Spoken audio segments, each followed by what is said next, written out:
Hello everyone, and welcome back to another session of Adventure in Sanctuary. As you join us today, you may have noticed a slight change, or you will notice a slight change when you see the video.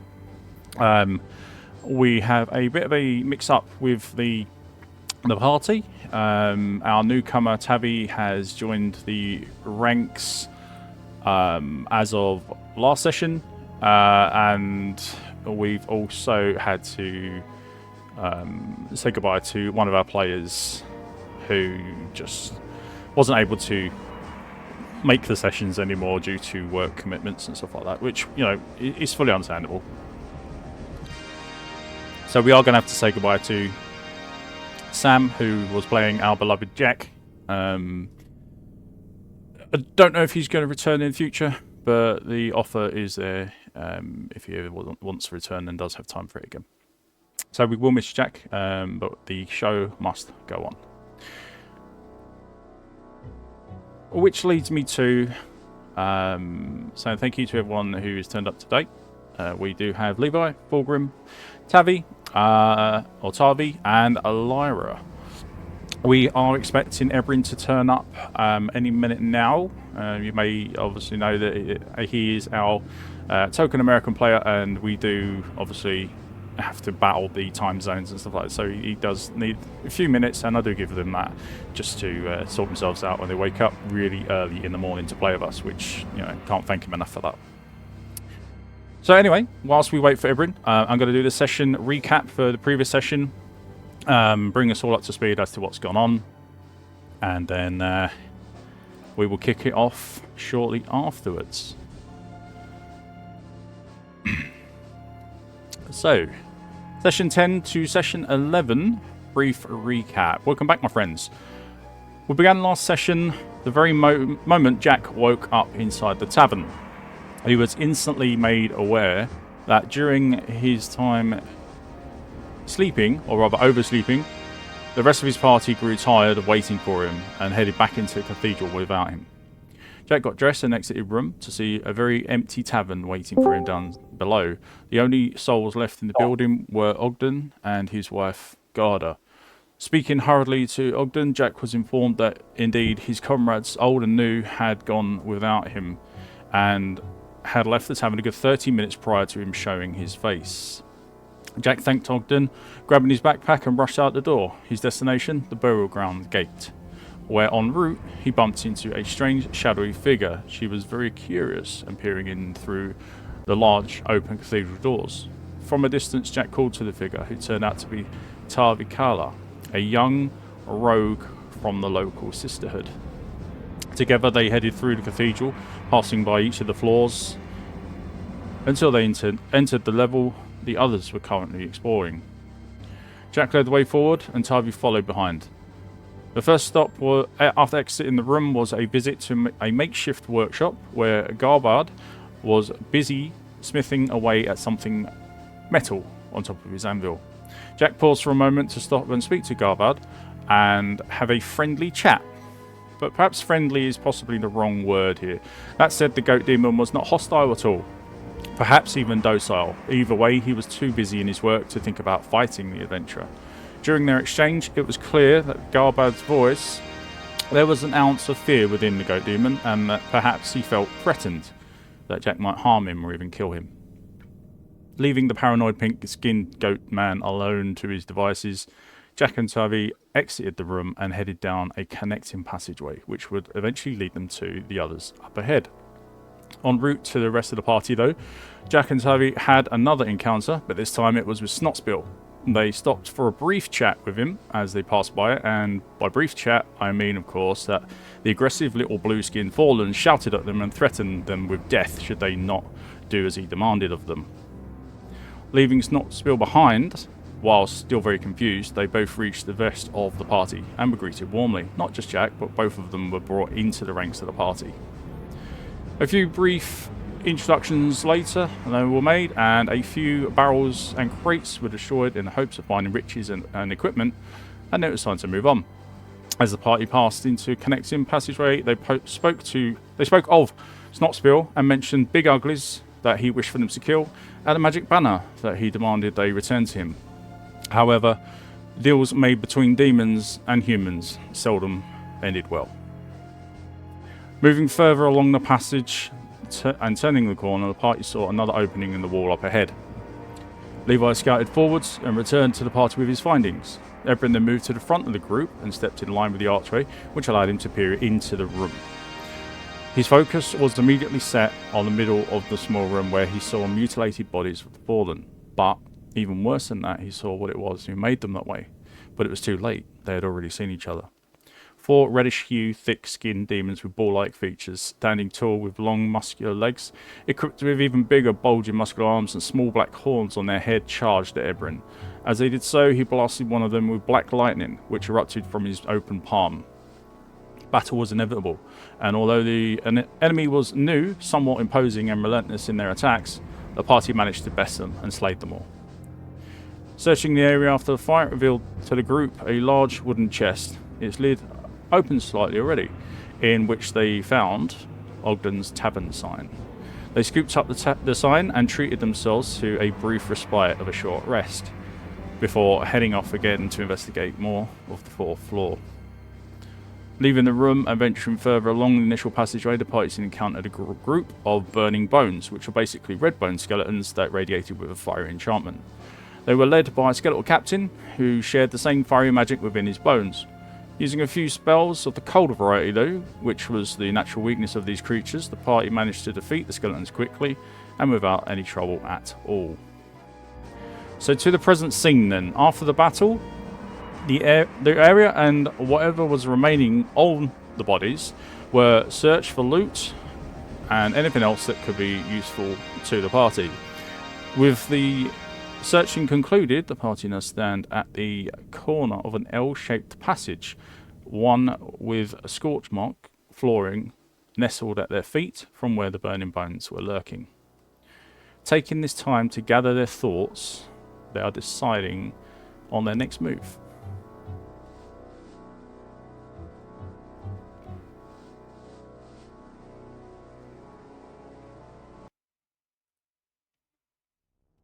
And so, this brings us to the start of this session. I'm going to do focus ping for everybody. Welcome, everyone. Welcome, Ebrin. Thanks for joining us. If I've got anyone on mute, I do apologise. I'll do that now. There we go.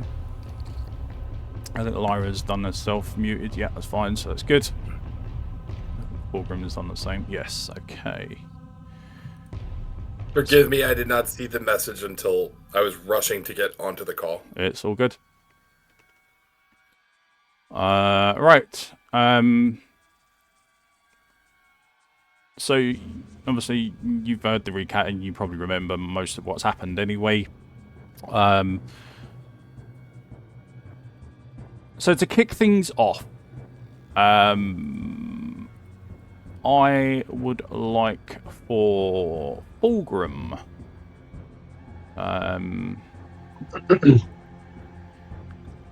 We have some rolls to make, Fulgrim. They are, I believe they're just flat 20 rolls. So if you do your first one for me, please. Yeah.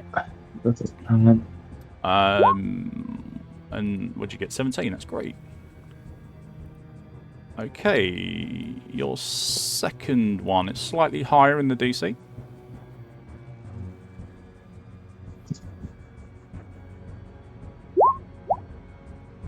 Oh, wow. Double 17s. Okay, do it a third time for me. You're doing really well at the moment. Alright, getting a bit lower. Okay. And a fourth and final time for me. Okay. You are absolutely fine at this moment.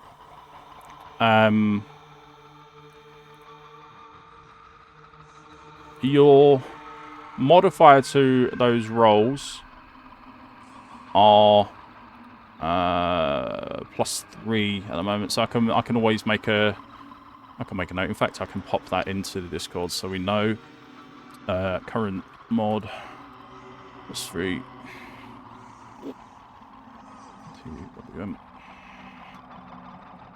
Okay.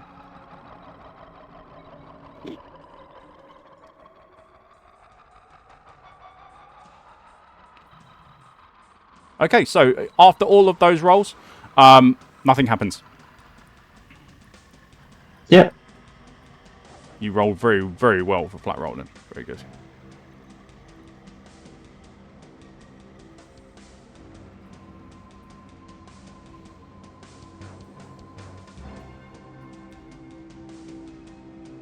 Was that? Are we not meant to know what those rolls are for? Those are something that I've cooked up with Fulgrim regarding his wild magic. That's all I'm going to say.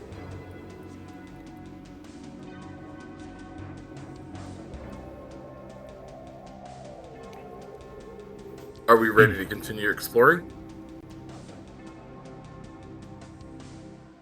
I think so. Mm-hmm. Okay. Can We I finished. just do an investigation check Yep. on this scorched area, just to see if there are any traps or anything like that? Yeah, sure, absolutely. Okay, so just step forward onto this skeleton and I'll just do an investigation.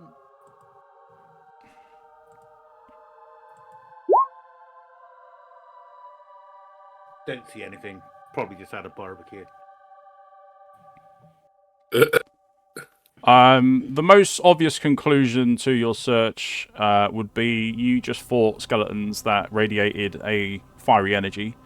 So it stands to reason that with a decent number of them being there, they were able to scorch the ground that they walk on. Other than that, Okay. there's not really much else that you can glean from your investigation. Okay. Turned you up a little bit, Levi, just because you sounded a little bit quiet, so I've turned up the volume on your mic a bit. How's that sound now? Yeah, sounds absolutely fine. Cool. Okay. Right then, Pi. You know the situation? You know what's going on? I'll leave it with you. Okay. I'm gonna move.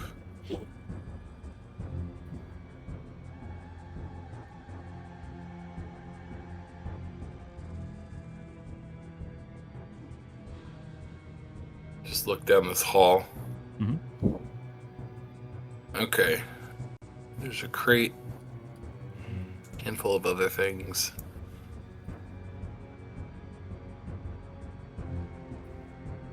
And I'll continue. And,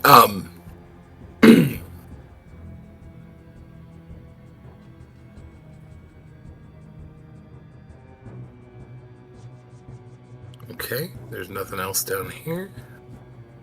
Keep on moving.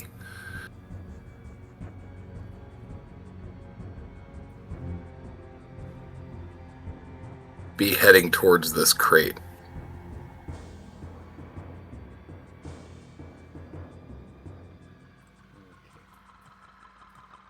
Oh. Is everybody unmuted? It's really quiet. Yes, we're just following you. You Okay. first might be dangerous. We're waiting for the I mean, we're right behind you. We got your back. Yeah. Feels so much better. I'm gonna go ahead and search this crate here.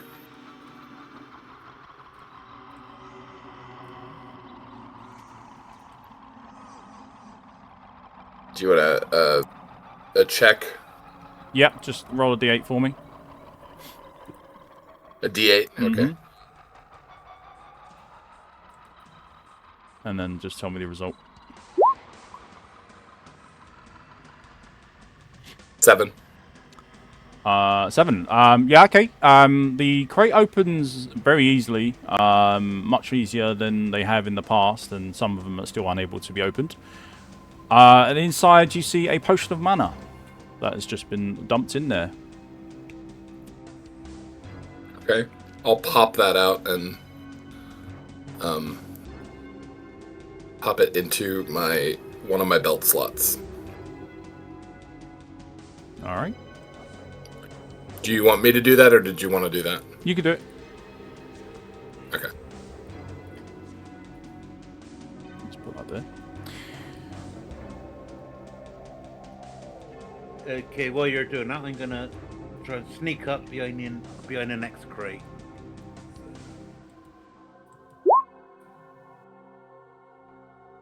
Not brilliant roll.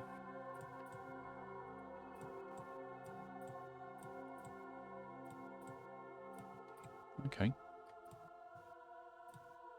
See what I can see. Yep. I assume that's a minor potion. Yeah, it's minor, yeah. Yeah, I'll just gesture back. It's all clear for everybody to come down. Nothing I can see at the moment. Great stuff. And then to finish your search, Levi, give me a D8, please. If you haven't done it already. Yeah. No, I'll just do that one for you now.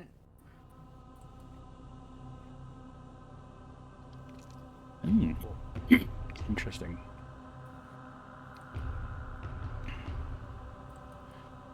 So, Levi, as you grab hold of the crate, you feel something move inside. The lid slides off, and you can see a pile of bones at the bottom, and they form and step out of this crate in front of you, and take a swing as they do so. As a result, the crate is going to be broken. I need that one and that one, that one.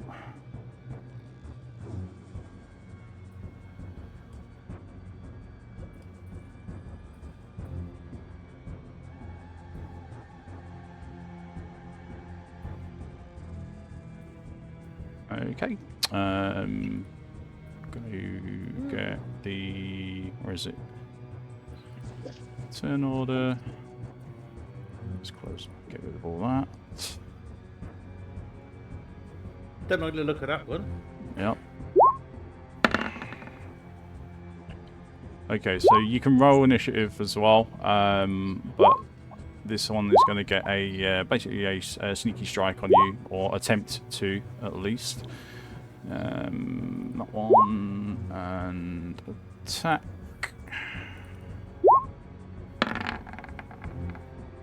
A 22 to hit you as he rises from this now starting to break apart crate. The body is still forming as the top half. He's standing on like one leg, and one side of him is now formed, and he swings at you with his blade. After the hit, the rest of his body starts to form up. So it's kind of like an ongoing process for him. I roll the damage. I need to do a d20. See if you catch a light. No, sorry, a d100. Yeah, that is a d100. Yeah, 28. So no. It was close, but it wasn't good enough. So yeah, you just take the damage. Take 3 slashing and 1 fire, and then that's all that's going to happen. As we go into a full turn order, Ebrin is quickest to act. So we start with you, Ebrin. Okay. I'm going to one second. quickly close. No. Yeah, I was going to say. No, I didn't sort out the... didn't sort it out, that's why. There we go. There you go. Yeah. My apologies. Fulgrim. Okay. I will do Ray of Frost. Alright, open up Good the idea. Ray of Frost. With 10. 10.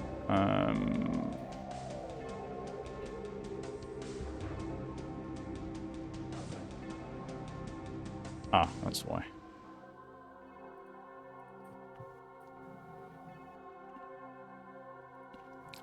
Let me just change him into a token. That's why I couldn't see what was going on. There we go. So, a 10. Yes, a 10 will hit. Okay. It says 4 damage. It's a spell, so I can't use my shield. For the block, okay. 4 points of cold damage as the beam strikes.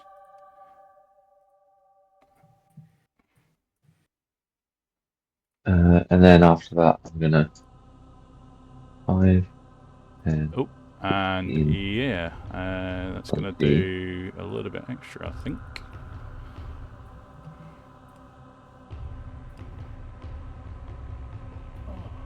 Yes, indeed. Okay.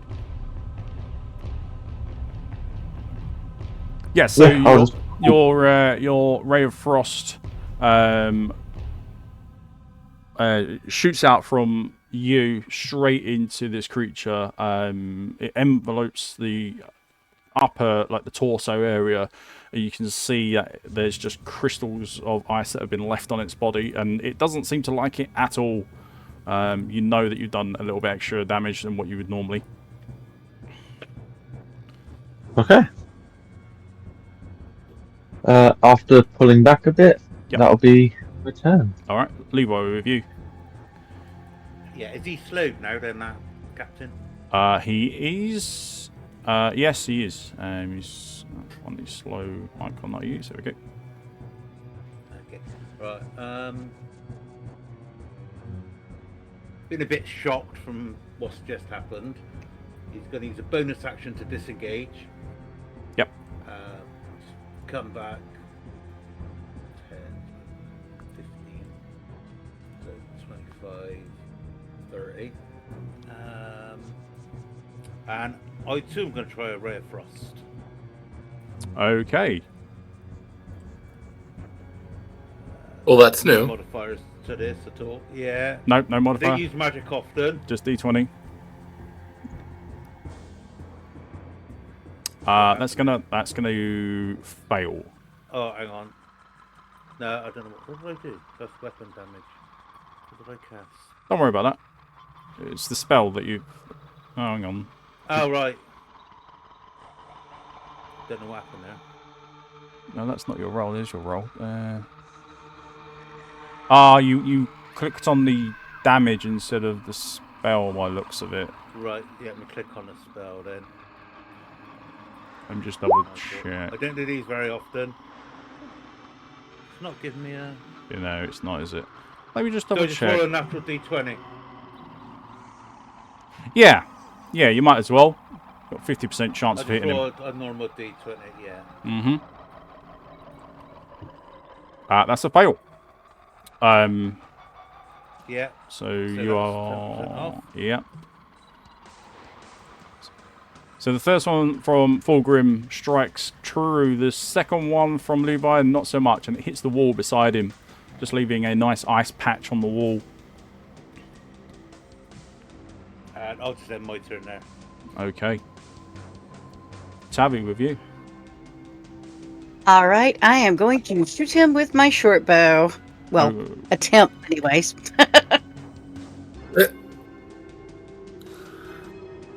Well, there you go. okay.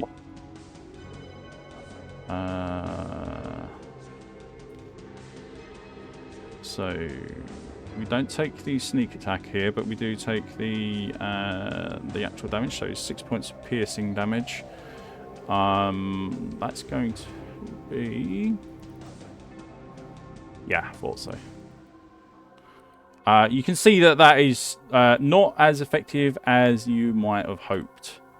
It does strike. It's on target, but it's just not dealing the damage that you would expect.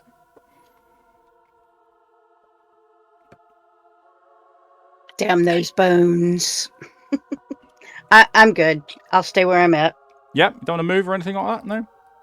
I may. No, I'm gonna stay where I'm at. Stay where I'm Okay. at. All right, Lyra. And Larry's got to remember to come off mute. Okay. Is this going to be a third beam of frost?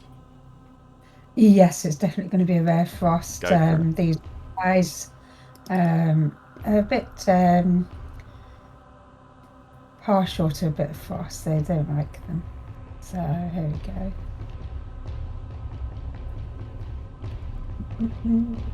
Where are we?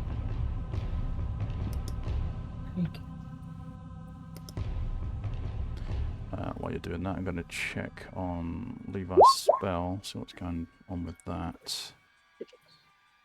You've got a new option. It's a public roll and whisper roll now. Yeah, just click on public roll. Yeah, whisper roll is just to me. Okay, so 20 to hit with a very disappointing 2 damage.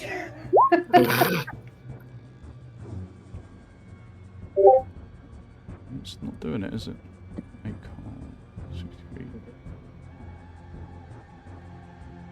Ah, I see. It's because it hasn't got attack clicked onto it. That's why. Let me just need to click on spell. So now when you click your Ray of Frost, Levi, it should. Yeah, there you go. Right, fantastic. Gives you your roll right there. Don't forget to take the spell modifier for the time being, so just leave that as blank. Yeah. There we go. Okay, that's sorted for you. Right, good. Hide that, don't want that. Hide that. Okay, Lyra, 20 for 2 points of cold. Yep, I'll say that definitely hits. Again, Lyra, you can see that, yeah, as you already know and have already expressed, they do not like the cold magics that you are firing at them. Yeah.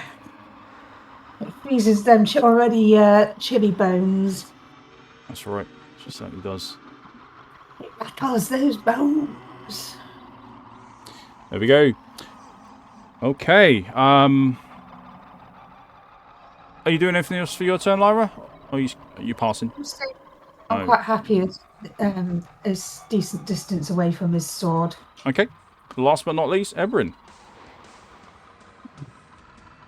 I'm gonna run up and hit him in the face with a club. Because he attacked my boy Levi, and I don't like it. Fair enough. I don't like it at all.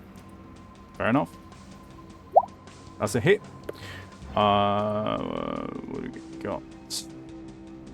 Even his block reaction would not stop it, so I'm not going to bother. Oh, I can do a savage attack. Yeah, you can re-roll. Is it any ones, or is it just any dice? It's any. It says it seems a little OP, but it says on the sheet. Once per turn, when I roll damage for a melee attack, weapon attack, I can re-roll that damage dice and use either roll. Yeah. Well, I think you got max anyway, didn't you? You have. You rolled a 6. Oh, did I get max? D6. I didn't even see. Yeah. Yeah. Weapon damage is your fight style. That's correct. So 6, 7, 8. 2 because it's a skeleton, so that's 10 points of damage. Yeah. Driving your club down at an angle, you hit the side. You just get between his shield and crack him into the neck, and you just see his neck snap. The head is now on the floor, rolling around at your feet as the rest of the body crumbles. Look to Levi. You good? I'm good, mate. Okay. Okay.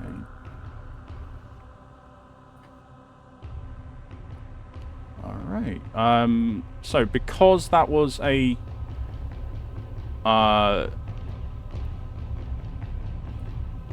it was the result of a kind of like a trap in a way, but it's a monster version of a trap.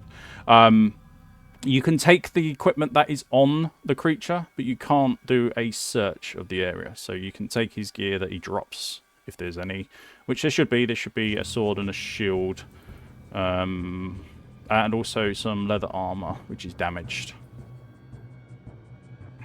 We've been collecting this stuff up to this point. Mm-hmm. I believe so. Yeah, I believe you've been taking some stuff.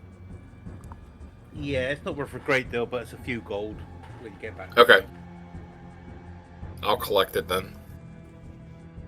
All right, so that's going to... Are you taking the whole lot? Yeah. Okay, that'll be 13 points of inventory space that you take. Okay. You'll have to reduce.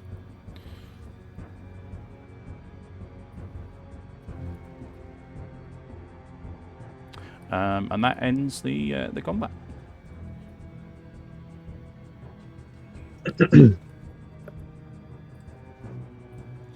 Okay. Do you want me to go and have a quick peek round the corner? I really do. Okay, let's go.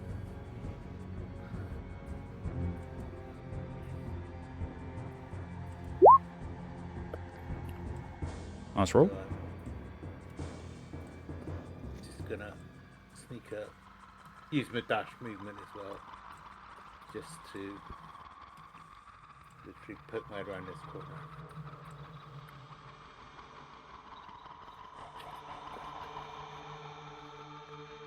One more step.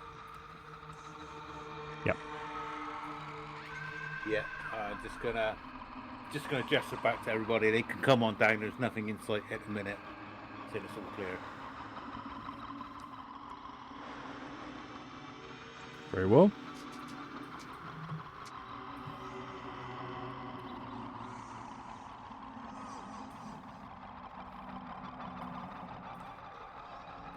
I don't have... I do not have enough inventory space for all three of those items. If somebody wants to pick up the shield, they can. Yeah, go on, I'll grab the shield. Okay. Okay. That's fine. From here, I am going to silently gesture to the rest of the party that we head towards the exit and not go anywhere near the opening of that doorway.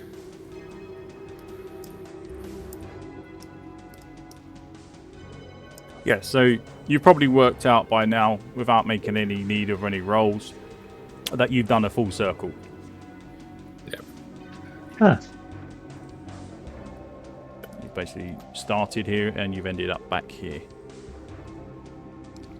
And in fact, as I came down that way, I'm not going to have gone that way. Yep. This way and go sort of next to Levi and kind of gesture for him to go. Everyone to go to the southwest. Okay, we're gonna head back to town.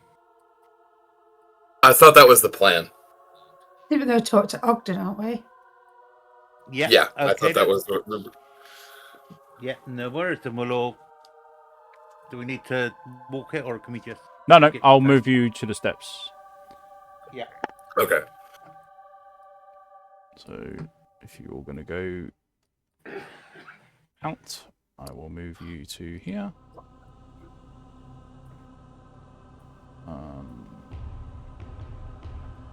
Oh, did we want to stop and talk to the goat man?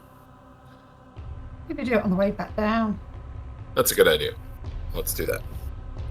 Yeah. You got Our more. inventory. Okay. So time-wise, it's going to be a good.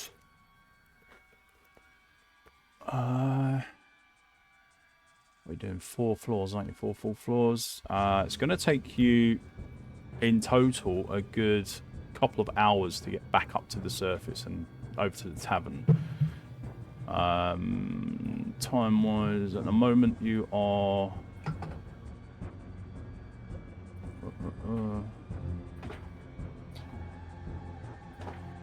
Hold on, session 12, aren't we? So,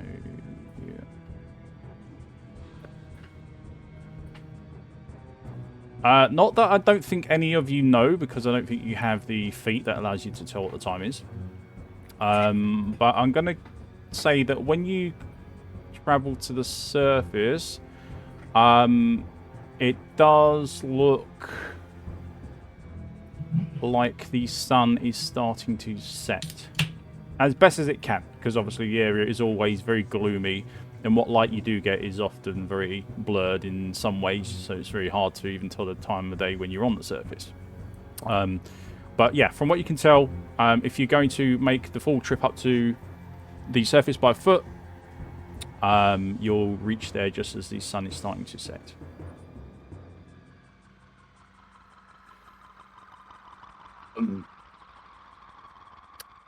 I'm going to...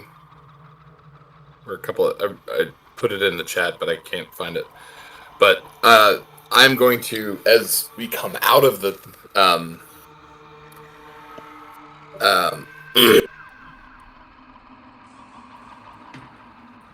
cathedral. Yeah.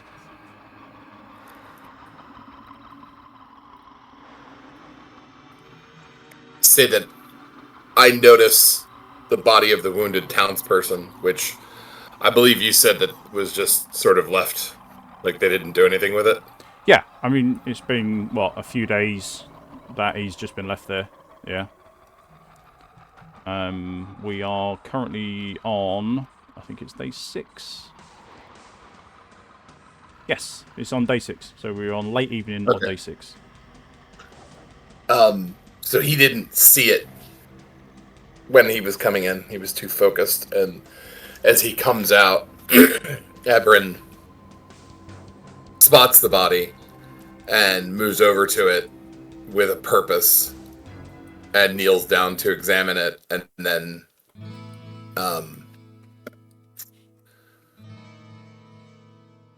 kind of has a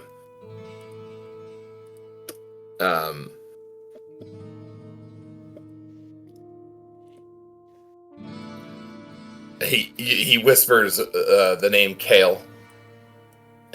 And kneels down next to the body and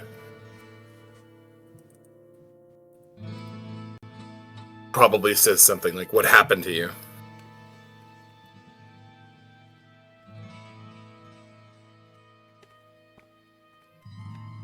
And then he looks back to Levi and the rest of the party and says, "Did you see what happened? You know, do you know what happened here?" No idea. He was like that the first time we've entered this cathedral.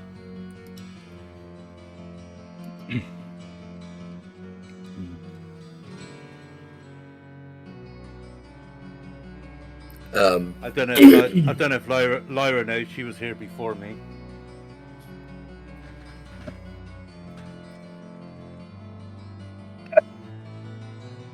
No. I don't know exactly what happened. Maybe the townsfolk know more details than I do. This all happened before my arrival. And he just shakes his head and then makes a mental note of the location. Lyra, with the idea that are you intentionally trying to deceive everybody or not? I'm trying to remember. Are you trying to remember? I'm trying to remember months ago of stuff. No, sorry.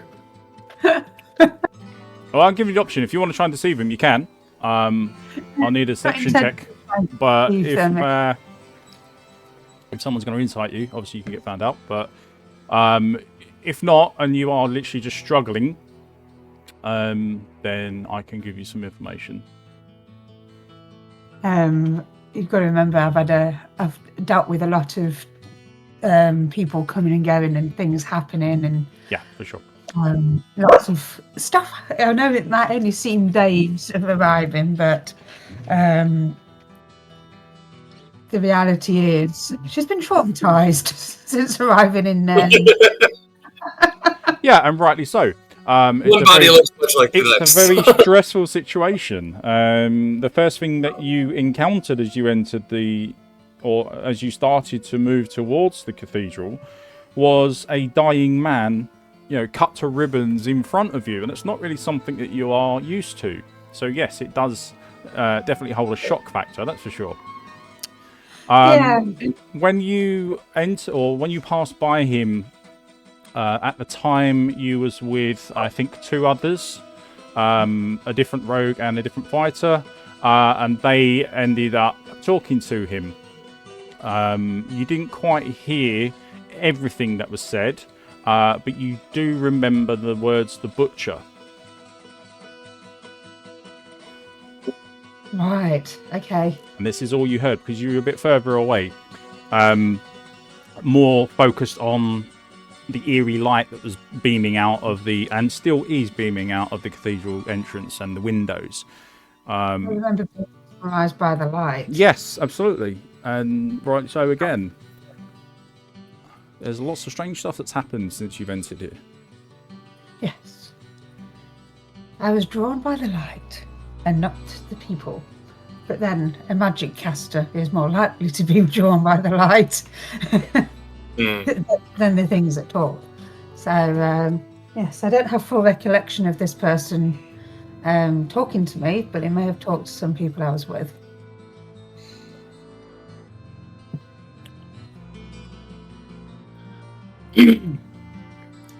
So that's all the information I can recall. Ebrin just gets up and he kind of takes a deep breath and says, his name was Rail. No, sorry, his name was Kale.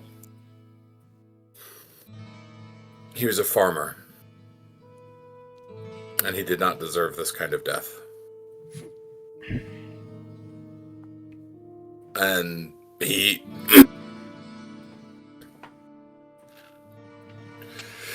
he just takes a deep breath and he says, we should probably get further into town. The closer we are to the cathedral, the more danger we're in. Levi turns to him and says, if you need help, put him to rest. I will help you. Thanks, friend. I am going to come back and bury him as part of our long rest. I will help.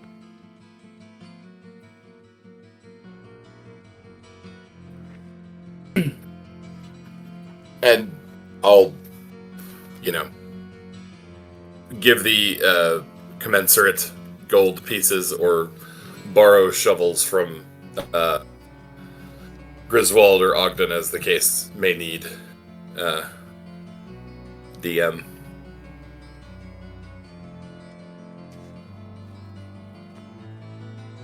Do you know if he has any family?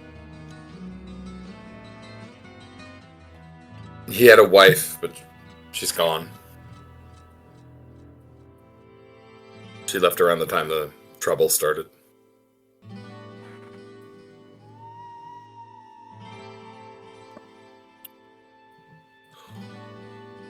This butcher, is this the same creature that chased you away before?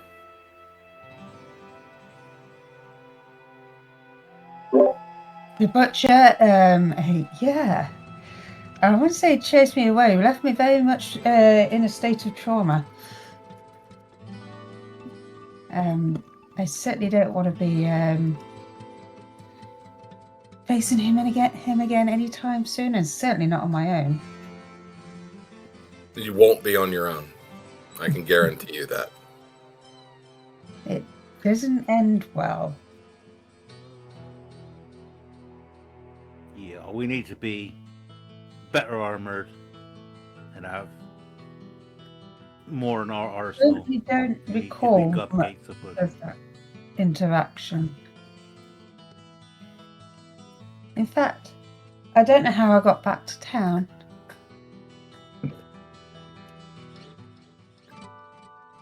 I'm gonna roll an insight check on Lyra. And Okay. see, she seems. I'm not necessarily assuming that she's just trying to deceive me, but she seems really out of it. And I'm wondering if there's something wrong with her. Okay.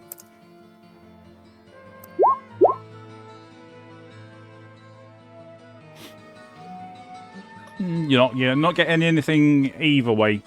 You're not sure if she's telling the truth or being fibbing you.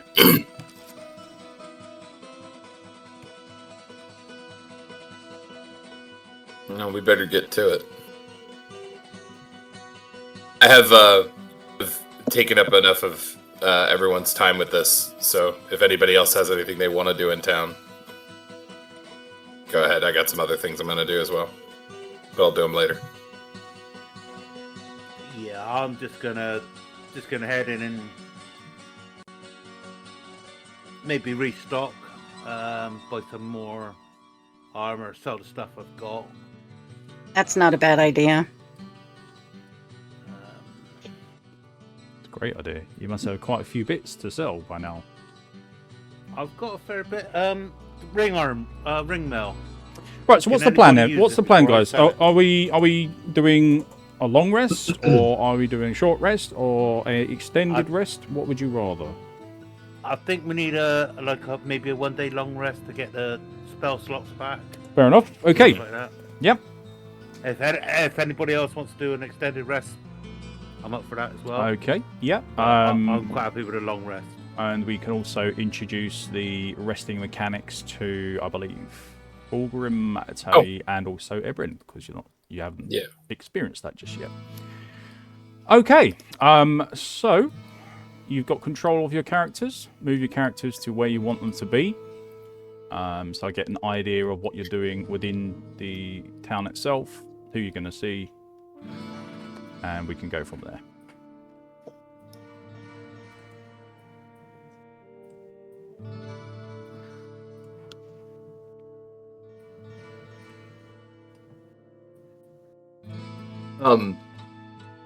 In the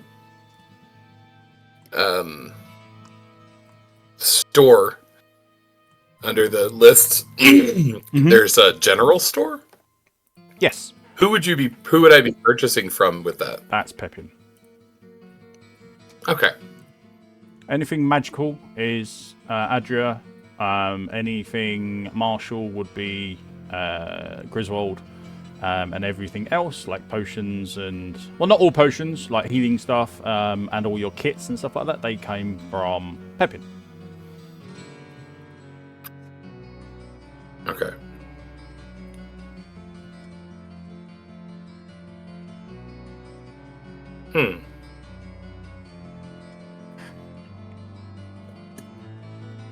Nope, there it is. Just took a second. I've popped over to see Griswold.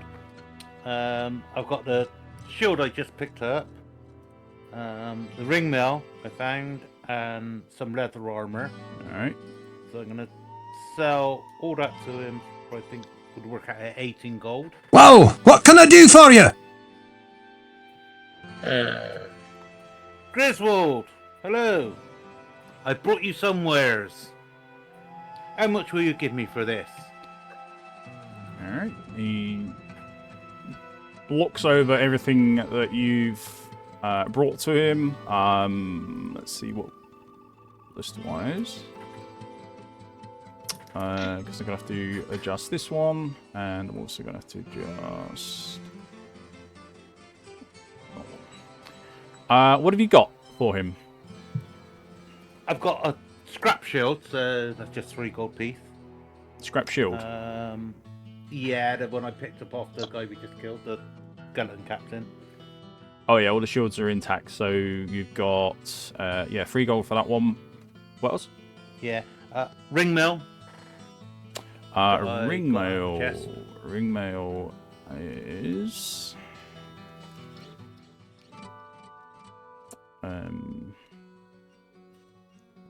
Body armor. The list has expanded. Right, yeah, ringmail out the chest. Is it? It's non-magical, so it's 10. Yeah, 10. And leather armor out the chest as well, which is 5. Yep.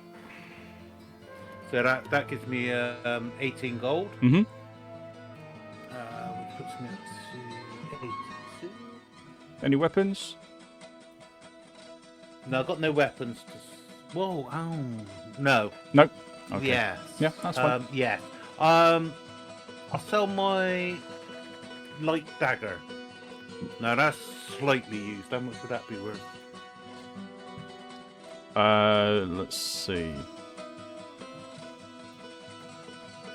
It's basically got a durability of what's it got left? 7. And what's the maximum it has? 10. Okay, so yeah, it's absolutely fine. It sells at full price.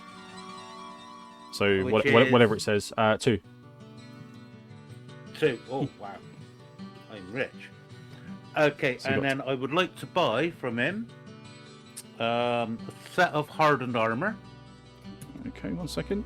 So he's got 5 of those. He's got 9 shields. Chain. No, it was ring. And a dagger brings him up to 7 total. Okay. Yes. Yeah, so, Yeah, and what else? A set of. I want to buy now. Oh, actually, I'm gonna sell my set of leather armor as well that I'm wearing. Okay. What's the Which has 13 durability out on of that? 13 out of 15. Yeah, he'll give you a full for that as well. As long as it's not falling apart, you can sell it for full price. So Yeah. 5 gold from that one. 89. Fantastic. So yes, then I would like to purchase. Yep. Hardened leather armor from him.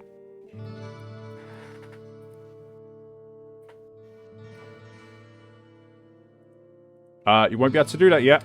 This stuff that is Oh. in stock is not. It's not there just yet. You'll Right, need to okay go then. down to the next tier for that armor. No, whereas I'll grab my armor back then. Yeah, we'll do a rewind on that. I was wondering why you sell your armor, but yeah, that makes I'll sense. grab. Yeah, that's fine. I'll grab my armor and my dagger back then. Yep. So I'll take the 7 off. Okay, Yep. fantastic. Yeah, that's me done then. Okie dokie. Quick bit of business, nice.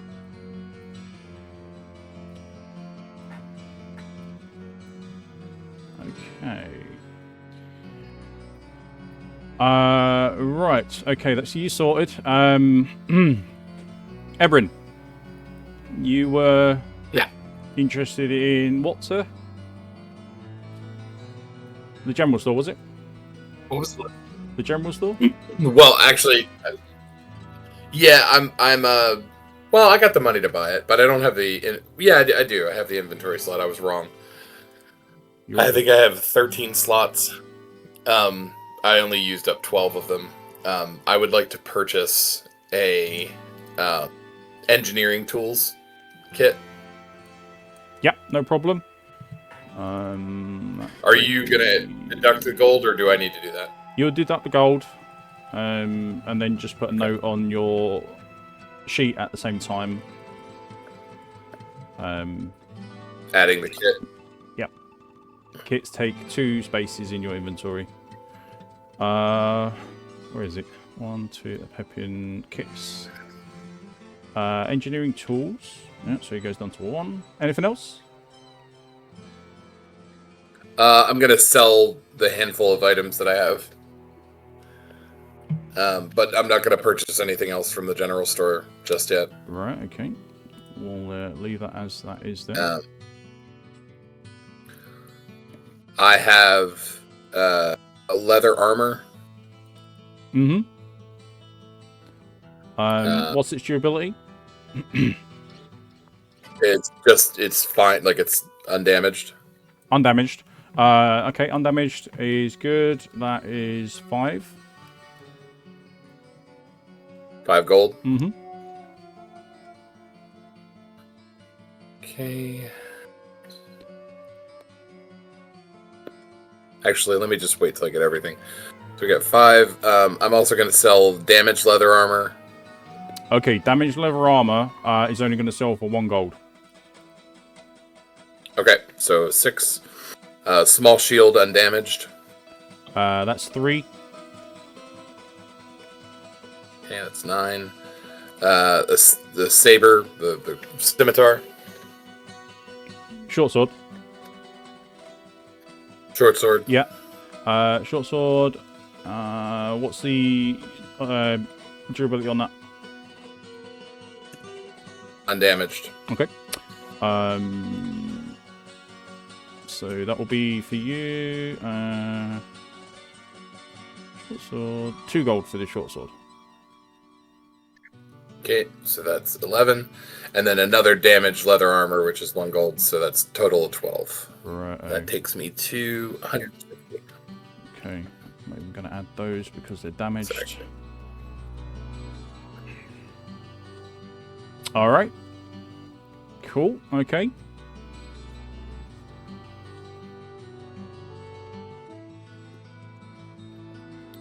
And then I will have purchased the engineering kit. Yep.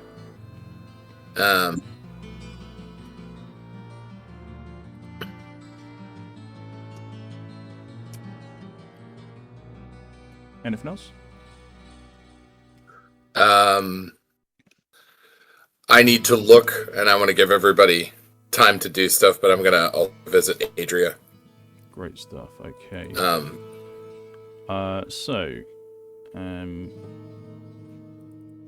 And then of course we have the sign.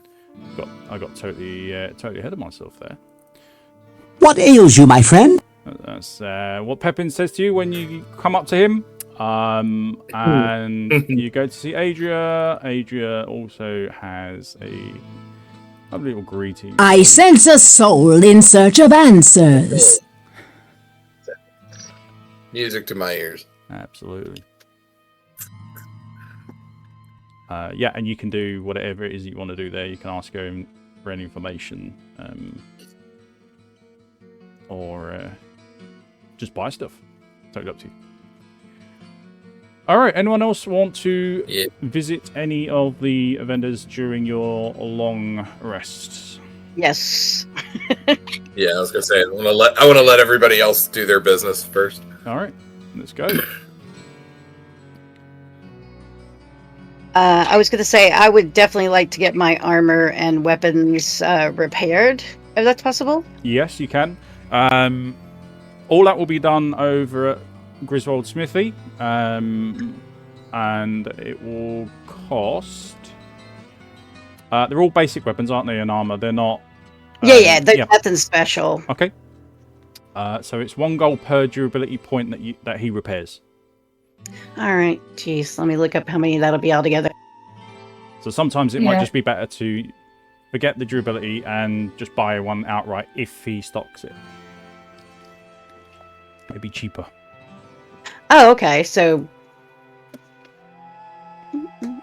at the moment, because everything's low value, it turns out that just replacing the item instead of buying a new and repairing it is a better option. Later on, when they're more expensive, it might be better to repair rather than, okay. try and outright. Then I guess I will buy and replace. Well, everything's pretty much taken damage except my dagger because I haven't used it. Okay, so let's start with what you want to sell first. What do you want to sell? Then I would be selling, I guess, all my damaged stuff. So damaged leather armor. That's 1 gold. Okay. Hold on. I'll just try to keep track in my head. Oh, so 1 gold for that, and then damaged helm leather. Yeah, that's 1 gold for that. Okay. Damaged short sword. Yep, 1. And damaged bow. Damaged bow. You'll get 1 for that as well. Okay. And then obviously, then I need to replace all of those. Mm-hmm. So Let's see how much that is. So so you need a short bow, so you buy one of those, so that goes to 5.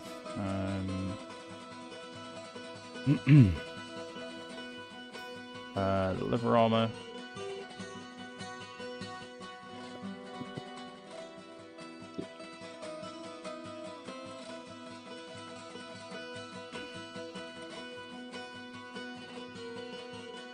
Short sword, wasn't it? Short sword, that goes down to 6.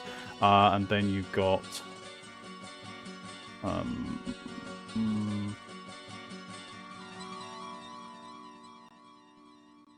bow, short sword, leather armor. It goes down to 4. And leather cap also goes down to 3. Wonderful. Yep, that's all done. So all you need to do is, rather than remove it off of your sheet, just adjust the durability back up to maximum for those items. And how much did I spend on that altogether? Ooh, now you're talking. Let's see. A short bow is 25. Okay, then I am not replacing that, because if it's only, is it only 1 gold per to repair it? Yeah. Okay, because that'd only be 3 gold, so Yep. that's a big difference. So you So might yeah, as well I'll just stick with that. repair the bow for sure. Yeah. So don't sell that. Keep that one No. with you.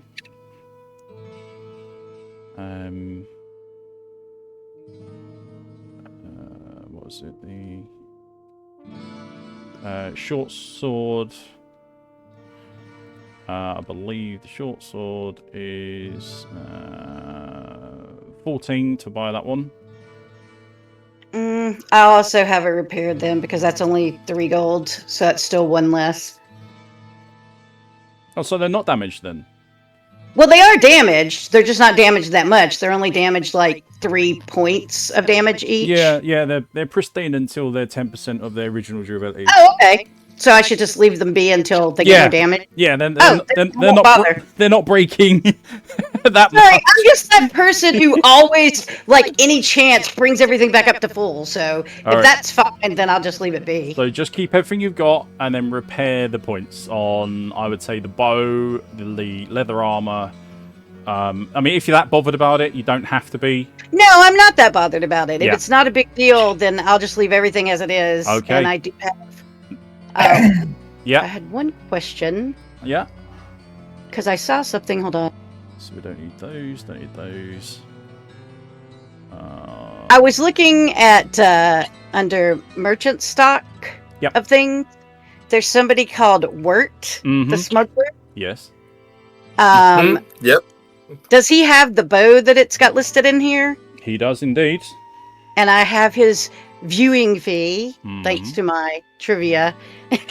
Yeah, I suppose you do, yeah. It wasn't for nothing. No, but how much? I don't know how much it is, because there's not a price listed, so it may be pointless to do that. Well,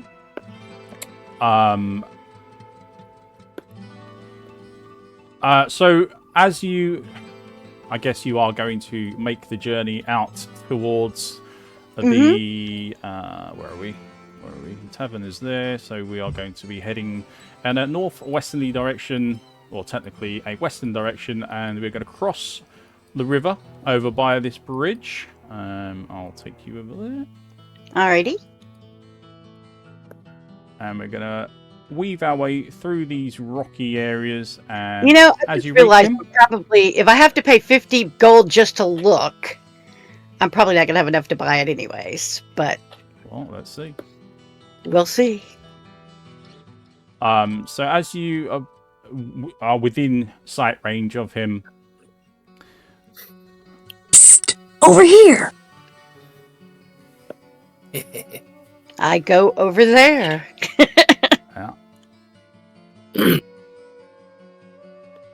Psst, over here. I have something very special for sale today. I'm not exactly sure what it is, but I can just tell that it's great. I'm gonna offer you a bargain.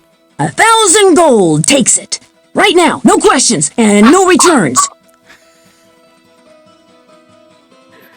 My friend, I think I'm gonna have to let you keep that.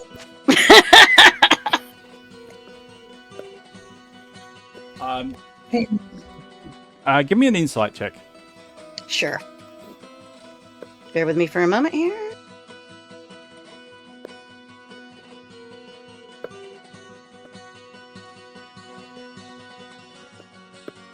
I think I'm going to be in poor shape for that because that's not my strong point. You said insight, right? Yeah.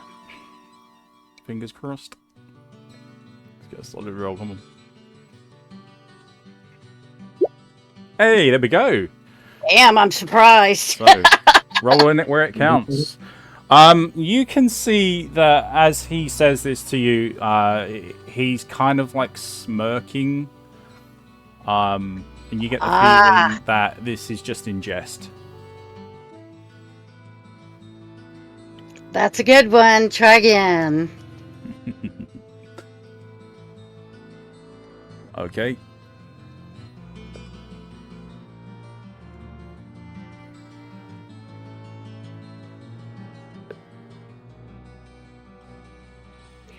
That seems a bit steep. Mhm.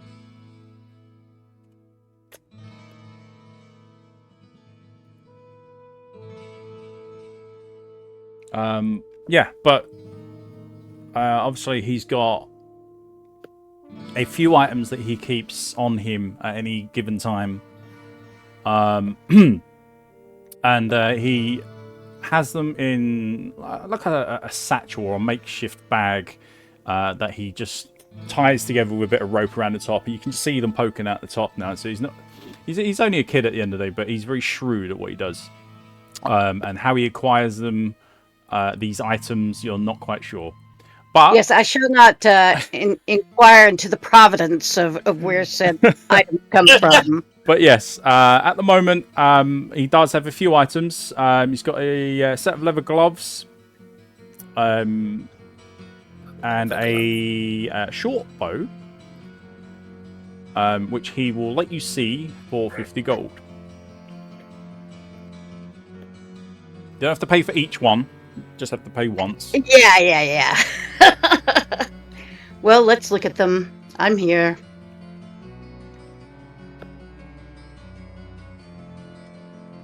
Okay. So leather gloves are just your general leather gloves. They have where did I put that? Did I roll that one? No, I didn't. But what I can do is I can copy this.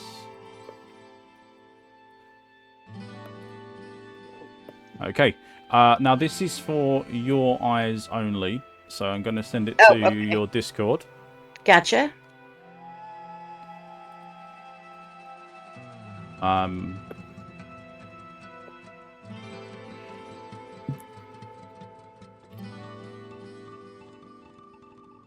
So anything that he sells is a... Oh god, that's a long message. Yeah, I'll probably I'll work on the spacing of that one. But basically, anything he sells is already identified, so you don't have to have the added or trouble of identifying things. Well, it was expensive information, but good to know. So when I have more coin, I shall definitely return. But I don't have it at this current moment, so. Yeah. Okay.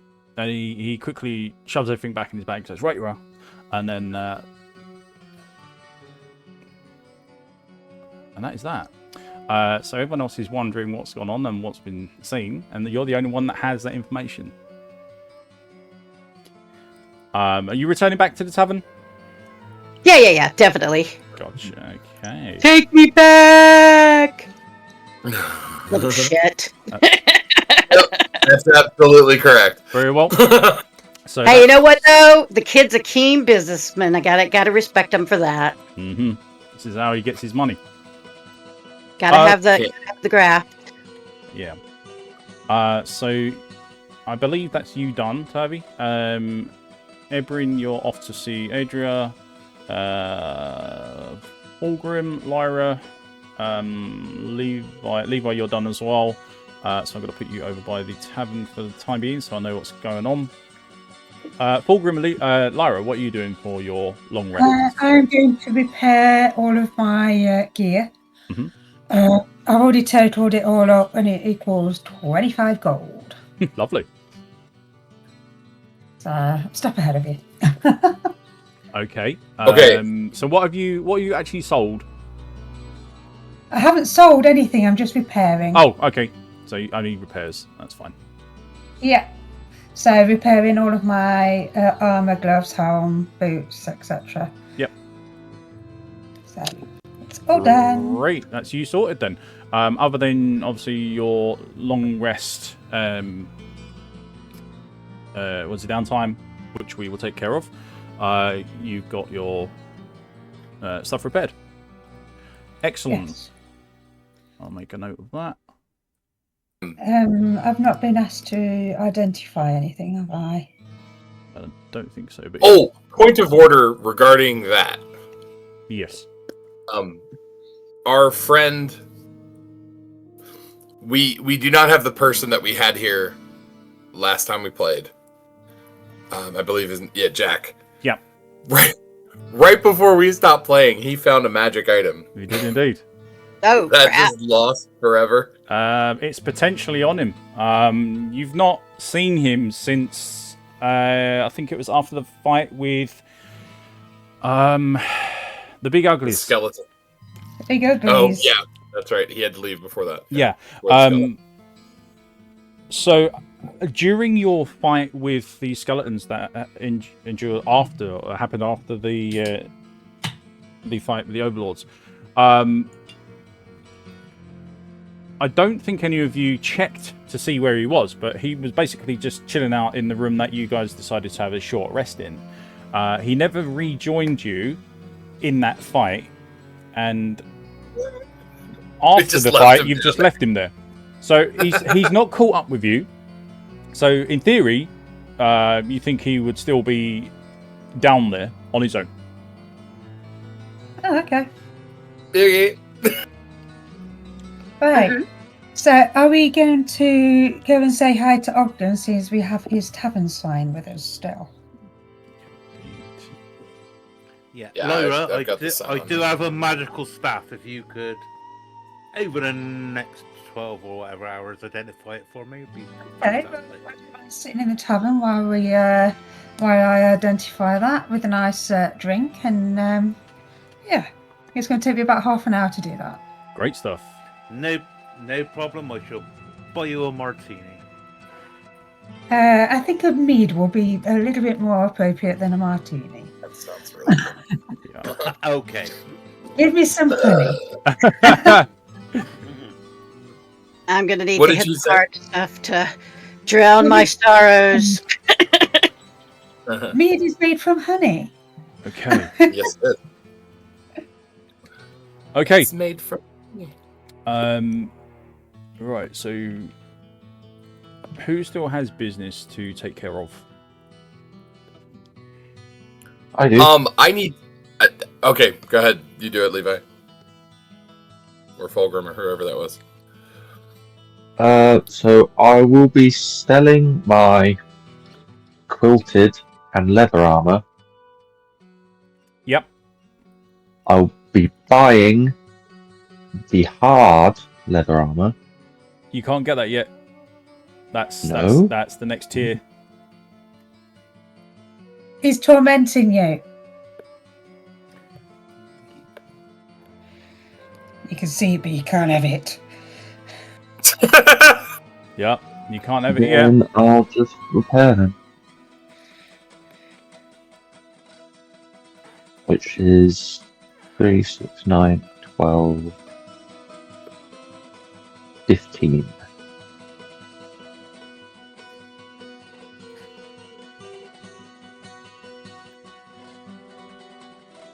Yeah, that's it then. Okay. All right. So I don't need that. All right, is that all you're taking care of, Fulgrim? Just repairs, yeah. Yeah. Okay, just repair. Sometimes that's how you roll. You just need to go and repair what damage you've taken, and that's it. In which case, we'll put you over to here. So I know that you're there. So the only person that isn't collected over at the tavern at the moment is you, Ebrin. Okay. I don't know where I missed this, but I did not know we were supposed to keep track of durability for items. Is that something that the Roll20 takes care of? Is that something you take care of? You have to do it you do it manually. Everyone does it manually. Okay. We get And told when. But yeah, I normally roll for the damage and stuff like that, or if it's set damage to your armor or equipment, then you just reduce it there and then. but you'll tell us if something like that happens. Yes. Yes. Yeah. Okay, so I haven't taken any damage to any of my stuff. Okay. That's what I was trying to deduce. Alright, well, in that case, then, and you said we can't use the hard leather armor, or the... It's not been released for It's sale. not released yet. This is a new promo line, if you like. Okay. It's not ready. Okay. It's All right. coming soon. Yeah. No, when you said you can see it, but you can't have it, I heard years of trauma. Not being You're not far off. I am, however... What's that? You're not far off of getting it anyway. I think you probably do a level up or something now in DM.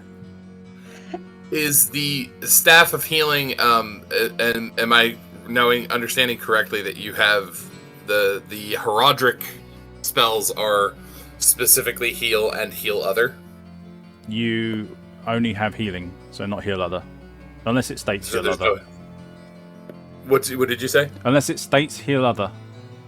Okay, so we don't have access to heal other yet. One of us did, but that person is no longer in the party. Yeah, I've got a scroll of heal other.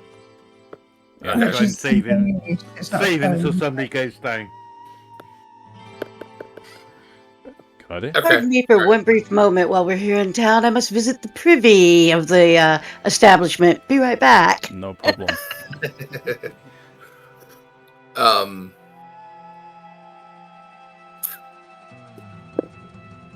In that case, I'm going to purchase a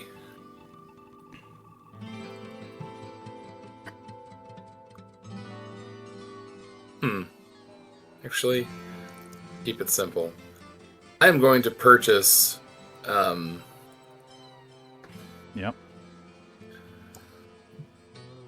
how many of us? There are 5.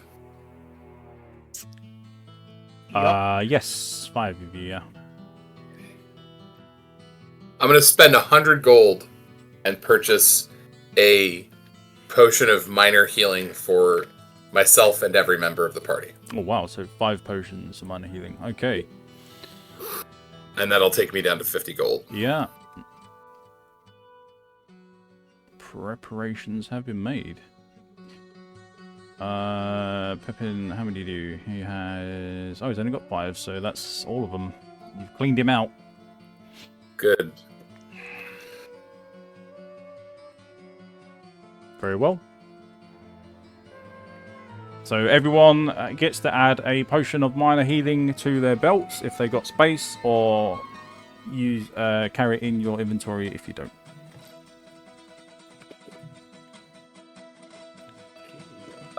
Outside of that, I'm good. I will move myself to the tavern with Lyra and Ogden and all that. Very well.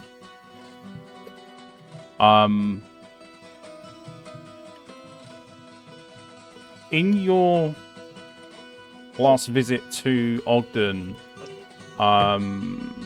sorry, not Ogden, Griswold, I believe it was, where is he?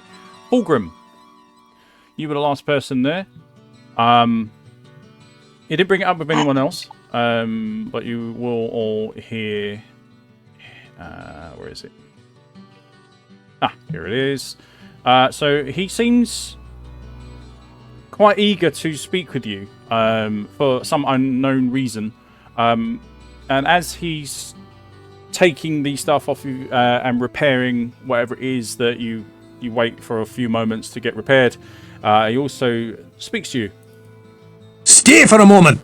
I have a story you might find interesting. A caravan that was bound for the Eastern Kingdoms passed through here some time ago. It was supposedly carrying a piece of the heavens that had fallen to earth.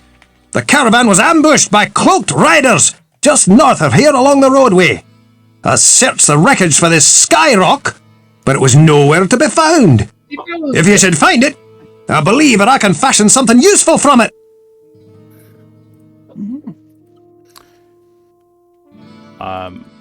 And as you all enter the tavern, Ogden has a little bit of a concerned look on his face.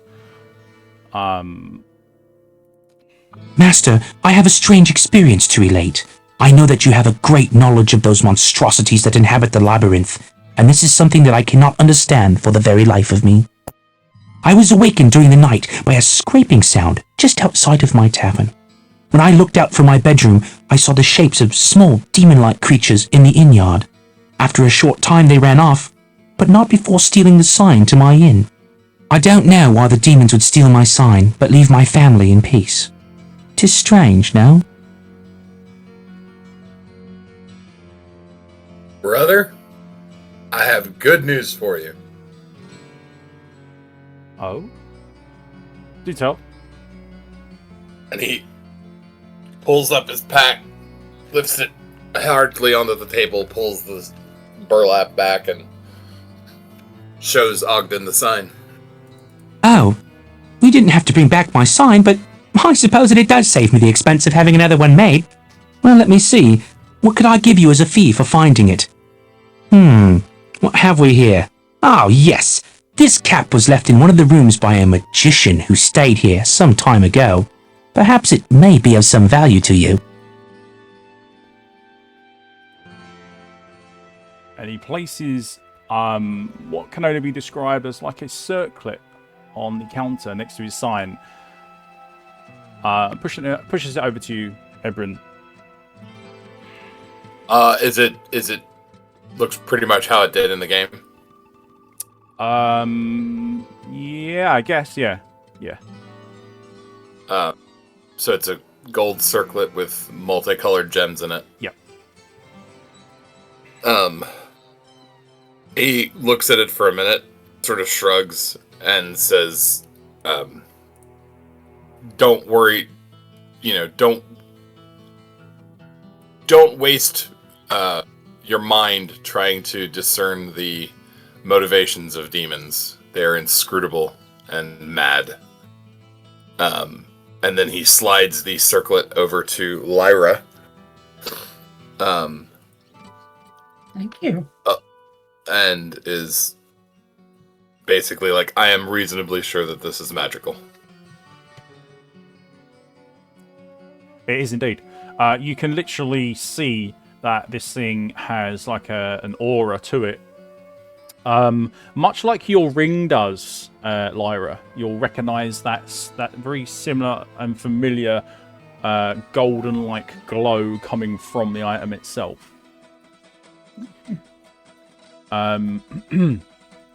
Now, the annoying thing is that it is unidentified. You do not know what it does until you identify it. But it is yours. It is yours for the taking. I can tell you now that the item is a unique. So it's your second unique of the game. So I need to unravel the powers that were within 2 items whilst we're sat waiting. Yeah, which you can do. Obviously, you've got plenty of time to do all this identifying on, through ritual crafting and stuff like that. So let's order some food, shall we, guys? Why not? Yeah, if you're all ready to conclude. Sounds good. Excellent. Right. Tavi, did you add the? I bought everybody a healing potion. Did you hear that to add it to your inventory? I did not, but thank you. I will do that. Yeah, absolutely. All right, guys. So, as the evening, as the evening has drawn in quite quickly, and you can see that the last bit of business was taken care of by yourselves. You all settle down in the tavern as some of the other town folk are retiring for the night. The tavern itself has no newcomers as of yet. No passers-by willing to risk the trade, as it were. So you've got the place to yourself. Now, this is where we do the resting mechanic. So everyone has an option of what room they wish to rest in. Now, you've got the choice. You can either rest outside and not use a room, which is totally free, but you get no benefits for resting. The other options is that you buy or rent out a room of different qualities, and the better qualities obviously give more of a bonus, or potential more of a bonus. The prices for all of the rooms: there's a basic room, which, as this is only one night, this will be nice and easy to go over. So basically, in this game, instead of the highest value of temporary hit points takes precedence, I combine them. So you can have a really good, like a hit point shield, if you keep stacking up your temporary HP. They do wear off after a short amount of time, but they are generally used up by then anyway, because, well, this is Diablo. So the first one is the basic room, and that's 5 gold a night. The quality room is 10 gold. The high quality is 20, and the luxurious is 40. Now, depending on what you want to spend and how much you are really worrying about, you know, living a lush lifestyle, then you might want to look at the slightly cheaper ones. But you can get a D6 extra HP for the night, and also a D8 for the quality one. If you want to special out a little bit more, you can get a D10 for the high quality one. That's not all though, because you are actually spending a full day resting. You will also get your downtime activities, which we will do over Discord after the session. Well, at some point after the session, and then on top of that, you will also get where are we? Systems. You get a base amount of hit points back. Base amount of temporary HP that you can get for just resting for one day, and that is where is it? A D4. So whatever you pick, you've got a D4 no matter what. But if you decide that you are going to rest outside, you only get the D4. If you decide that you want to rest inside and hire a room, then you've either got an extra D6 or an extra D8. Or whatever you spend, really. Whatever you feel is worth spending. How long do those temporary hit points last? They normally last until your next extended rest. Okay.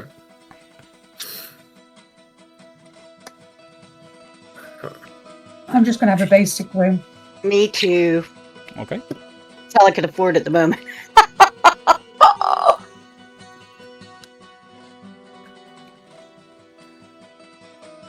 In some ways, you could look at this like a trade-off. You're buying temporary HP. Oh yeah, I'm totally. The character's totally fine. I'll make more money. It's all right. Hold on a second. I got a question. Yep. How much is the luxurious room stay? 40 a night. 40 a night. Yep. Whoa. Yep. Okay. Yeah. It's very luxurious. Yeah. That is expensive. You should have gone to Travago. Yeah. I guess Ogden's got to make some money somehow. Hey, yeah, he's got to make a living. I'll tell you what, Wirt makes a pretty good living. That's all I'm gonna say. Yeah. As you can imagine, those rooms don't get used that much. Yeah, right. They're nice and tidy. Yeah. They just have to go in and dust before you go in because nobody's been in so long. Yeah, just a quick dusting and then that's it done. Right. It's the Knock all the penthouse. spiders out of the clothes. Gotta go air out the room. All right. So, what's everyone's choices then? Are you going to rest like bums outdoors and just get the basics, the very very basic rest, or are you going to rest up in the tavern? Well, at least two of us are basics. So two basic rooms in the tavern. That's fine. Sorry, that was funny. Maybe only. It's like a B&B. It comes with food as well, so you're all good there. You don't need to worry about. I am going to have taken food with everyone, and discussed our plans and what we're doing next, and so on and so forth, and then conspicuously left and gone outside to sleep. Okay. I'm gonna. Fair enough. I'm gonna spot Ebrin a basic room for the potion he gave me. Oh, a twist of events. Okay. Say, thanks for the potion. Let me get your room. Exactly. Hang on a No second, I dirt gotta- after you.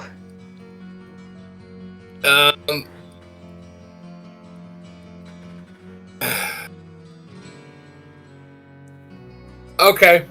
He's like, he stops at the door and he's like, yeah, okay. Thanks. You can get up early and do what you were gonna do, but take the benefits.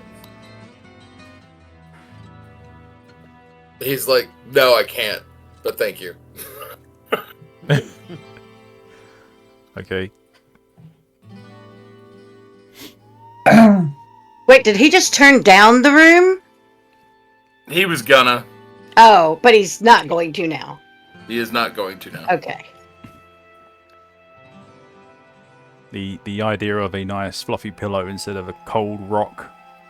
Exactly. No, fair point. Okay. So Fulgrim, what's your The quality room. the quality room? Hey, someone's spending a I bit. knew it. All right. Oh my. Who's the vendor now? Oh, you wait till Arthas joins you. He comes out getting the high quality stuff.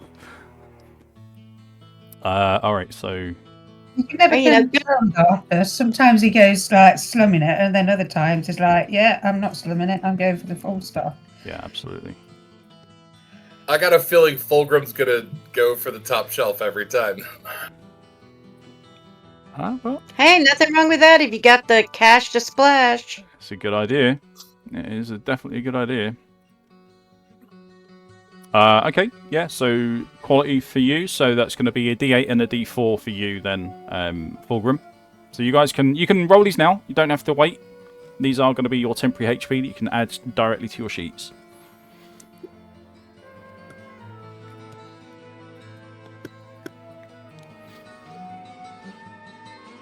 So Fulgrim gets, and the rest of us peasants get a D4. The ones using basic room get D6 and a D4. The quality is a D8 and a D4.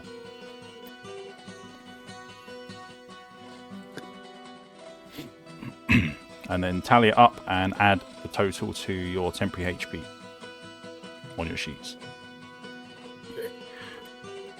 Oh, I rolled the wrong one. Yeah, I did D8 instead of D6. Sorry. So, do we gain any hit points from resting as well? Do we get the Yes. benefits from When you rest, you gain. Where is it? It is long rest. You get up to.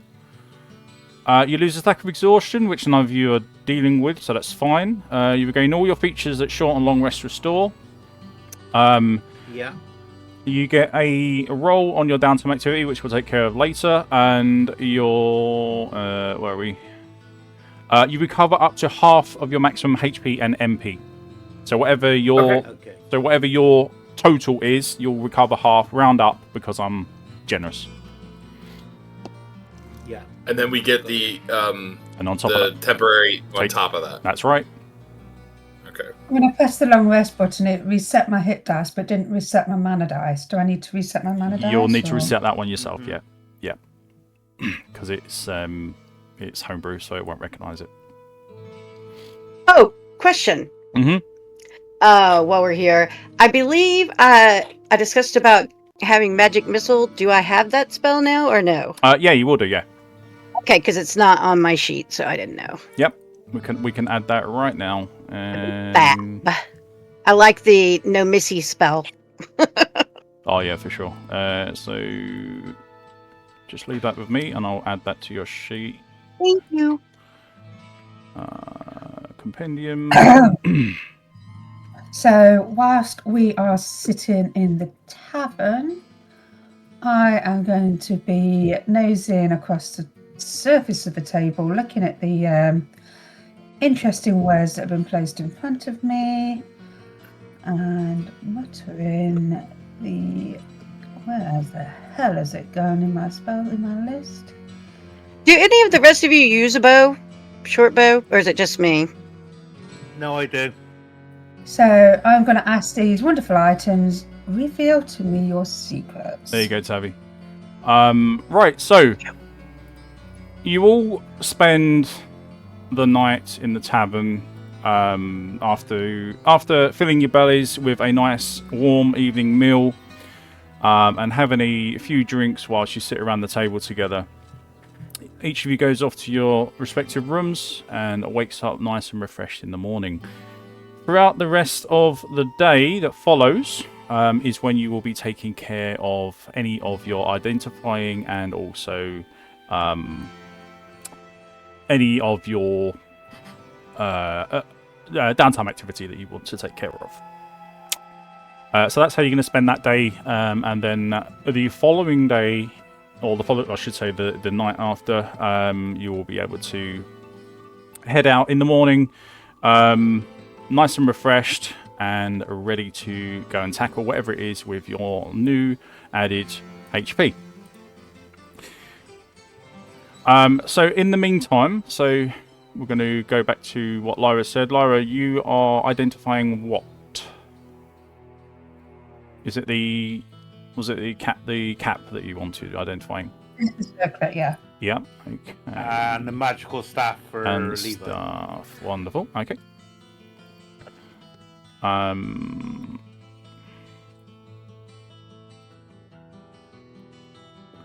So I don't know how this is going to turn out because I've never copy and pasted into the chat, but let's see how this goes. It's not that bad. It's going to be a bit of a long message.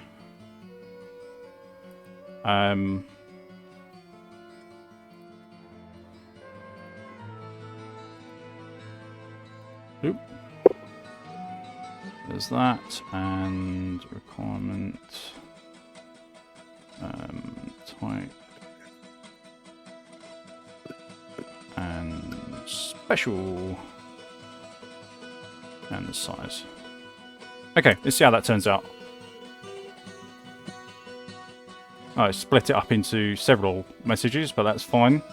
I guess there's a limit to how many words you can put into one. But that's basically all the information that you need for the unique helm. That's pretty swish.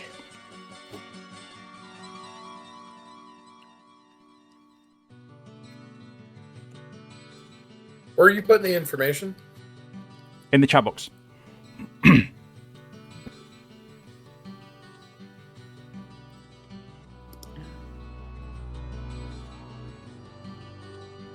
Oh, duh. There we go. Oh, wow. Yeah. And I will add these onto Discord now that you've identified them.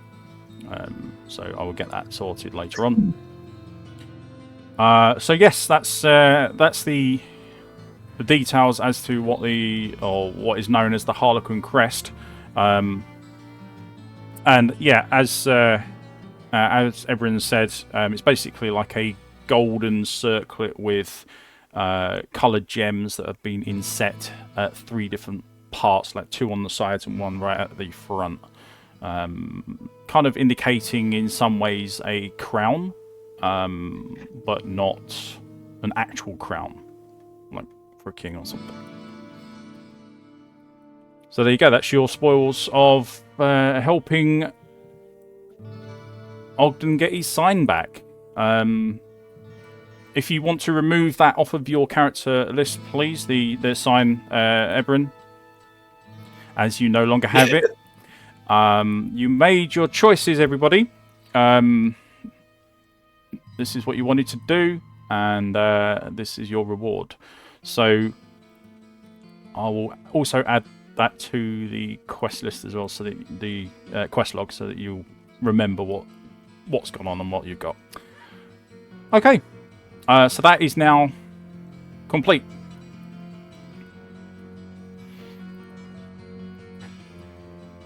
Interesting. So the rest of the day is you wanted the staff as well, didn't you? The staff Yes, please. is staff is very affix is for randomizer. If anybody else wants to wear this, they're welcome to, but I'm quite happy to take this. I was gonna say it's good. It's obviously made for, you know, some sort of magic using type, so it would seem best suited for that. Right. Levi, would you like a prefix or a suffix? A suffix, A please. suffix. Okay. A suffix on tier 1 weaponry. That's something you don't get in the Diablo computer game. Oh, the ability to choose. Yeah. Yep, you normally get do what you not. get. Yep.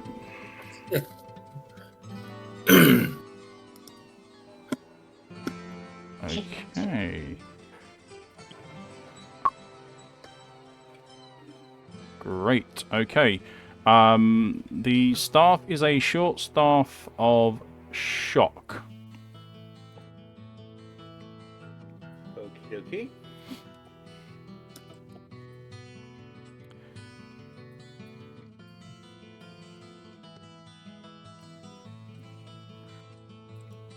It has no spell attached to it. It is just basically a staff with the ability of hitting with lightning damage. So it's a hitty stick. Oh, okay.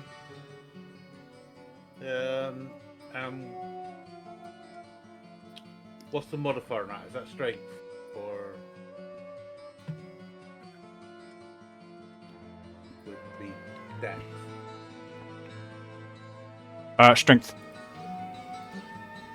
Yeah, leave it to me then. Yeah, it's just the staff. Yeah. So does anybody want it? No good to me.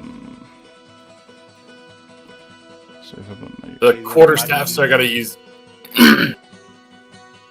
What did you say the strength requirement on it was? 4. I've got I've got -1 on my strength attack, so it's pointless. So if you look on the magic shop, you've got the magical staves. Yeah. All the information is on there for like what requirements and stuff like that you would need. Okay. But as there's no spell, you don't need the intelligence. So it just becomes basically like a blunt weapon rather than. Does standard quarterstaff armor damage? Pretty much, yeah. And then, but it has an added. It's like a more chiseled club. But it is a Yeah, two, but it is a two-hander. So you obviously Right. you'll need 2 hands to use it. But you also said that it does an additional lightning damage. Yes, it does. The damage for lightning was it of shock? The where are we? Emphasis for weapons. Scroll down. Shock gives it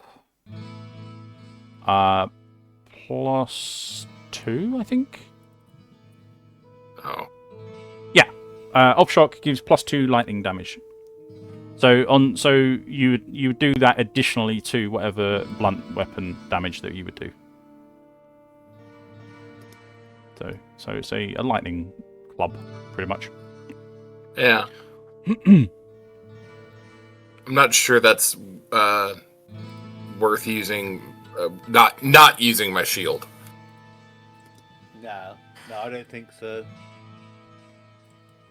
Okay, well, I'll just keep all of it for a minute, and then. Yeah. No reason to get rid of it. Yeah. No. No. Yeah, if you got the room to hold on to it, by all means, hold on to it. Yeah, no worries. So yes, it does take up 4 spaces, so you're okay. Yeah, no, change that to 36, yeah. Yeah, there we go. Yeah, all good.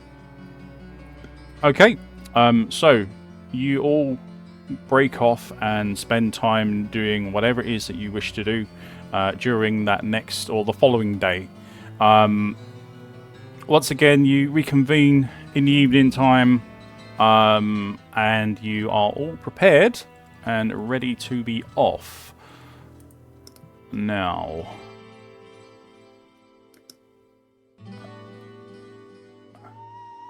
Do my sorcery points recover on a long rest? Yep, you get all that stuff back. All your sorcery points, and any abilities that you've used, if you got any. Right, I'm just putting this crest helmet on. I'm making all the adjustments because it's got a lot of stat adjustments. Okay. It's making me see very squishy. So it will be the following day. Current time is day 8.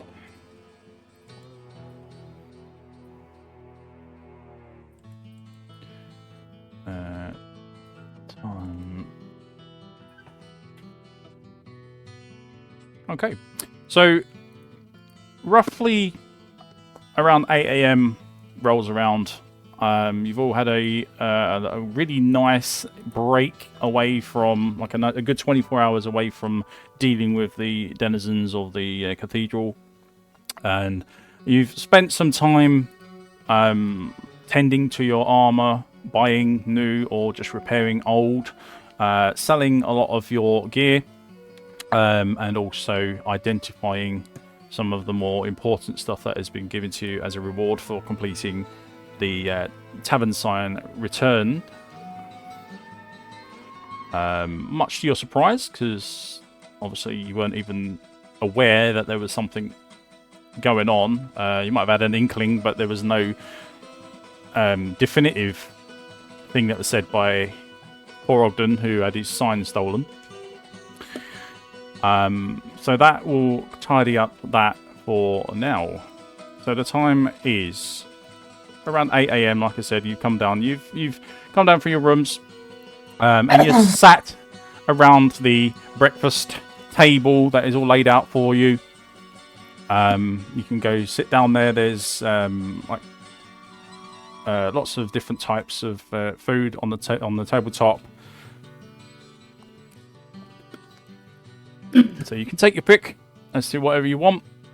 There's like granolas and stuff like that. There's like a continental style breakfast. There's bits of bowls of yogurts and cereals and all kinds of things. Not necessarily the high grade stuff, but good enough to serve to his patrons.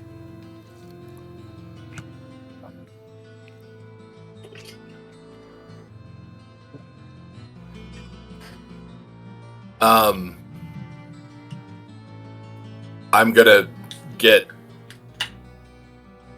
a bowl of whatever, probably some kind of granola, and or if there's a biscuit or a pastry or something, get that in the equivalent of coffee.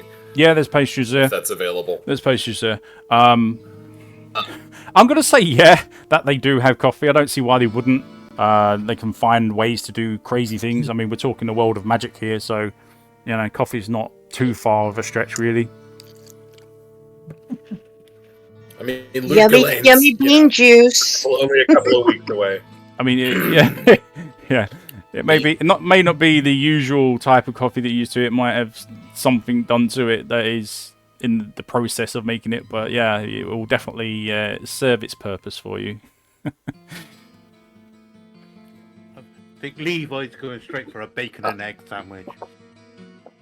Bacon. There you go. Bacon egg sandwich, wow. Bacon! Make the most of that, because that's going to be in short supply at some point. Nom nom on the bacon. Yeah, supplies are getting tougher. Well, I have a question about my character sheet, and then I want to ask Ogden a specific question about something that we've encountered so far. On my character sheet, it says my armor class is 12. Yes. In the armory, it says that a leather armor gives me a +7 bonus plus my dexterity. Yeah. Should my Okay, so my dexterity is a +0. So should it not be 17 then? No, because you start at 5. Your base armor is 5, not 10. Oh! That's where my confusion is. Okay, cool. I know it sucks. Throws me off every time. Okay, yeah, I did know that. I just forgot. Okay. With that said, or taken care of, I am going to go to Ogden and sort of half report, half ask about Kale, the fallen townsperson, and then ask Ogden what he knows about the butcher. Ogden. Yes, Farnham has mumbled something about a hulking brute who wielded a fierce weapon. I believe he called him a butcher. Called him. Yeah. Okay.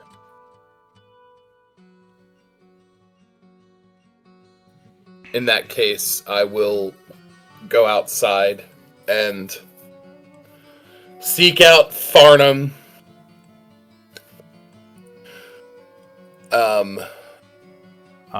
Great. Okay, Farnham.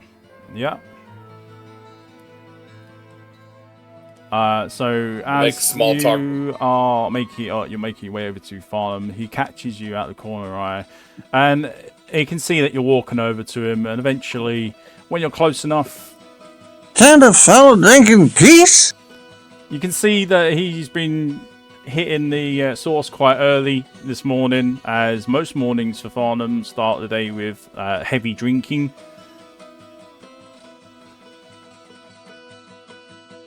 It's 8 a.m. I want to tell you something, because I know all about this stuff. It's my specialty. This here is the best. The best. That other ale ain't no good since those stupid dogs.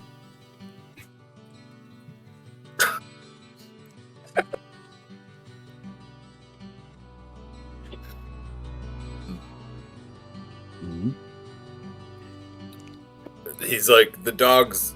Okay, that's the end of that. He says, Ogden told me you knew something about a demon down below called the Butcher.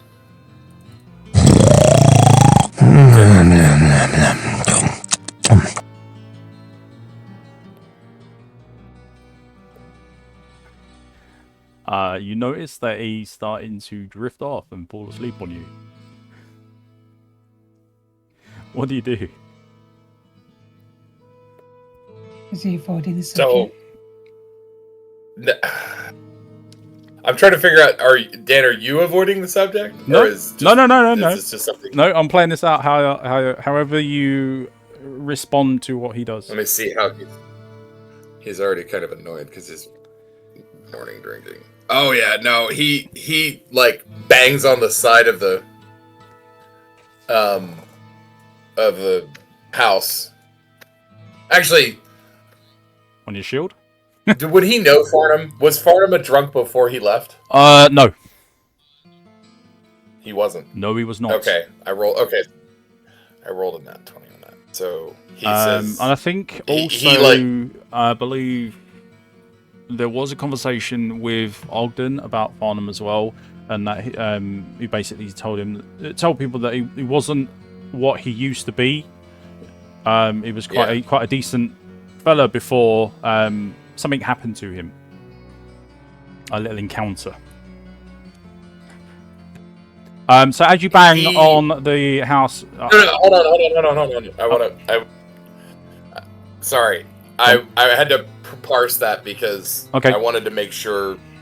I forgot if my character would have known that about Farnham. Mm.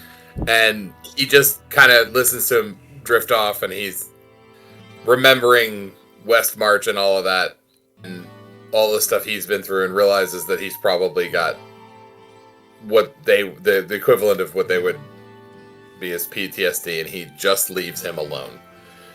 In fact, he maybe even puts down a couple of coins for him to have another drink.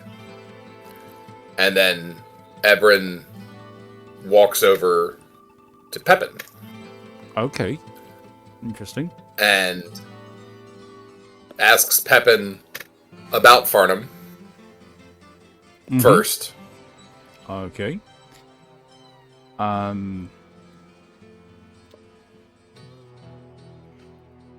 Even my skills have been unable to fully heal Farnham. Oh, I have been able to mend his body, but his mind and spirit are beyond anything I can do. And Ebrin then nods and proceeds to ask Pepin about the butcher. Okay. What he knows about the demon. By the light, I know of this vile demon. There were many that bore the scars of his wrath upon their bodies when the few survivors of the charge led by Lazarus crawled from the cathedral. I don't know what he used to slice open his victims, but it could not have been of this world. It left wounds festering with disease, and even I found them almost impossible to treat. Beware if you plan to battle this fiend.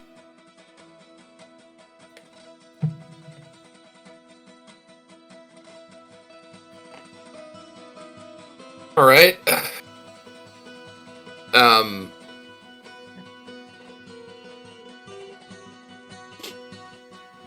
I'm going to yield the floor to anybody else who wants to ask anybody anything. Yeah, in the meantime, while you're doing all that, I've gone over to Griswold. Yep. And asked if I could borrow a couple of shovels to help bury their dead. Yeah, no problem. He'll definitely have shovels, given that he has a huge workshop behind him. Yeah, you can borrow them, no problem. Yeah, and then when Ebrin returns, I'll say, "It's time. Let's go and do this." Okay. Yeah, we go do that. I can fill in some gaps with him. Because I was privy to what the butcher has as weapons.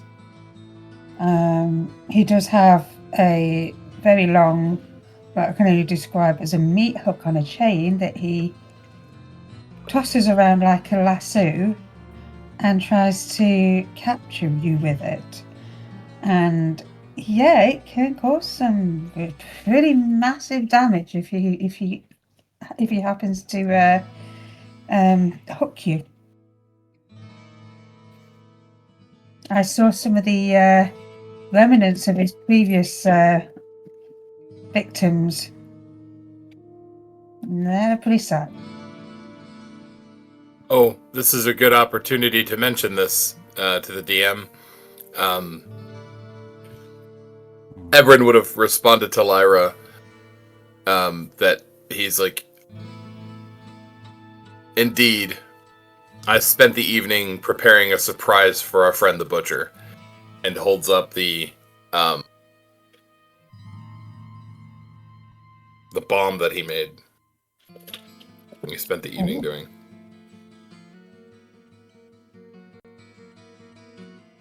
Sounds interesting. Firebomb. Yep. How many do you want to make? You can make as many charges as you've got on the kit. Yeah, alright, I'll make all 3 of them. Okay. And I can just get rid of the kit and add the 3 bombs to my inventory. Absolutely. Not worry about it. Inventory or belt? Inventory. They will be classed as weapons, so you will have to hold on to them, obviously. But yeah, they are stored in your inventory. Understood. 1 space because they do stack. Oh, dope. Thank you.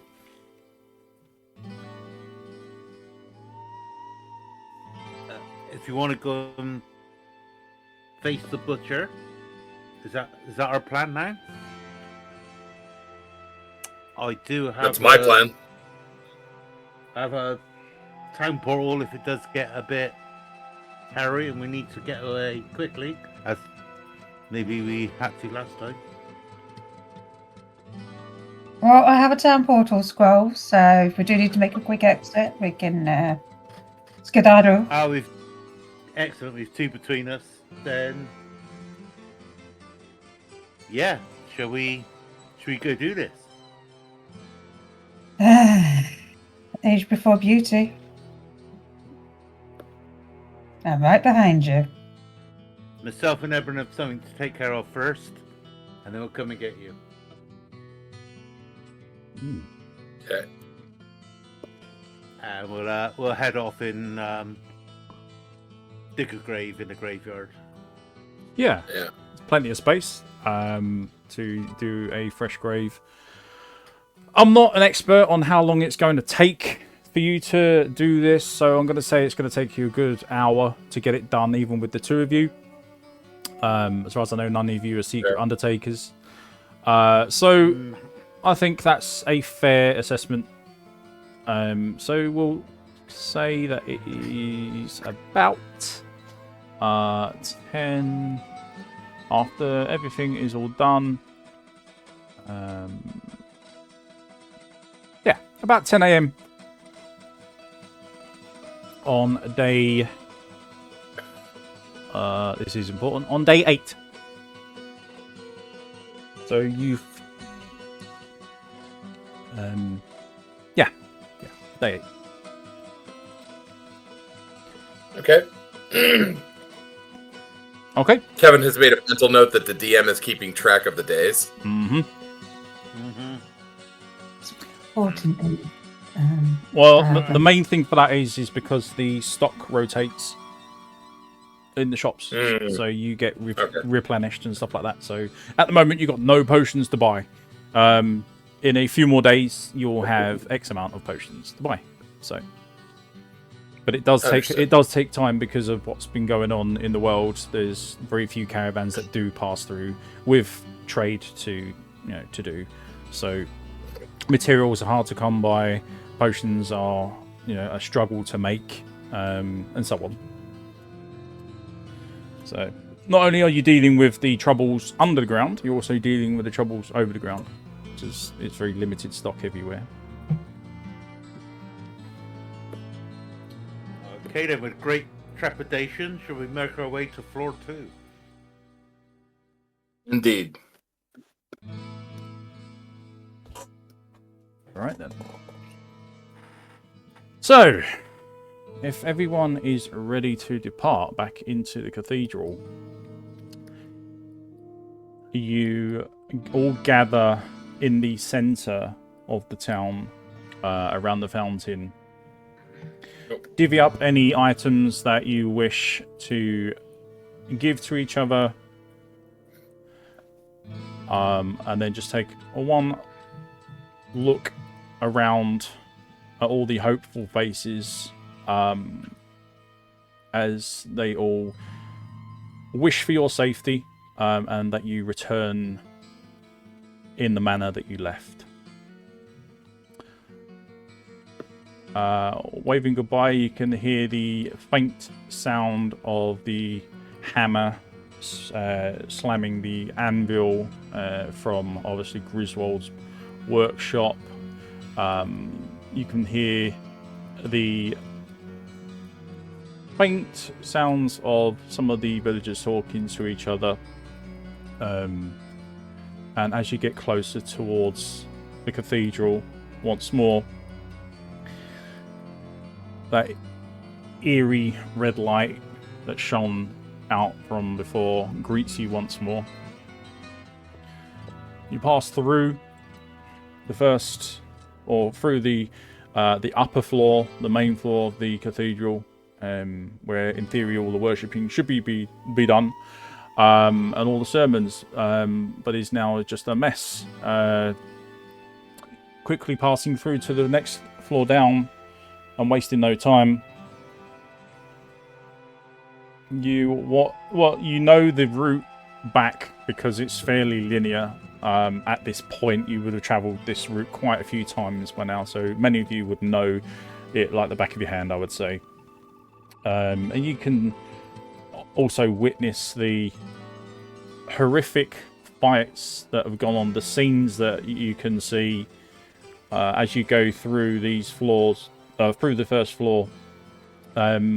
Priests that have come to stay, or monks that have come to stay within the cathedral at some point, really did pick the wrong time, because there's just bloody bodies that they've been slain whilst they slept, as the demons have come pouring through the halls and the rooms and just killing everything and anyone that is there. But undeterred, they press on.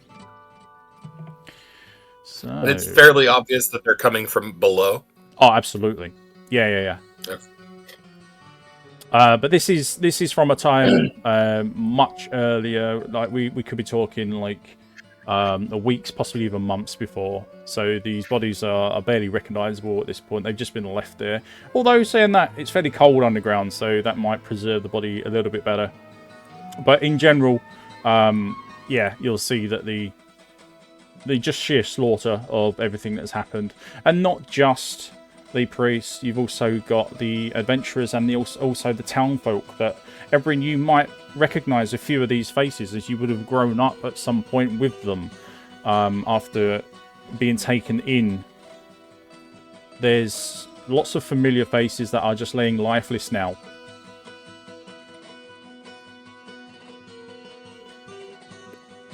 Every time he passes one, his step probably gets more urgent. He wants to find the butcher.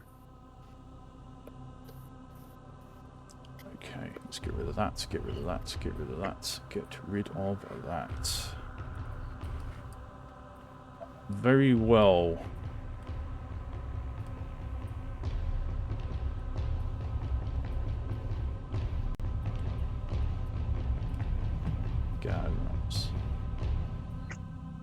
Okay. As you step off of these stairs to the floor below, and you will fan out into whatever position or location you wish in that room, you can see clearly that there are bodies that have been slain, blood, reminiscent of the butcher's presence. Also the demons that were on this level that have been cleared out. The fallen mainly, but there were some undead as well that have been all dealt with. So to your knowledge, the only thing that is really would pose any kind of threat is the big bad himself. So I'll leave it with you. Big bad butcher. Big bad butcher.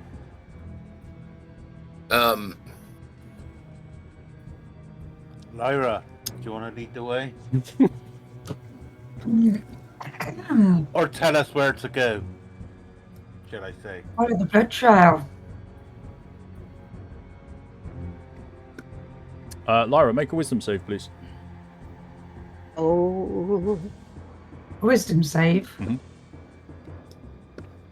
don't say anything above a 10 is okay.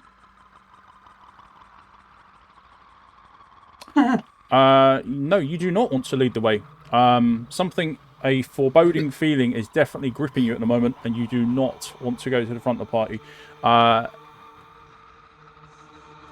Anytime that you're not under a fear effect as such, but you are very reluctant to move to the front of the party. Anytime that you do, and that you are at the front of the party, I'll make you do another wisdom save, and we'll see what happens from there. Okay. I just shout out, right, everybody, hang on. Let's Yeah. let's get in position before we open this door. Yeah, I'm hiding behind this wall. Above game, who's seen this map? Only Lyra. Only Lyra. Okay. Okay. What's that, sorry? Yeah, I was just trying to work out who's actually been here. I know your character has technically been here, but I wanted to know, player-wise, who's been here, who's seen this map.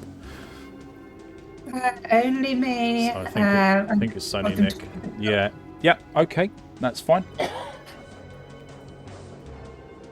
And at the moment, this looks far too familiar, and I'm stood behind this wall trembling. If I am where I think I am, I don't even want to see the light showing through the other side of that wall. What am I seeing with all this blood on the floor? Exactly that. Just blood and viscera. And it seems to lead up to that door that's further away. I think, can you see it? You can't quite see it. If you edge a bit forward, you'll see a door. The hall there? Yeah, that's the one. Yeah. That's the one.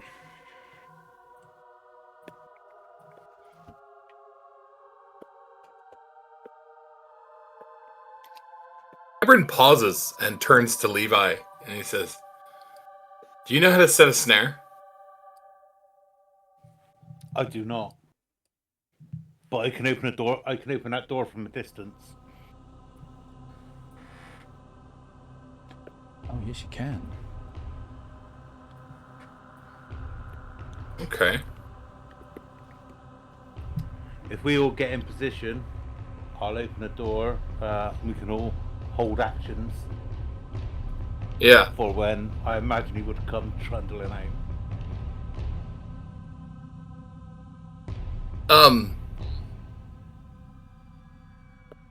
Yeah.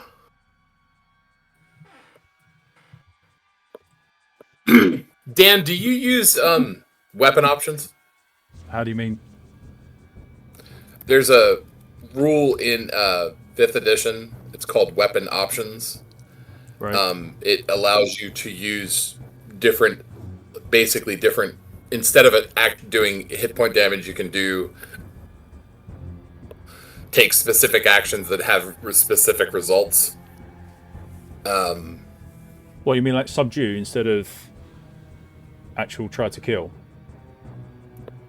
Yeah, it's no. It's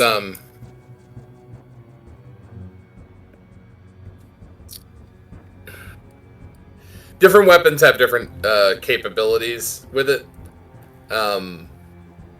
Okay. I'm having trouble remembering. The one I'm thinking of is the one that that would be useful here, but it's also I don't want to metagame too much. There's a laundry list, like a whole page of stuff that you can do with weapons. One of the things is it's called a pommel strike. So instead of attacking with your weapon, you strike with attacking with the blade or business end of your weapon. You strike with the pommel, and I think it like stuns them for a round or something. Yeah, like that. that's usually subdual damage. Okay. Sounds like what he's talking about to me. It does, yeah.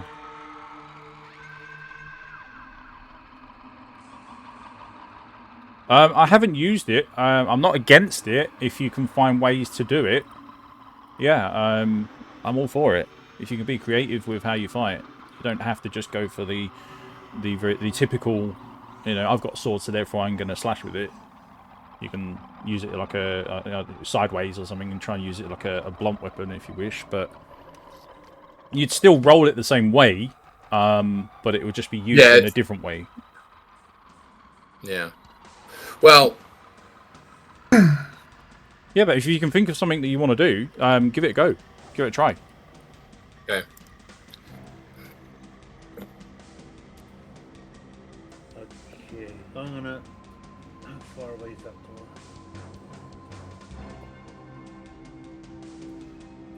I'm gonna move up to about here. I mean, there's nowhere to hide, is there? Can I attempt to like hide in the shadows?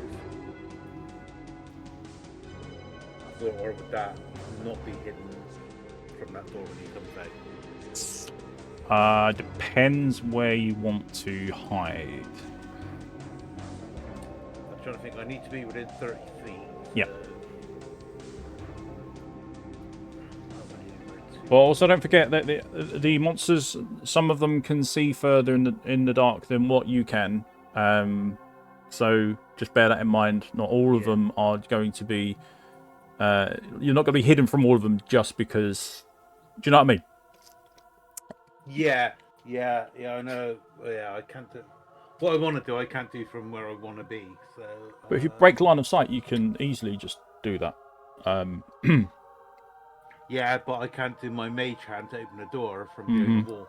That's what I'm thinking. Yeah, if he comes steaming out of there, you're going to get seen. Yeah. Okay. Yeah, he has a sense for fresh meat. Yeah. Whether he sees you or not, it's all in his nose. Yeah. Okay. Tavi, do you want to hide behind the wall so you can get a sneak attack on him? Sure. Okay.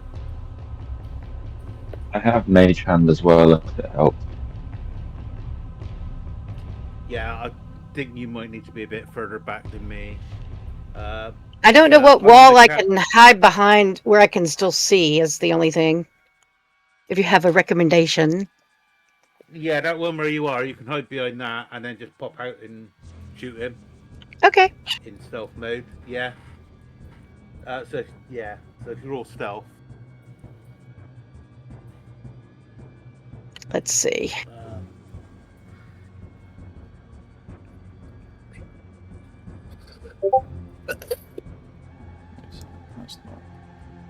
Lyra is currently playing chicken. Okay. She's holding back as much as she can because she knows how she felt last time she was in this particular area, and she's getting flashbacks. Yeah, see. Lyra, we're gonna need you up here. I am moving. Ice Queen. You're the Ice Queen. You can hurt. You can hurt him.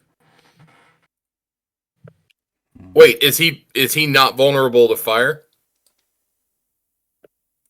I don't think so. From last time we, well, I don't know. I've never fought him before. I've only watched, so I don't know.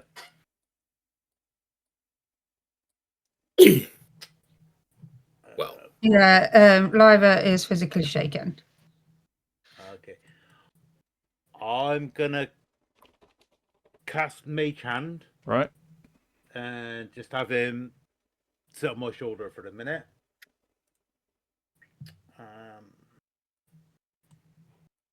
So I'll do a D100 roll, see how I go with my magic. So that's a pass.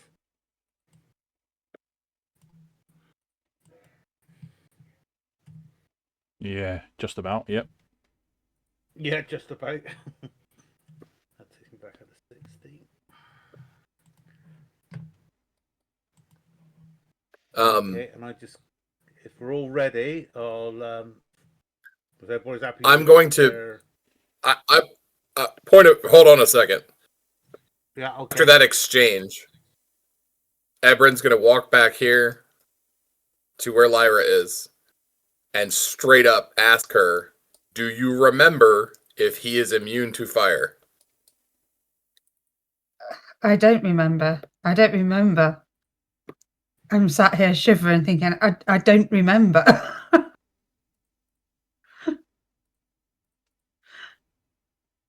Iggy. I'm gonna wing it. She's trying to figure out why she doesn't remember. That's the problem. That's what scares her more than anything else. She doesn't remember. I'm going to eschew my club and put it back into my pack.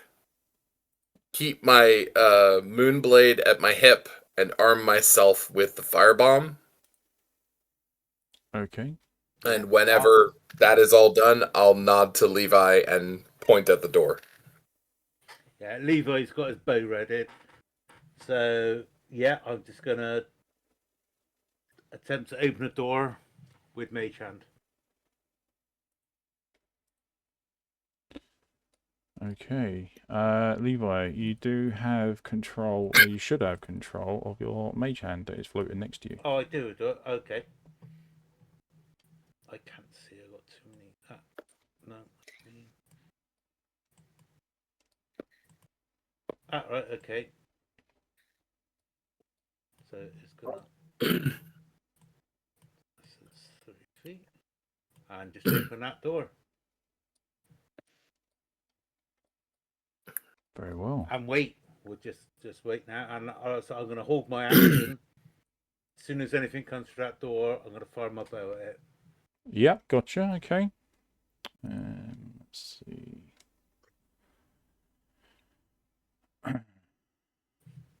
Should.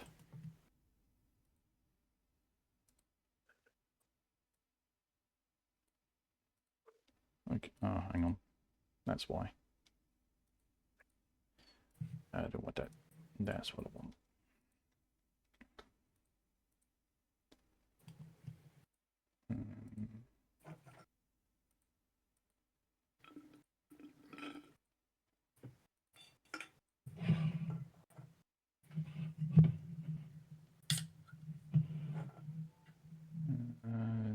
Something going on with this. I don't know what's going on. 1 second, guys.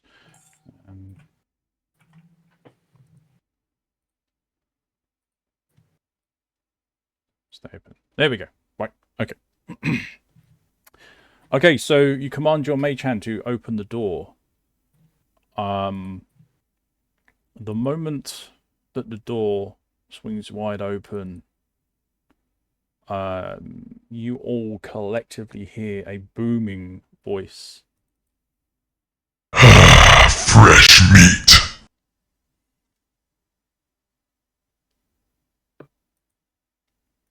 And accompanying this voice is the sound of heavy footsteps, along with what you could only assume is like a jingling of a chain, or something metal at least, that is loose and linked.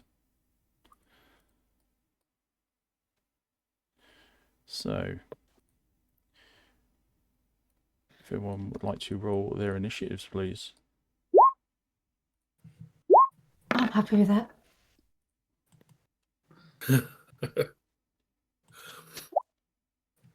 Oh, terrible.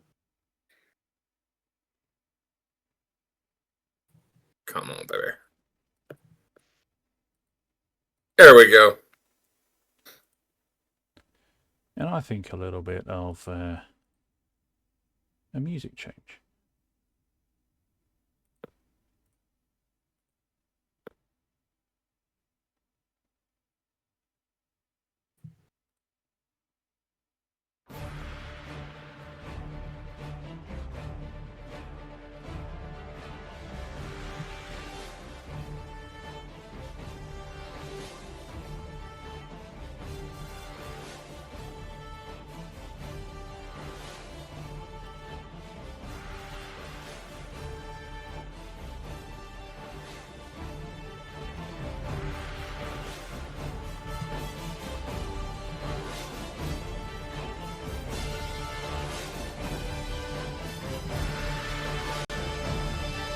Okay, how we're looking.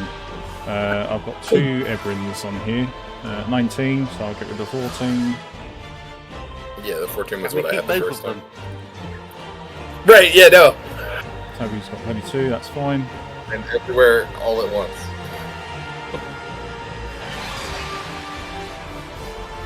Did Fulgrim roll his? Oh, it must have not gone through. There it is. Oh, yep, there it is. Get rid of that. And Tavi, I got 22. Get rid of that one. Levi, 9. Terrible. And Lyra? 3. I'm happy with that. Going last is always an option. No, it can always be a choice. Okay, let's do the smart thing and sort everything out. Yeah, before. And this gives us our exact order. So the butcher is going to go after Tavi and Ebrin. Fulgrim, Levi and Lyra are going to finish up the round. Oh, I see. Very good. Okay.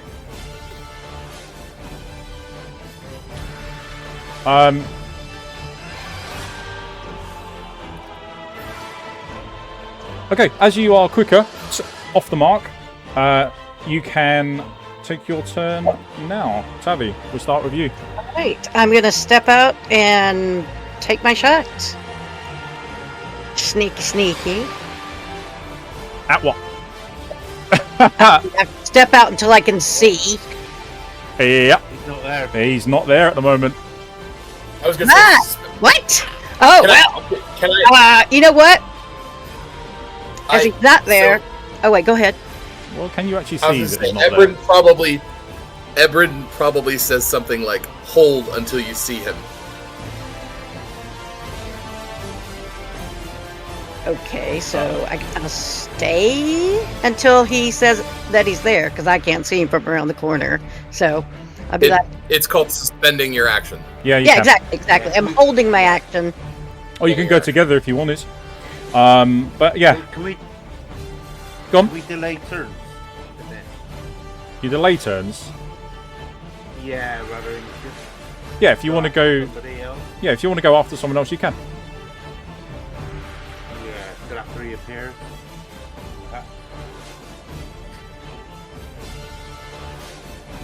I am suspending my action or holding my action until I see him at the doorway, at which point I am going to throw my fireball. Right, gotcha. No, the loud kaboom is the signal that we can move forward. Yep. See, that's a good You'll signal. know. I like that.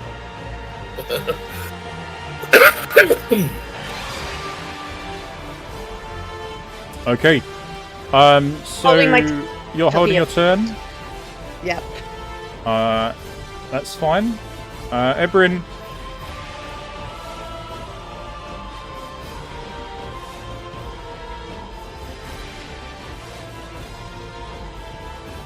What are you doing, Ebrin? I said I'm gonna suspend my action until I see him, and then the instant that I see whatever the butcher at the door, I'm going to throw my firebomb. Gotcha. But it Okay. will probably be Tavi's turn first. Yeah, it will be. Not a problem. Okay, so the butcher.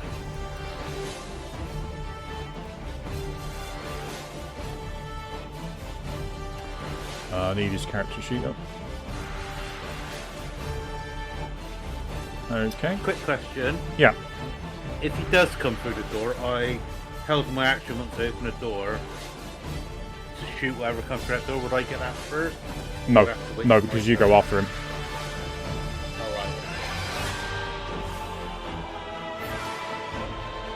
Tavi and I'll go, and then you'll go. Or then he'll go. Okay. 1, 2, 3, 4, 5, 6.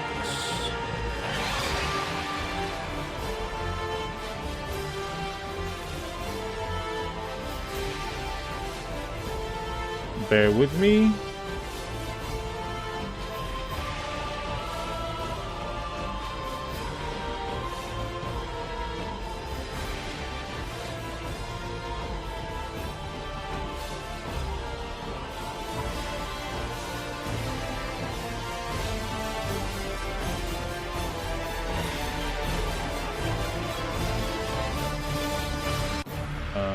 30.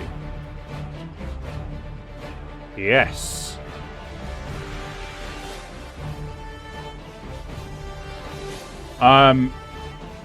Right. So.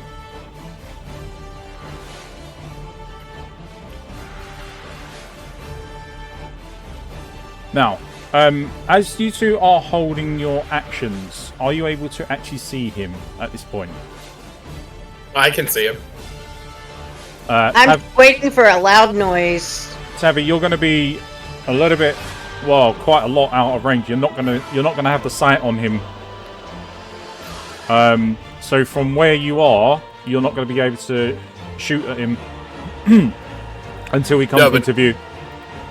So we talked about it, and the firebomb going off is going to be the signal for her to come around the corner and spot him. You can't move. You can't move on hold action. You can't move on hold action? Mm-mm. Okay, that's a new one on me. No, okay. Instead of holding my action, I'm just going to move up to where I'm going to be able to see the door, and he'll throw the bomb, and I'll shoot. If I don't get to sneak, I don't get to sneak, and it's not that big of a deal. It's okay. So I'll go ahead and move, because I obviously cannot see the door yet.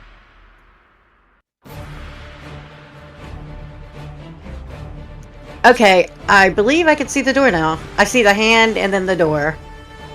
Yep. So when he comes out now, I would be able to shoot him, correct? Yes. Okay.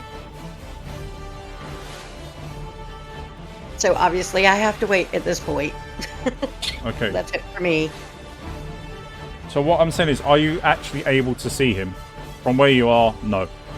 No. I mean, is he visible even if I move? Yeah, sorry, you're not understanding what you're saying. There's a creature on the other side of that door that you can see a little. He put the icon there. Oh, okay. Well, then I'll just move up until I see him. I'm not going to waste a... let's see, because I can still move. Oh, yep. I believe I do see him now. Hold on. Maybe one more. Yes, I can see him. Right, so you can see him now. So that's where you would stop and aim and wait and take your shot. Correct. Right. That's fine. So... Hope I don't become another bloody smear on the floor. As you can now see him, because he's going to perform an action right now anyway, you get your shot off first. So you do your attack on him.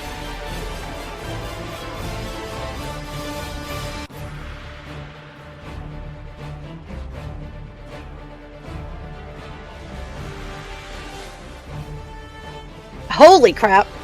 Oh, that was the wrong thing. Ignore that. Roll it again. Oh, damn. Yeah, well, that's his life.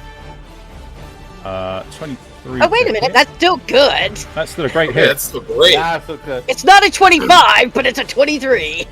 It's... Okay. And I believe okay. You see your arrow sink into his tough, thick exterior, but it doesn't sink in much before he just brushes it away. That makes me so sad. So he doesn't take any damage? Oh, he does. Oh, okay. Just not much. Barely any. That's, I can do what I can do, and that's all I can do. So, there.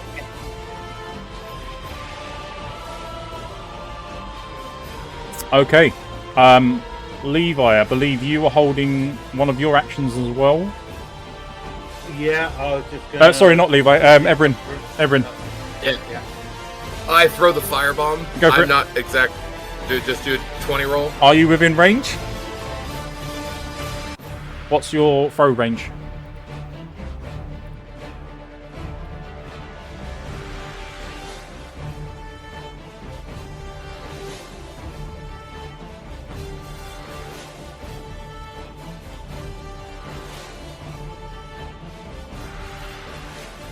I do not know. Okay, let's have a look. I would have assumed 20 feet. Right. It's normally based on your strength. So your strength modifier is, what, 0? So you've got 15 feet at the most. Okay, I can live with that. Alright, I'll throw the firebomb in front of the door.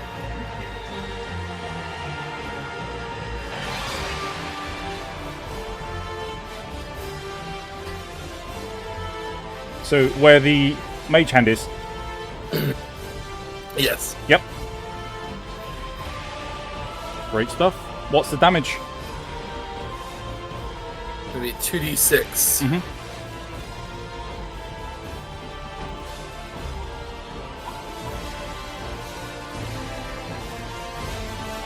Eight points of fire damage total. Yep, okay. Where's your dex? No, he does not. So he's going to take the blast from your firebomb. The flames wash over him. He pats them down, and then glares at you from through the doorway as he steps through into the. You can see the silhouette becomes a very angry, red-skinned, much larger than what you fought on level 4 around the sign. And this guy means business. He looks at you, Ebrin, Tavi, and Levi for his bonus action.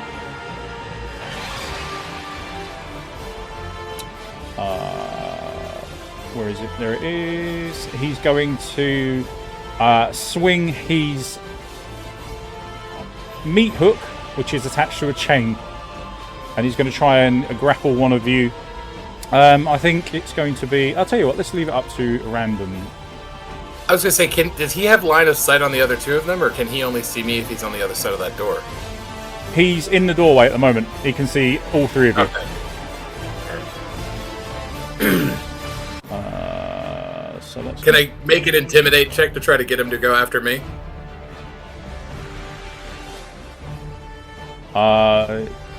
Yes, you can.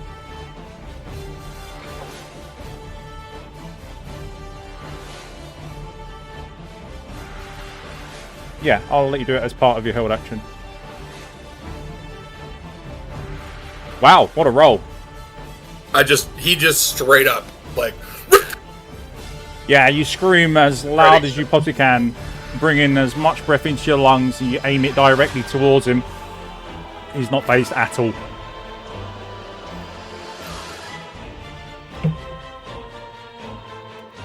His attention.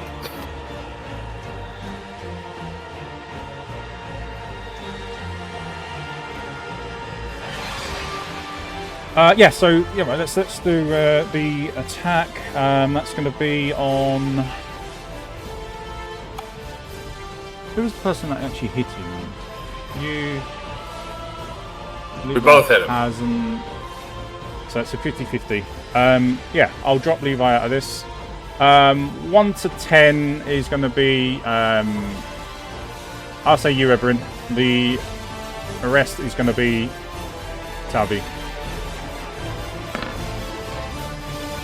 1 to 10. So that is a 10. So he lets loose his chain and hook towards you. I want you to read this. Ooh. That's a single target. Successful hitting wraps around the limb. Causes damage as addicted to the flesh of the sharp and burned and immediately begins to pull a chain. Ooh, roll. That was a low roll.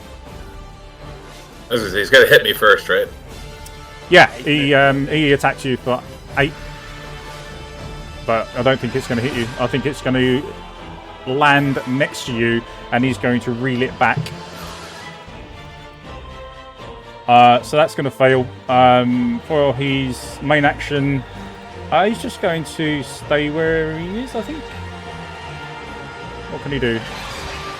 Can't do anything. That's close combat. That's close combat. That's his ranged ability.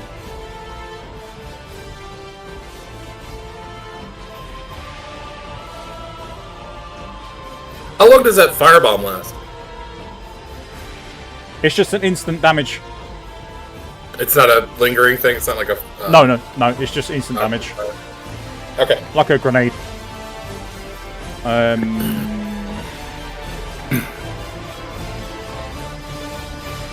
Oh, you know what? I'm going to try again.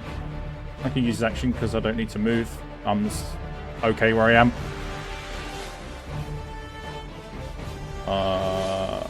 Yep. Get over here. Nice. That's a 20. Oh, great. So as he reels it back and then throws it out again, you feel it land on your leg and start to pull. I need a strength save from you, please. Okay.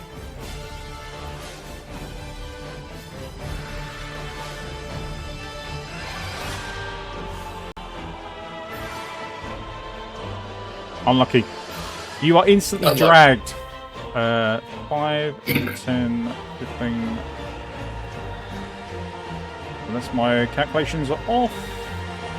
Which they are not. Yeah, he can drag you a whole 30 feet towards him if he needed to do. Which he's done. And I'm going to move this hand out of the way because it's annoying me. And he now bears down on top of you. The damage you take is 7 piercing from the hook.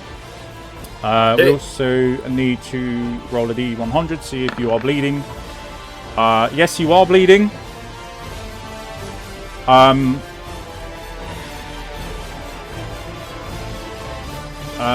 For your bleeding, you basically take extra damage. You take an extra 2 for 5 turns. So 9? No, from the next attack. Next time you take damage. Yeah. So just 7 on this turn? Yeah, just 7 on that one, yeah. Put 5 on you, and also... Now the normal hit points. And that's his turn. Use his action, use his bonus action, and his movement. Fulgrim, you're up.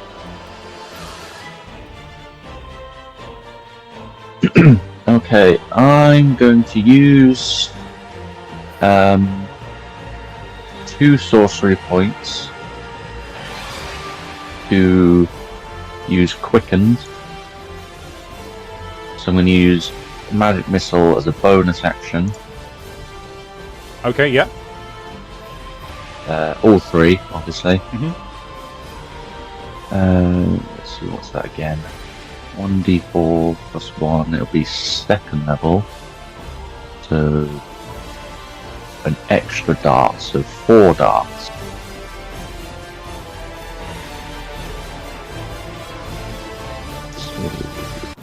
So 1d4 plus 1. Awesome. Let's see.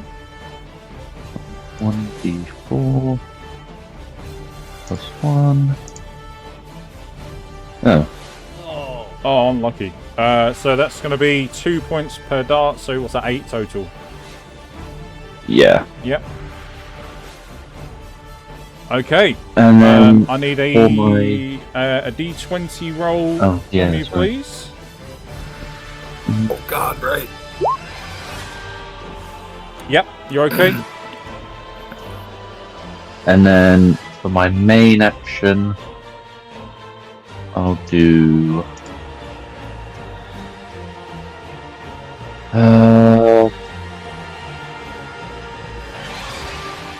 let's do Ray of Frost. So, see if it hits.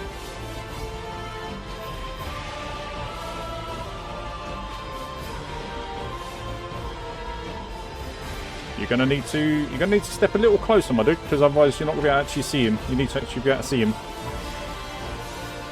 I can see him just on the edge. Oh, can you? Yeah, just about. Oh yeah, it looks a bit shadowy, but yeah, okay, fair enough. Good for me. 21, that's going to strike. 2 points of cold damage.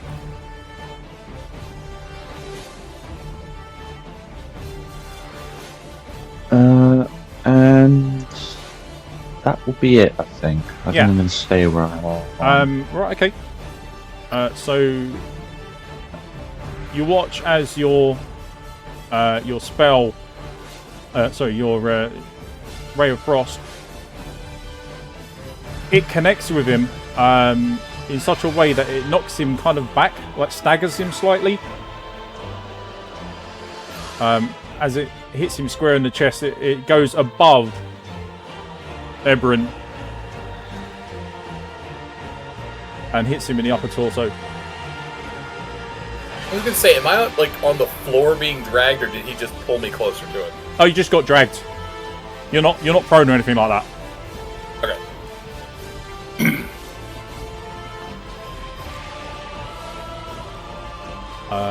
Okay. Yep. Good job, Fulgrim. Levi. Is Ebrin grappled, or is he not? Ebrin is... let me tell you...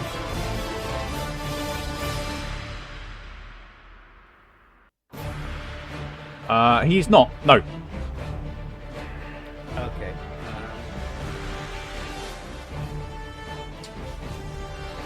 I'm gonna take a bit of movement.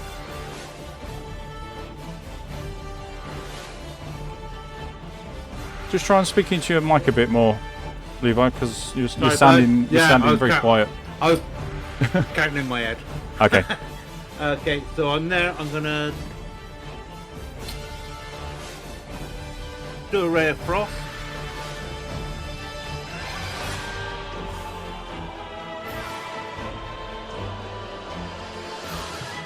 That's a miss. That's a miss. Oh, That's a miss. Goodness, Another 10% gone. Yeah. Okay.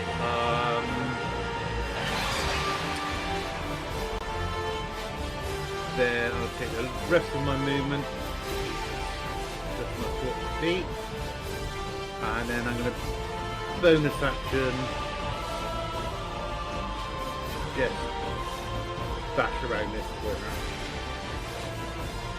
And that'll be my go.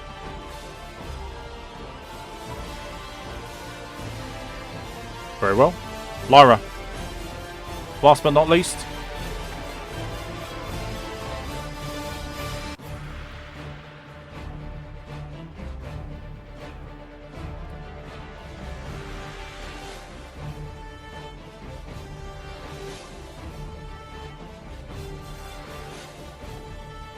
Oh no, I dropped the mage hand, so I moved out of range, so that's gone. A bit. Okay.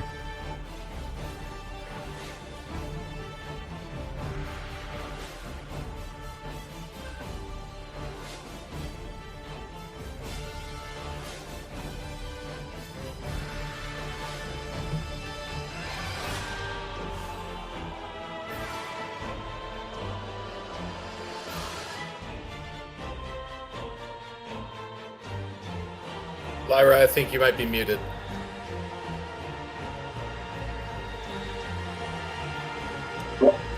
Yes, I am. I'm muted. I do this every time. I'm trying to determine where he is. He's near the mage hand, isn't he?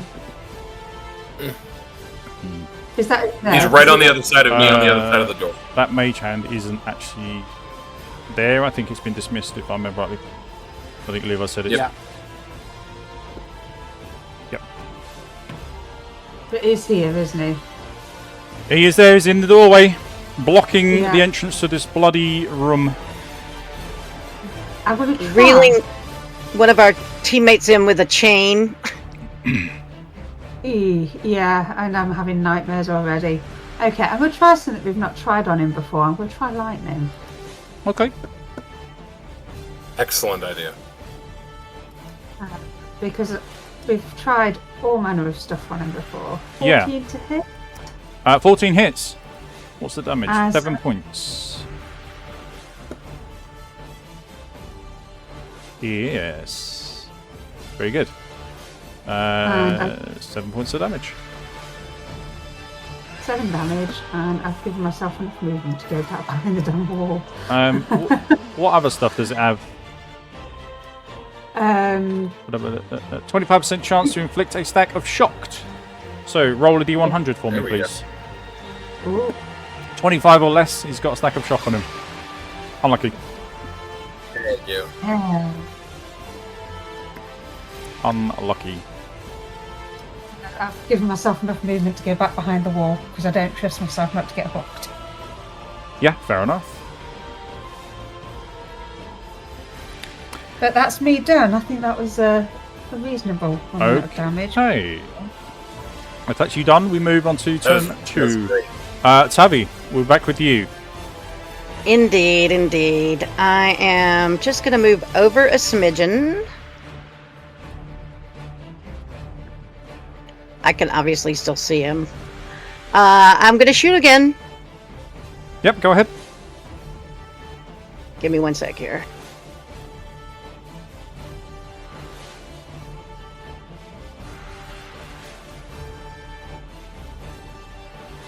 Oh, wow, great job. Dang. That is going to be 24. That is...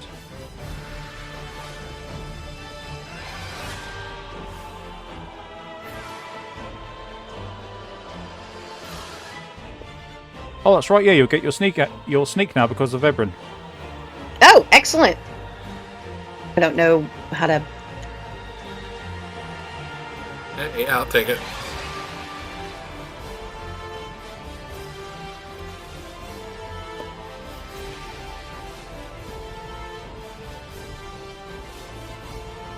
What does that adds to the damage, doesn't it?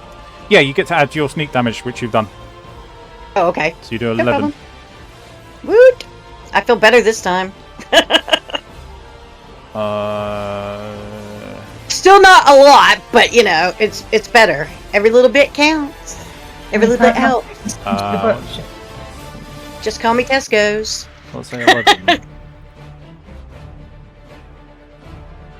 Yeah, a much more powerful shot than you did previously. Actually, you got an extra... What's your proficiency? 2? So yeah, that should do an extra 2. So. There we go. Yeah, so a lot more of a powerful shot, only you can still see that he's resisting these shots. He's got some very, very thick skin going on, which acts like armour. He needs pulling down. We're working on it. But you are whittling him away. If you are done, we'll move to Ebrin. I'm done. Okay.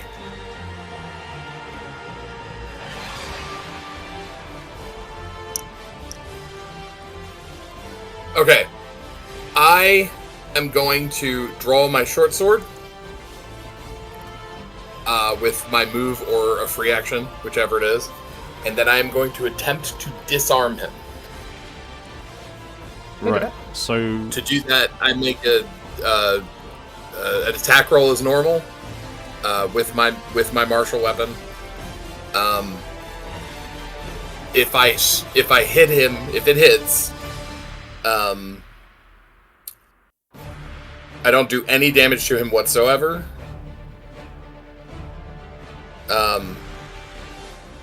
He gets on a hit, the target must succeed on a strength or dexterity saving throw, target's choice. If they fail, they drop their weapon. Right. Okay. Are you cool with that? Yeah, I'm cool with that. Alright. You just do what you gotta do, and I'll react accordingly. Okay. I am going to attack with my lunar short sword. So that'll be your bonus action to equip that. Your action to attack. Yeah. That was not going my way. No. Absolutely not. You literally try to slice into him, and you can feel the resistance as he just kind of like flexes around your blade and pushes it out away from him, using his like gut to just push it away. Flexing those pecs.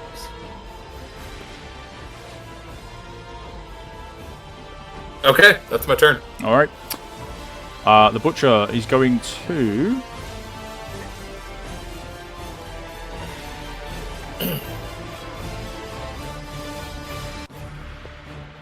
Oh, do I take those 2 points of bleed damage on my turn? Or on his turn? If he hits you. Okay. 2, 3, 4, 6. He's out of range. You can't get past just yet.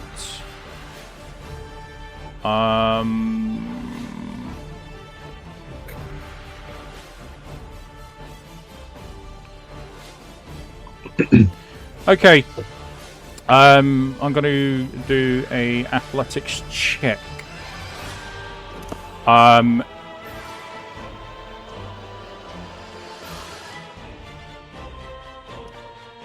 He's going to attempt to barrel past you. In an attempt to reach Tavi. No! He's got the movement to do it, but he needs to be strong enough to do it. So, it's going to be a contest between me and Ebrin. We're going to do an athletics check between us. I roll with advantage. Because he gets advantage on strengths checks. So... Yeah, alright. Not bad, 18.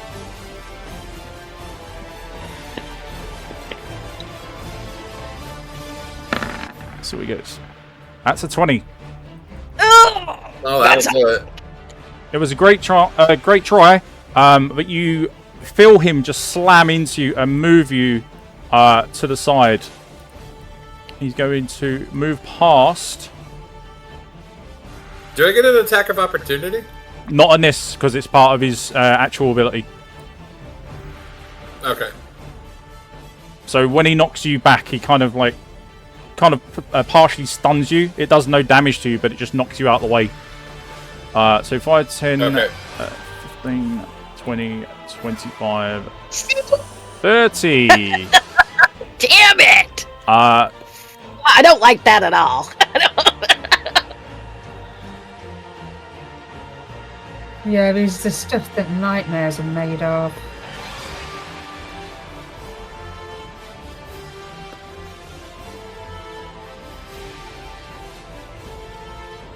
Okay.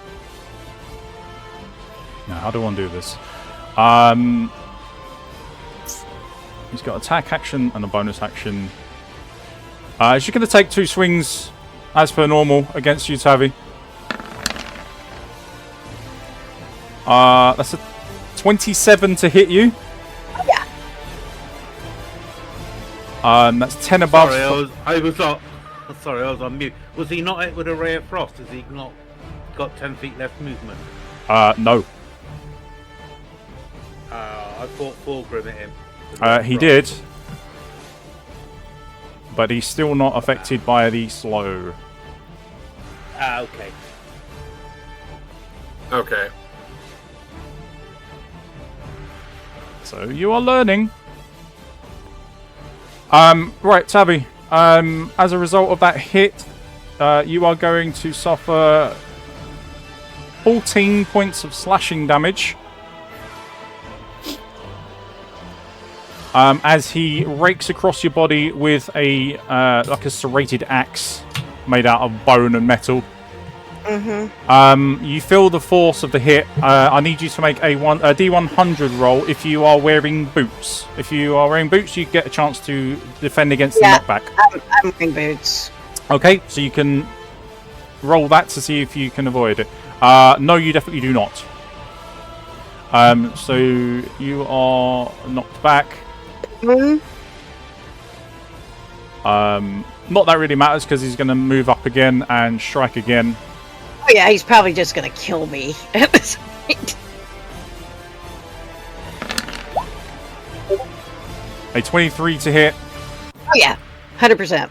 And that's going to be what you got? 15. It's not powerful. 9 points of slashing. And I need you to roll for the knockback save as well. Okay, that's a 62. I don't think that counts to it. I think you've got... Let's have a quick look. See what resistance you've got. I think it's 40%, but I'll have a quick look. Knock back. Oh, 10%. Oh, no. No, it's definitely not happening then. And on this one, he's going to strike you down. So you are going to fall prone. Great. I have one hit point left, and I'm laying on the ground. You got no potions? Pardon? Have you got any potions? Fulgrim, your turn. And I have extra hit points. I forgot about that. My temporary hit points are still good. Yeah, you should still have the... Hold fire a sec, Fulgrim. Yeah, you should have your temporary HP. That will go first. And then your actual HP comes out. Yeah, give me a sec. Well, you don't have to wait. I mean, I'll figure it out. Yep, okay. Yep, go on then, Fulgrim. I will come back a bit. I've about there. Yep. And right, I'll put it here. Shatter. Oh yeah, that's a... is it a con or a dex? Should be con. Con save? Yes. Okay. 21. Oh, easily. Yeah, he's a big tanky boy. Was it half damage? Yeah. Yep. 3d8. Let's see. And it's D8, thunder, if I recall. 3.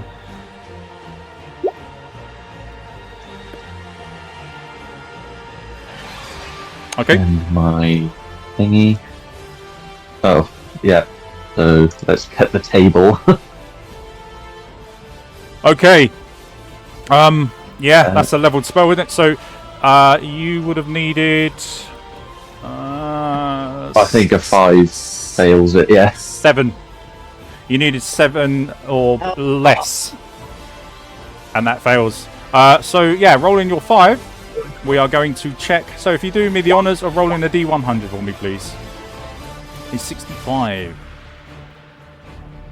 Okay, a 65, that's 69, that is 45, 48, 45, 68, 60, 65.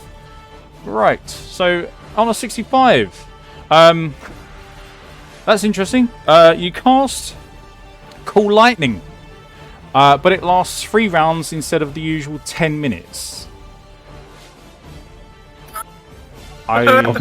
Don't know what that means exactly for you, but I'll have a quick look. I don't know what Cool Lightning does.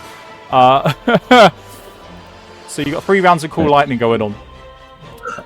Let's have a look. Storm cloud in the shape of a cylinder that is 10 feet with a 60-foot radius. Centered. As long as it's hitting him and not us, you're fine. It'll hit everybody. It's going to hit me too, because I'm It's definitely... gonna hit everybody in the room! Somebody needs to get... Hang on. It's a storm cloud with a 6-foot radius. Yeah. I choose a point under the cloud. And each creature within 5 feet of that point. So the area is 60 feet, but I can choose anywhere in 60 feet for the lightning to hit. Yeah. Centered on a point you can see within range. So, what's its range? 120 feet. But I don't think you can see 120 feet. Okay, so point to me. Do you know how to use the... do you know how to use the measuring tool? Yeah. Yeah. It's just Yeah. Just point to me where you want it to go. I'll just put it in the middle of the room, I guess, right here. Okay.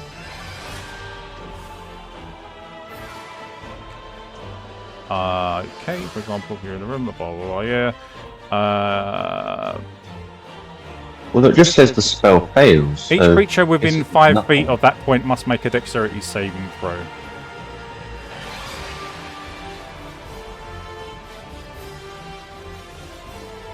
Wait, did you say this is call lightning? Yeah. I'm reasonably sure call lightning just doesn't work underground.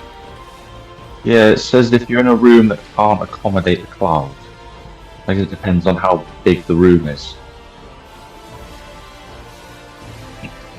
What is it? 10 feet tall with a 60 feet radius.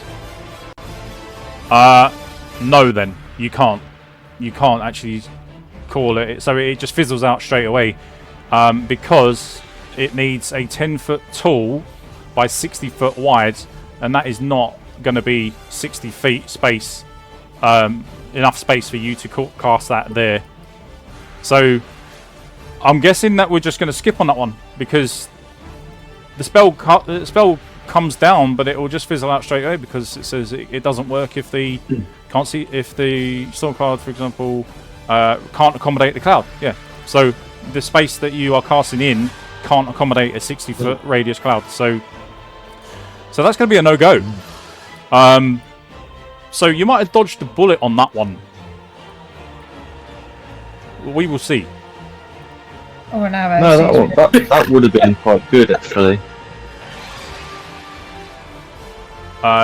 Yeah, not for Tavi, it probably wouldn't. No, because I can just If it is over. I just choose a point for the lightning to strike, and then they take the damage. Yeah, we're moving 5 feet of that point. Yeah. Yeah. Yeah, so I could put it like here, for example, but it doesn't go off anyway. Yeah. Yep. Sadly, there's not enough room to accommodate your lightning storm. So that doesn't happen. Okay. Flux of wild magic trying to escape there. Yeah, it was trying to. It was trying to. I will say that as we have rolled on the table, that it is going to count, even though the effect never actually could take place. So you will go back to 1 being your modifier. Yeah. So that's a good thing. Okay. So with that done, Fulgrim, you finished. Levi?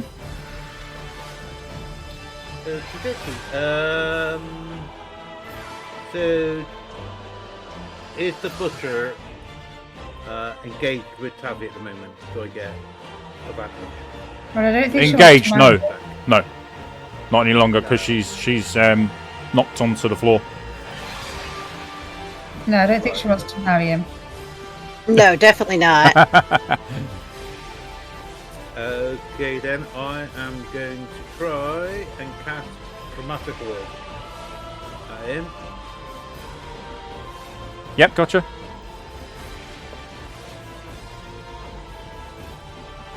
Cast level 1.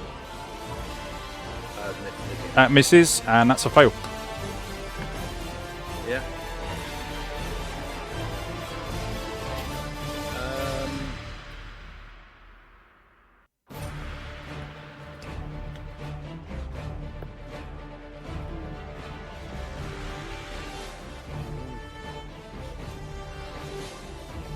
I'm gonna take my movement.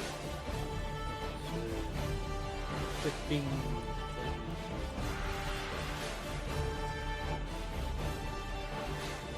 Just get behind this pillar, and Yep. I'm gonna try to hide from him around that pillar.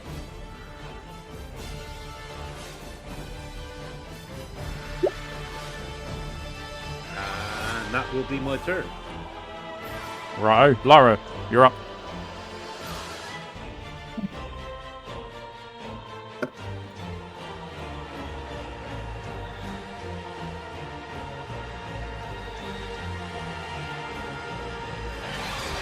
And he's a little bit closer this time. He's a lot closer now.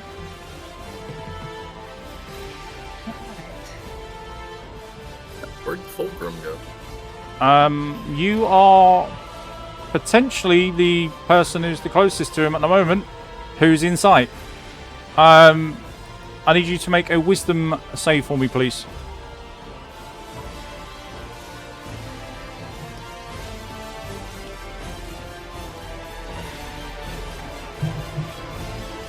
Oh, not again. Okay. The dice sleeping today. Honey.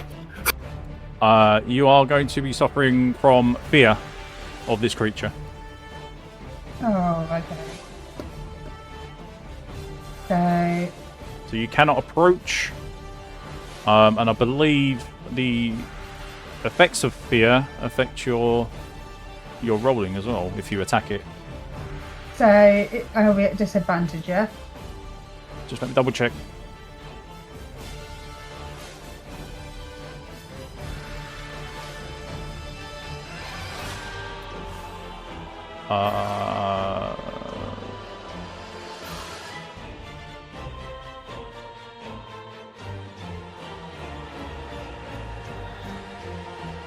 You must use your action to make a dash action, a move away from the creature to the safest available route of on each of your turns, unless there is nowhere to move. If the creature ends its turn in a location where it doesn't have line of sight to you, the creature can make a wisdom save. So basically, if you can get around the corner from it, you can try to make a wisdom saving throw, and it will end the effect. Okay, so I've got to move straight away then, rather than cast.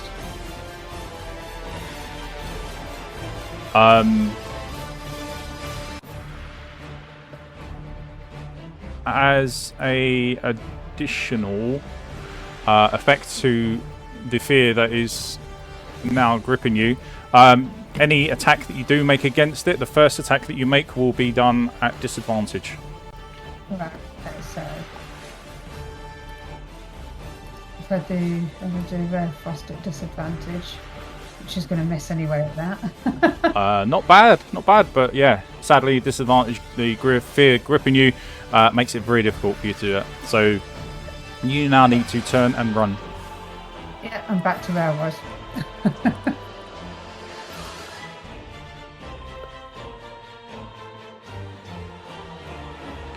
Okay. Yep, you got away from him. You can make a wisdom save to try and break that fear on your turn. My next turn, or when I get it? Yep. That's fine. Turn 3, Tavi. Yes, I guess I need to get up. Would be ideal. Did we lose some? I would stay down whilst you're so close to him. Tavi, you do have magic I missile want on your to sheet. get away from him. This would be the. I'm sorry. Go ahead. You do have access to magic missile. It is on your sheet. Yes, I do. Yep. I know I can hit him. I reckon I'm going to do that, and then can I also drink a potion? If it's on your belt, yes, you can do it as a reaction. It is. Excellent. So potion and magic missile are the two things I shall do this round. Wonderful. Okay. First potion. I mean, first I'll do the spell. So.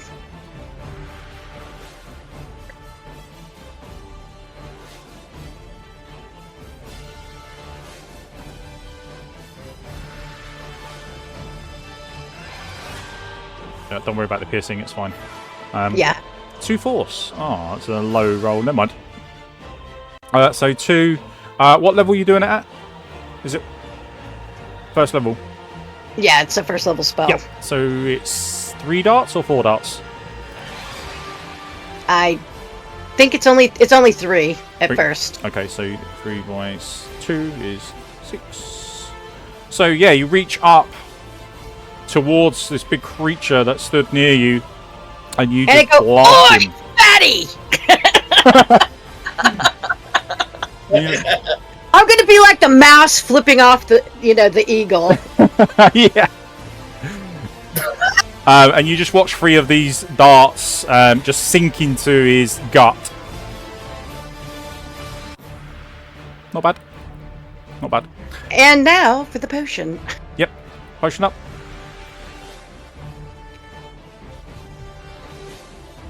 That is on your sheet down the bottom left. Bottom left. Is it? Hold on.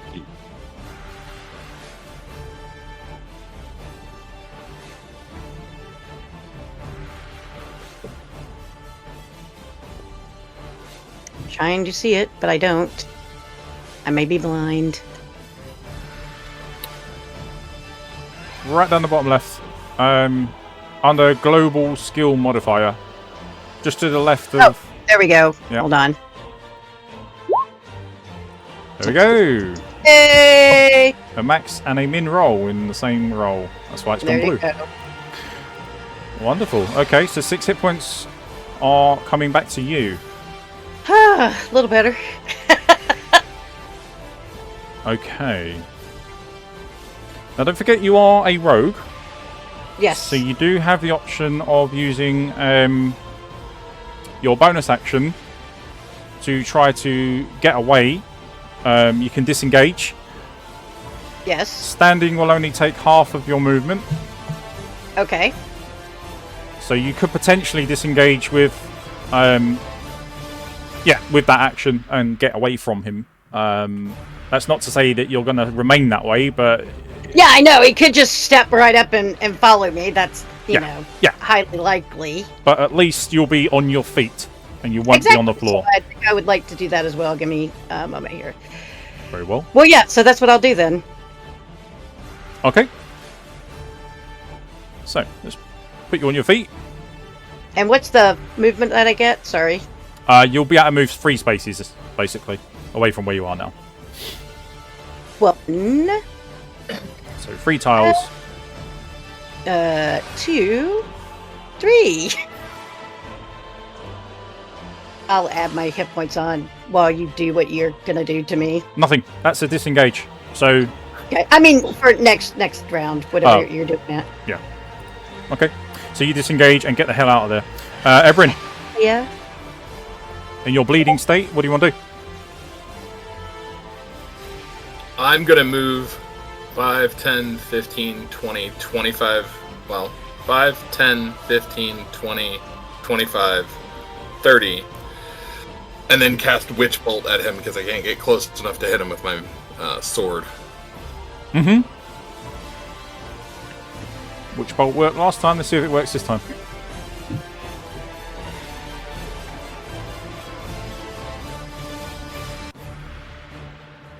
No, it does not.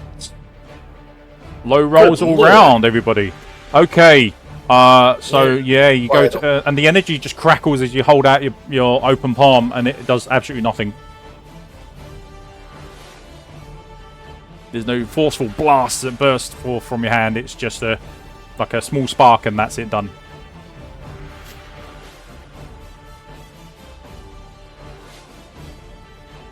Well, that's me done. You know what? No, that's not true. Okay. I'm gonna use Action Surge. Mm-hmm. Yes. And I'm gonna move right up on him and hit him with a melee attack. All right, go for it. See if you got any more luck with that.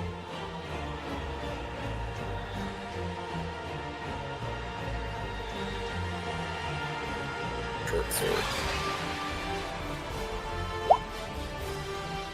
A 15 does hit.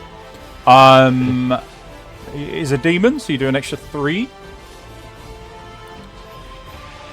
And your fight style, you're using 1 weapon, so that's added as well. Yep. So what's Okay, that? so 10 that's- total. 10. Okay.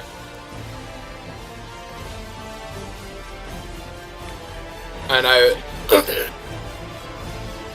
would have said something pithy like, pick on someone your own size. Just snarls in your direction as you pull your blade out from his arm, which it would seem to be quite devastating to any normal person, but this demon Hulk in front of you is, let's say he's not really phased by your attack that much.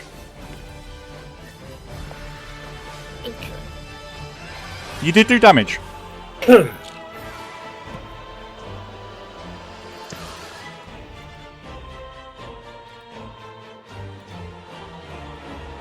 That is definitely my whole everything I can do.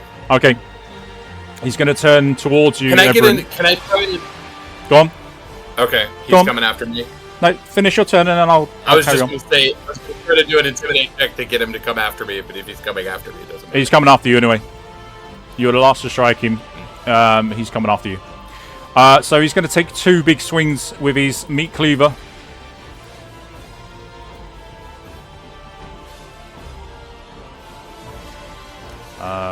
Yep. He's got no advantage. Yeah, so normal rolls. 19 to hit for 11 slashing damage. And I need a D100 save from you, please. If you've got boots. If you've got boots, whatever your percentage is to resist a knockback, which is probably 10%. Until you get the better Okay, so stuff. I'm doing a D100 roll. Yes, please. You need under 10. Unlucky. So yes, Oh, it didn't. you Okay. are Wasn't making knocked any noise. back.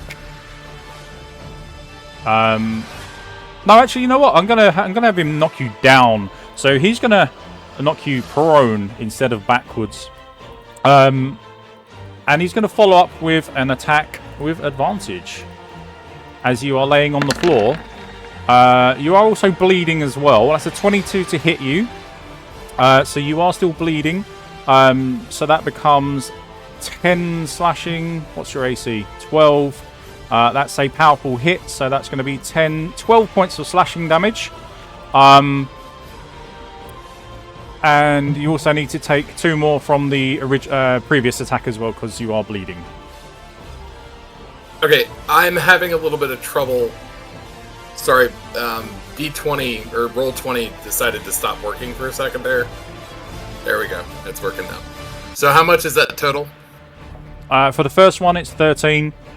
For the second one, it is 12. Okay, I am down to 2 hit points. As you are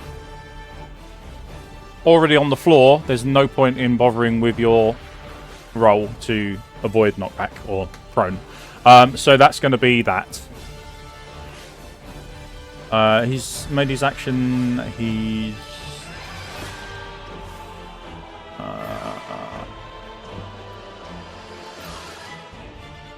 yeah, that'll do. That's him done. He's just going to stand there for the time being. Yeah, Fulgrim, move on to you.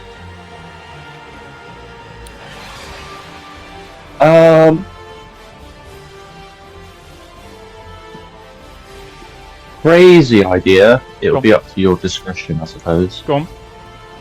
Mage hand, carrying a health potion.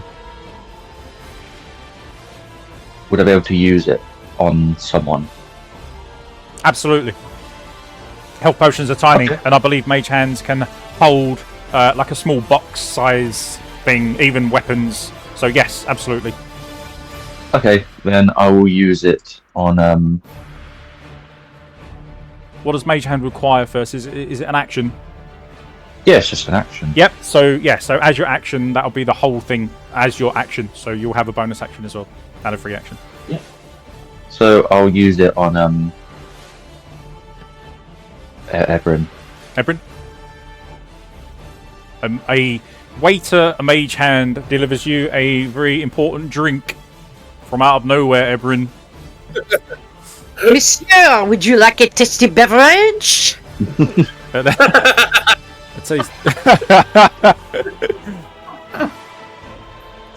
So what was it? 3d3, is it? Yes. I think you will find it is a very Oh, fine. cool. So I don't have to take it. I'm using his action to take it. Absolutely.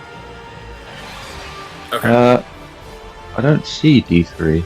On your character sheet, on the left-hand side. Ah, okay. Lower Yep. left-hand side. That's it. There we go. Oh, another min-max. Okay. So 5 hit points back, Ebrin. Awesome. Okay, and on top of that, I'm going to use my last 2 points to quicken another spell. Yep. I was also going to use my Tides of Chaos. Yes. Okay. Um, Is that the one that gives you advantage? Yeah. Yeah. So regarding this as well, I don't know how you want to do this with the new wild magic system. Go on. Because it says you decide. Obviously, you decide originally if I do a wild magic after a spell, that I also regain the use. So I don't know if you want to change how that one works. Like, no, we can stick to the original. Yeah. The other thing that we do is extra. So just do it as you would normally do it. So let's see. I am going to use. How did he react to the fire? He was. Who done the fire? It was Ebrin, wasn't it? He done the fire bomb. Yep. From where you were, if you saw anything at all, you would have just seen that he just walked straight through it. He didn't seem to be phased by it at all. Okay. Well, the only thing I can do that's really an attack spell is Scorching Ray, anyway, so I'll do that one. Okay. So it is level 2 with how many rays? 3. 3. Is it an attack per or total? It's per. Just one. Okay. So, let's see. Scorching Ray. Public. Advantage. Oh! Incredible. Tides of Chaos working in your favour. Okay, so that's going to be your first ray. Yes. So the first one strikes really hard. Do your next one. Then the second one.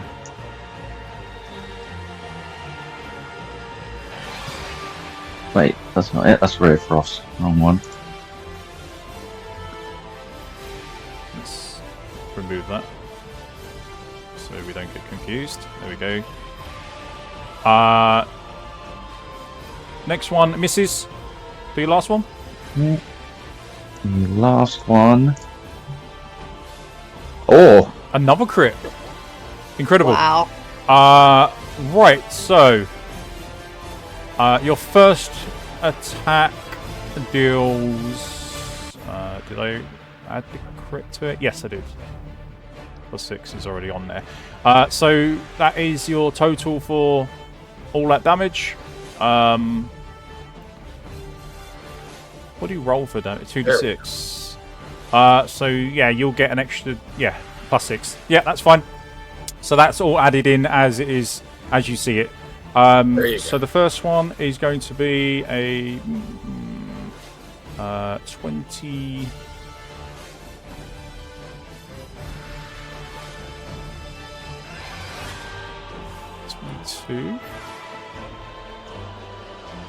Yeah, big hit. Huge hit. Even though the attack is resisted, the precision I can't say it properly.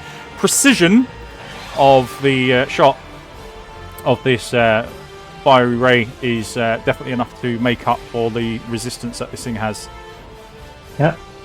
The next one missed, so we won't worry about that. The one after that is 16 points of fire damage.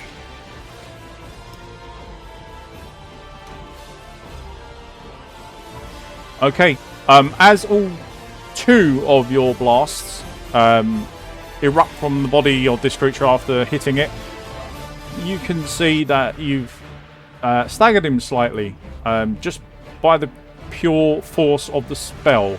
Not so much the damage, but the spell itself. And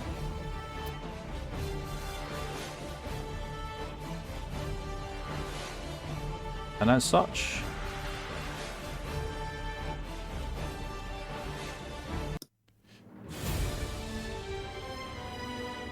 you can see that he looks enraged and is slightly, potentially blooded. There we go. So looking a little less robust, perhaps? Yeah, you could say that. I mean, he took a lot of fire damage, and the physical damage has not really done that much to him. So it's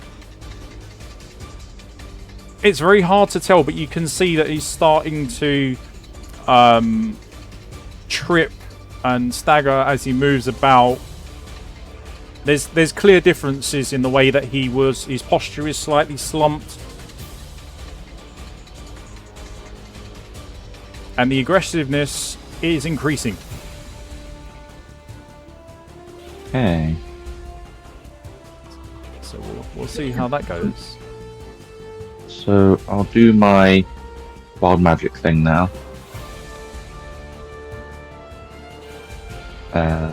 Which is 62.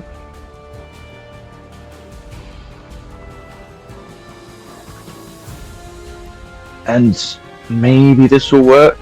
What's this? Huh? Oh, what, you have to roll from the list straight away? I mean, it was a leveled spell anyway, so... Yeah, I thought it was just a roll to see if it triggers. But yeah, we can do that. But yeah, nothing happened anyway. But...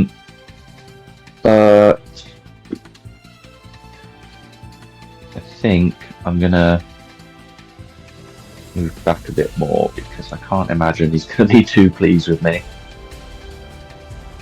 I mean, you just pelted him with two really strong Yeah. bolts of fire. So yeah, he's probably a bit pissed. I'll sit back here. Alright, Levi. Move on to you. As you are hiding behind the pillar. Well, no, I'm not going to say hiding, but waiting for your time to strike. I like that. Yeah, waiting. Okay, I'm gonna see what's happening. Hidden but not hiding. No. I'm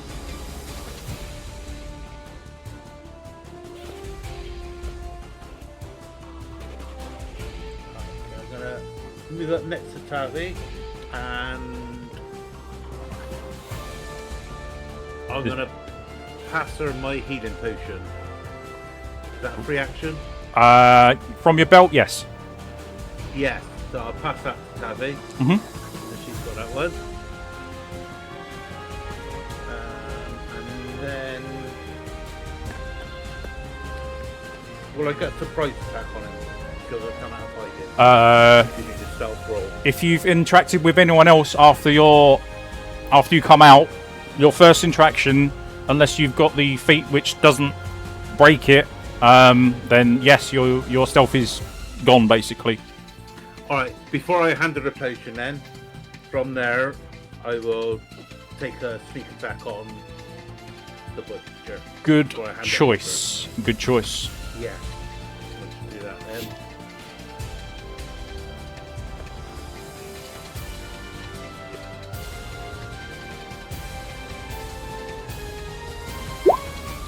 Oh, sorry, that should have been with advantage. There we go. Another one.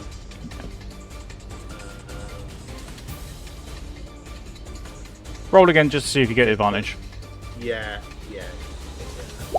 You do not. But I'll take the 19. So, But I'll take the damage that was rolled Yep. under first. So weapon damage 8, 7 piercing. Lovely. Okay, so that'll be. What's that? 15. 15, yeah. Yep. Then I'll hand the potion over to Tavi. The arrow does sink in, but you watch as it is resisted quite a bit. Yeah. And then I should just sneak back in my little corner. And then hide again. Yep. That's a great roll. I don't even Blend think you in with the can. background. Yeah, he cannot even see you unless you break your own stealth for doing anything. Yeah, you've got advantage easily on that. All right, Lara.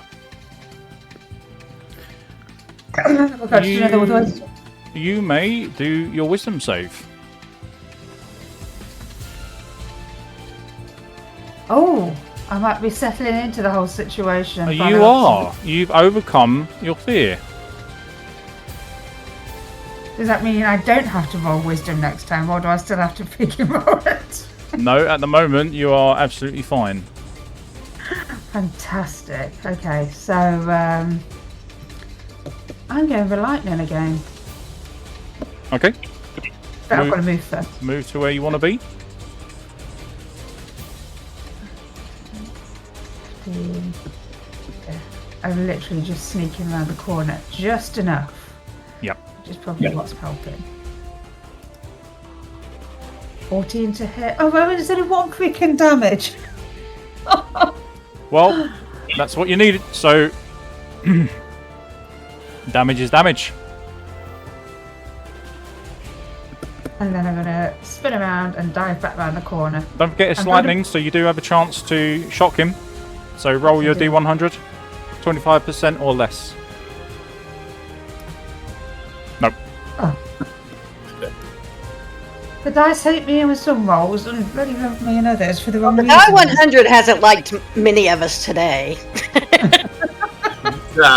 It's, yeah. 20 doesn't like players in general. Okay, so throwing aside your fear, you move out from behind cover. You strike him with your lightning spell or move back behind cover. I didn't just skip anyone, did it? No, you're last. So turn 4. We drop this down to 3. Tavi, we start with you. The joy. First, I'm going to move further away from him. Yeah, don't blame you. Yeah, the only thing that Live is not enjoying is the fact that he seems to be getting closer to There we go. team. Full movement. And then I'm going to hit him with magic missile again. Hell yeah, go for it. It's a great idea. Fantastic idea. Kite and kill. I have them every once in a while, not often.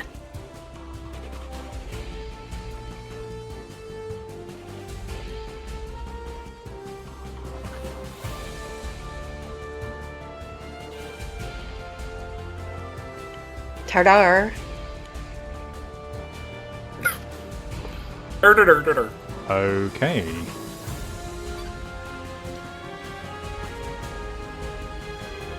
Yep. Eat that chunk.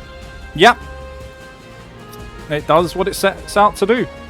That's what it says on the tin.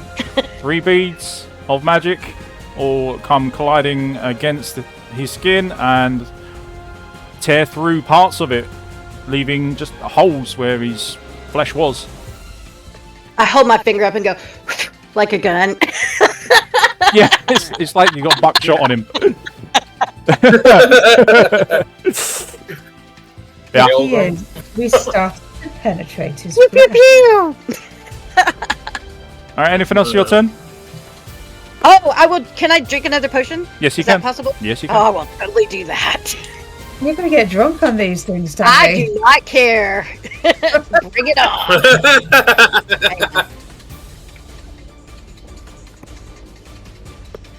It's good things. Good thing I can brew them, isn't it? I can too. Oh, that's good. Oh, Wisdom yeah. At the end one. Okay, what did I do? Oh yeah, that's excellent. Thank you. I am done. Alright, Ebrin. Okay. When Lyra used her lightning spell on this guy, Yeah. did we notice whether or not it had a was particularly effective? No, because the damage is 1 anyway, so you wouldn't really notice. It was still very good. Yeah. Okay. In that case, I'm going to start off. The first thing I'm going to do is do Second Wind. Okay. Sure. It says I just get a D10 plus my fighter level. That's right. So just roll a D. Yep. Just roll where it says hit point dice. That'll do the same thing. Okay. Plus your fighter level. So you are what, level 4? So 9 and 4. So okay. I love second women. Real. 13. Okay. I'm gonna use a move action to get up. And then I'm going to, Okay. I'm going to attack him. I'm just gonna keep going at him with my sword. And, say something menacing like, we're not trapped down here with you, you're trapped down here with us. Yes. Wrong. Bring it on. That misses. Yes, of course it does. That definitely misses. I am not actually trying to be effective against them. I am relying on my compatriots, so they are doing very well. We're working on it, man. We're working on it. Yeah. Well, let's see, shall we? If that's the end of your turn. It is.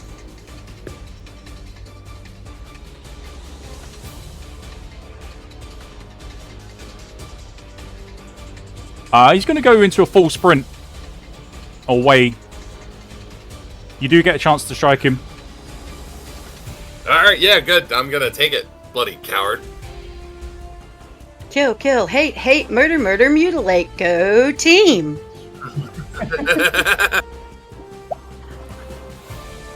Oh, wow, you hit. I'll take that too. Woo! Yeah. Something tells me you were a cheerleader at one point, Tavi. Long ago, long ago. Okay. Yeah, so you barely nick him as he gets into a full sprint away from you.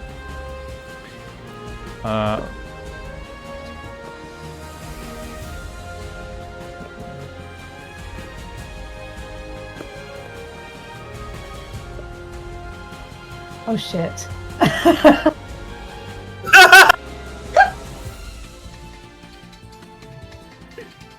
Yep. Oh.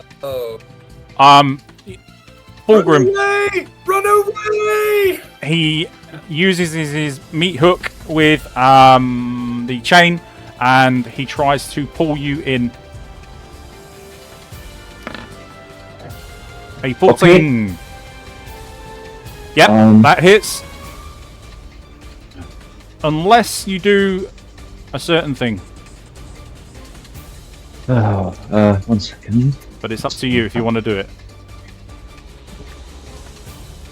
It does count as a leveled spell, I believe, so it will be added to your total for your modifier for your wild magic.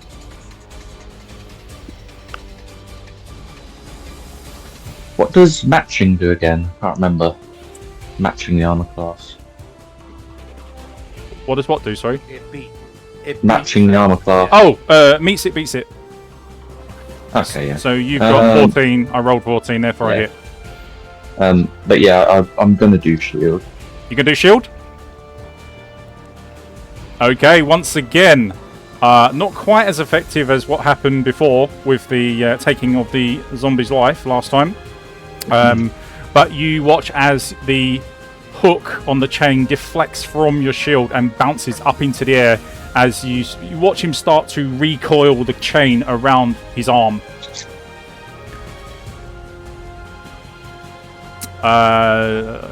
Right, that was his action, bonus action. Yeah, that's all he's going to get for this turn. Fulgrim, back to you. Yep. Let's see. I will go. Let's do 5, 10, 15, 20, 25, 30. Mm-hmm. And I will use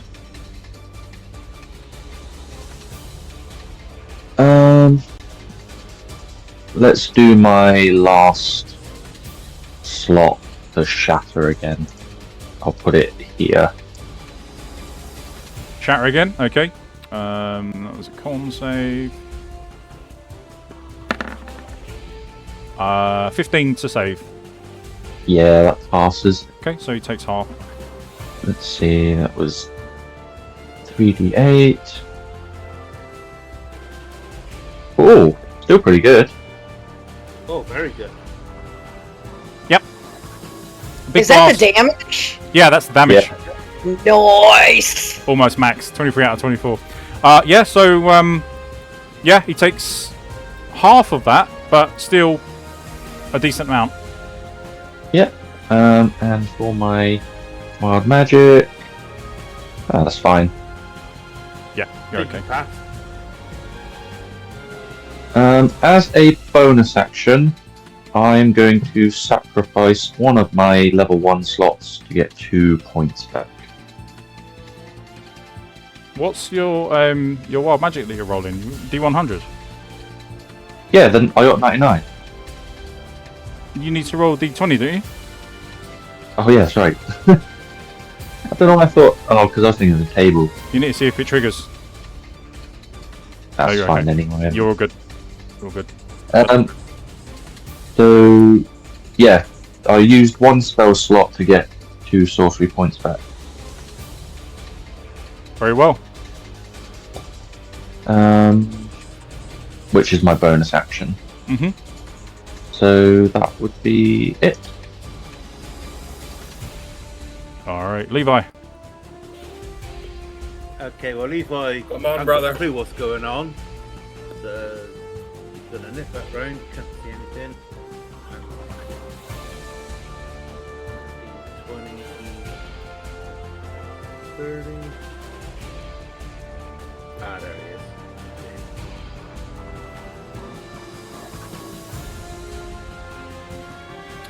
30, 40. Yeah, you can take a shot from there.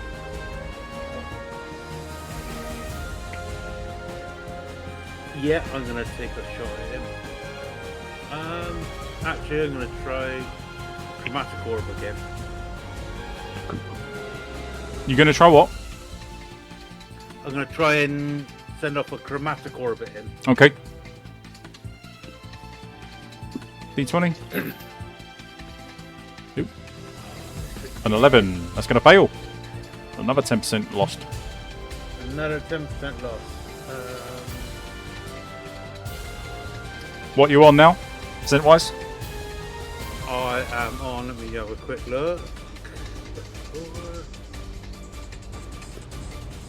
I'm now down at 30%. Ooh. Close to losing it. Very close to losing it. Okay, and then Losing what? my bonus action and just take 20 of the 20 foot movement back, and I'm gonna end my turn now.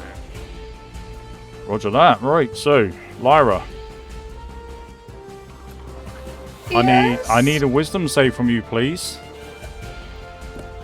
Yes, it's brown trousers time for Lyra. Be brave, Lyra. Be brave. She's feeling very Ooh. brave. Okay, Got an that's inspirational talk. Screw you, demon! There we go. that is going to be a boost of confidence. You do not have to roll your wisdom save next time. Next turn. Okay, so... So what you doing? Oh, she's close enough to roll Inferno. Yeah, she is. Yeah. Probably not such a good thing, but yeah, you could.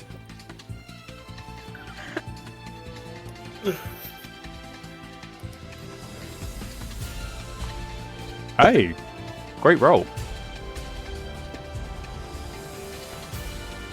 So, she's going for Inferno. Yep. She's got 3 damage, and then she's dashing off around this corner. Give me a D100 as well. See if you catch him alight. Oh yeah, fire good. She might have had a burst of confidence, Nope, but definitely not. He just pats it down and carries on with his life. she's still not overly convinced that she's not going to have a repeat of her last encounter. Yeah. Which still has drifting memories, but she still can't fully understand what she actually went through. Yeah. It's like a gap in time. Okay, no problem. So, be done. So as you scarper around the corner, you can hear the laughter coming from the butcher behind you. And he says, "I remember you." And I don't know which he's going to do right now because you kind of split him. So turn 5, we're back with Tavi. Woohoo! Alright, well, I've got to move up because I can't see him. So that'll be first.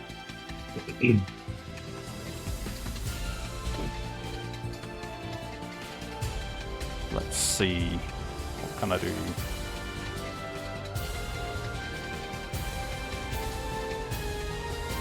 You know what? I can see him here. I'm not going any further.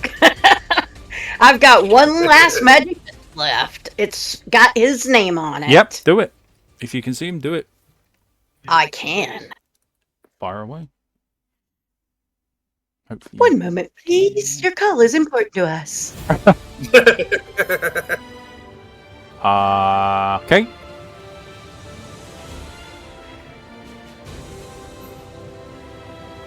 Yep. And then I will stay right where I am. Oh, you know what? No, yep, that's all I'll do for now. Yep. Okay. After that blast, you actually managed to... After the third dart hits him, you managed to see from your location that he's not looking good at all. There are several burns and freeze marks across his body, and you see him take a knee.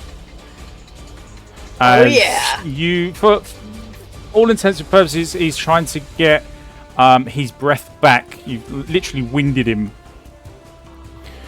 That's what I'm talking about. Come on, guys. Ebrin, you're up.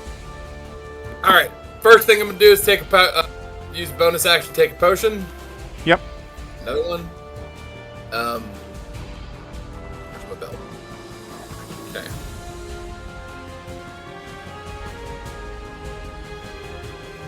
Oh, it won't let me do it from the... How do I do that from the... You just hit D6 3 times? There's on your character sheet, bottom left. Yeah. Yeah, across both. Yeah. Is it the belt slots? No, left. No. Oh, no, I remember now. I got it. I remember. There we go. Takes me back to full. Perfect. Then I'm going to take full movement. 1, 2, 3, 4, 5, 6. And I'm going to cast Magic Missile and say, "We're not finished with you, Butcher!"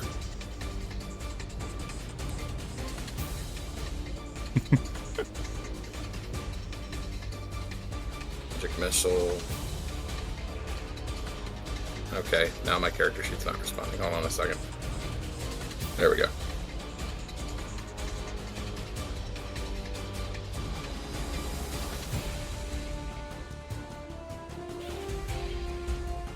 Well, that was the healing potion. You know, every little bit helps. Exactly. Yeah. Well, that's 6. Yeah, so you watch as your 3 orbs of energy all collide with the back as this thing is just kneeling over. You hear him roar out in pain as you are finally breaking through what was a very strong exterior. You can see that there is blood trailing down his body. There are several marks across his body, both from weapons and spells alike. But he's still alive.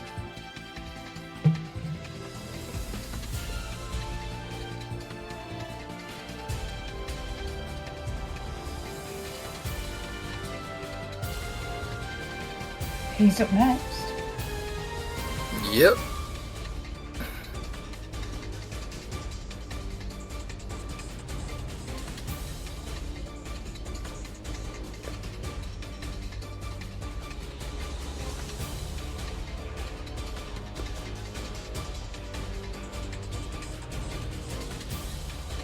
Is he so afraid to face me? No, it's still you. You've only used your action, haven't you? Or is that what you're doing? Yeah. Oh, okay, you're done. Okay. Yeah, no, I ran as far as I could Gotcha. and cast magic missile on him. Because walking up to him with a double movement to do nothing seemed like a bad idea. Yeah. Okay. Well, you're all looking fairly healthy. I think those potions helped. Okay. Let's try this again. See if it's going to work. Going to step forwards twice, 3 times. Turn to face you, Fulgrim, and throw out his chain and hook. Yep. An 8. That's rubbish. That's not going to happen. Try again. A 15. I believe my shield's still active. Not sure. I think it's until the end of my next turn. Yeah. Is it to the end of your next turn? Yeah, start of my next turn, sorry.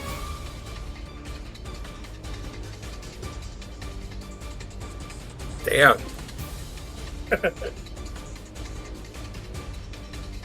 Well, fuck. No, it's good If when you won't come to him, he will come to you. 5, 10, 15, 20, 25, 30. I'm guessing that one missed. Okay. 5, 10, 60 puts him there. He's right in front of you, Fulgrim. But he's expended everything that he can do this turn to get towards you. Yep. I am going to use those 2 sorcery points that I got to quicken another spell. Yep.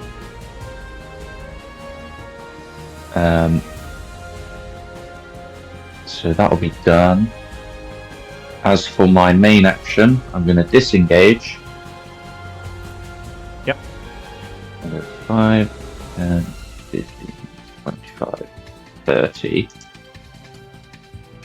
And then I will use my magic missile.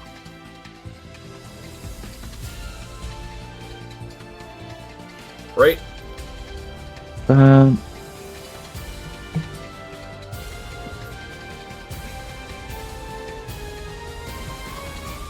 One d4 plus 1. Perfect. Oh, wow. Maximum damage. There we go. All right. Wow. Good on.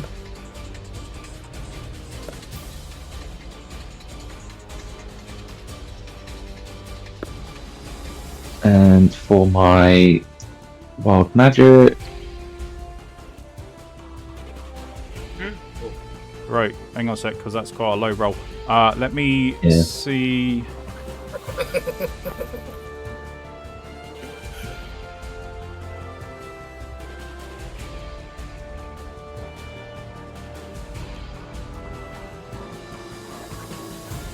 How many spells have you done since we rolled the thunderstorm, which didn't actually take hold? let's see. I think about 3 or 4 and that's that Including the shield spell. Yeah. So we've got magic missile. 1, 2, 3 for the shield. 4,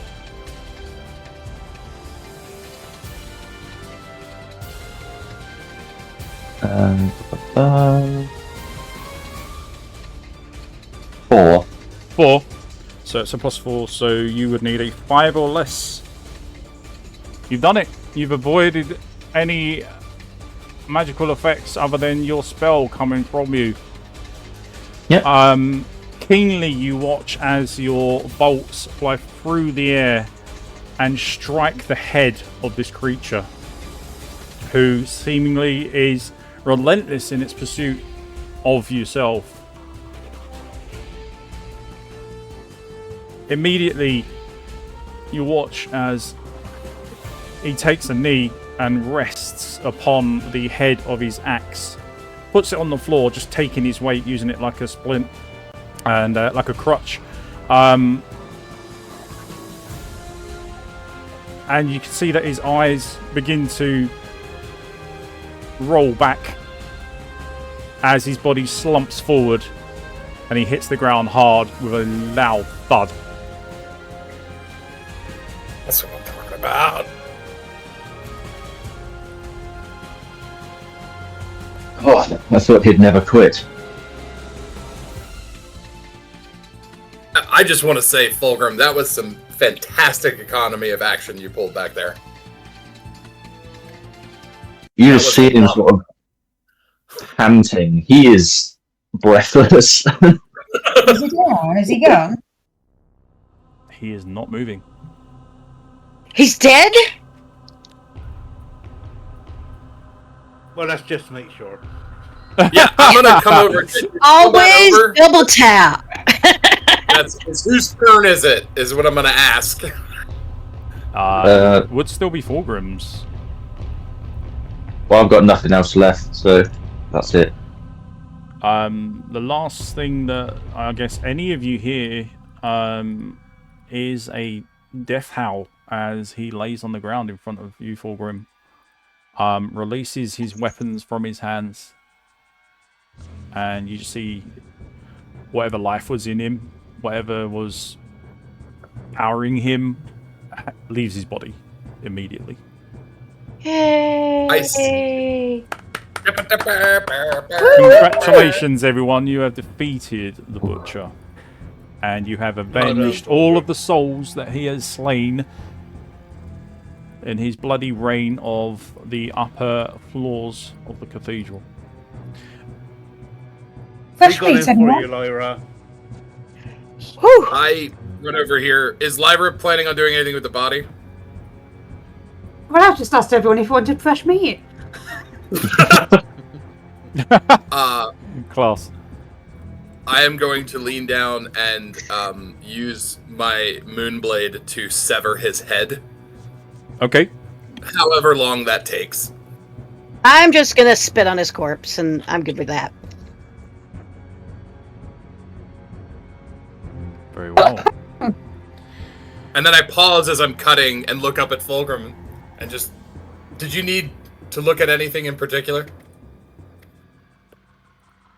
I can note down what I find. We don't need this anymore. Wow. Sort That of rather... mighty fella. Assuming he's male. It's male.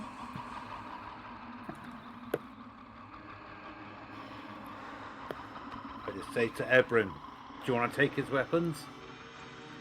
They seem... I just want to confirm with the DM. I successfully cut off his head, yes? Yes, you can cut off his head. Okay. Then I place it in front of Lyra and just say, no reason to be afraid anymore. I can breathe easier. Though I can't say the stench is much better. Pretty stinky, dead or alive. I will say that much like the other enemies within the cathedral depths, they do tend to start deteriorating very quickly, and you do see the decay of his flesh starting to kick in already. So whatever it is you want to get done with the body, get it done quick. I'm done. Yeah, I'm gonna investigate. Perception I just check. like to loot, I think. Yeah. Well, Check his body. Search his the remains of this fiend is eventually what will happen is everything will fade apart from his axe. His axe will remain. Everything else will be gone. Even his sickle? Even his sickle. Interesting. Okay. Fascinating. I am reasonably sure I cannot wield the axe, so Yeah, but we can sell it. yeah, that's what we're gonna do. The room he came out of. Ooh, that's a good idea. Levi's already there. Ebrin says, I wouldn't... Oh, well. Too late. Yeah. They're already in. If there's more things in there, we're going to be very sad. I will pick up the cleaver then and put it in my pack. Yeah, it's a bit of a bloodbath in here, but who's to say there's nothing... Whoa! Everyone who enters the room, I want you to make a Constitution save, please. So we don't puke. Mm-hmm. Yep. The moment that you get up to the doorway, you wouldn't have noticed it during the fight, but after the fight, your senses are more focused on what's around you rather than what you're dealing with at the time, and you can see where this smell is coming from. It smells like a butcher's shop in there. Oh, yay, I made it. Didn't puke. Weak stomach Levi didn't do very well. Sound effects for Levi. Levi, you keel over. And just cannot hold the contents of your stomach. Everyone else seems to be okay. Just Levi is the weak link here. Whoa, it's a smell. It's not a bit much, did it, Levi? Is there something laying on that one table with the body? It looks like a bone saw. Oh, that's possible. Yep. So, nothing in here except gross stuff. It's always worth doing a search. Yeah, definitely. Oh, well, that's what I was going to say. Why not search? We'll search the bodies. Give me the usual rolls, please, and let's see if Are we we get doing- anything. I left the body there, didn't I? Just want to see if I got anything written on the. Yeah, I was going to say, I did not move away. I So moved what are we far enough rolling? to see them in the room. Either Yeah. But not perception far or enough to not see the investigation. body. Whatever's Oh, higher. perception or investigation. Okay, got it. Mm-hmm. Oh, it's over there. One moment, please. Wonderful. cool. Information.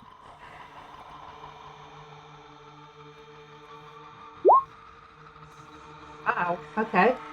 Oh, yeah. 55.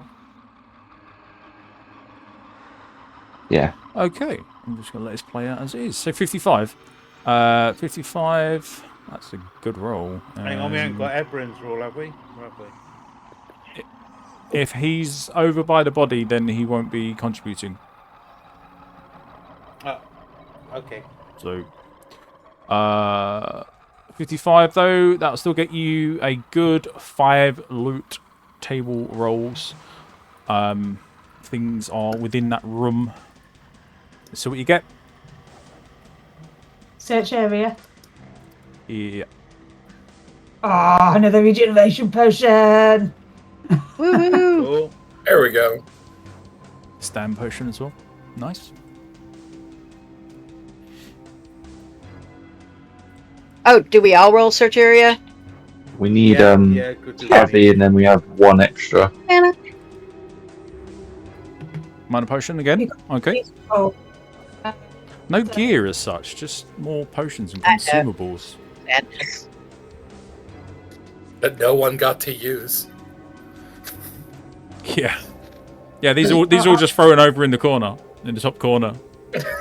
They're no use to... Oh, a scroll. Interesting. Alright, see what scroll it is. A Haley boat. Oh, nice.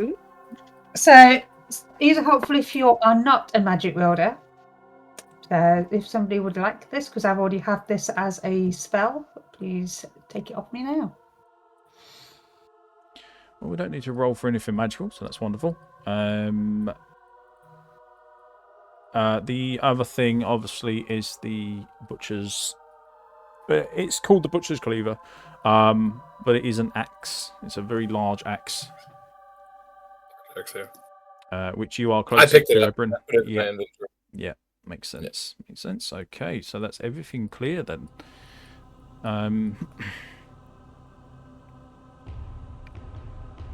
Wow. Yeah. I just want to say, you guys kicked ass. Everybody did.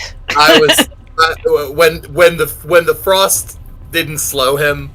This is how, as far as I'm concerned, this was a fantastic combat, Dan. Because if you start off really pissed off and then end triumphantly, that's a really good combat. I was furious at the beginning of this combat. I mean, considering a couple of us just about bit it, it's pretty intense. Yeah. We Very spent well, guys.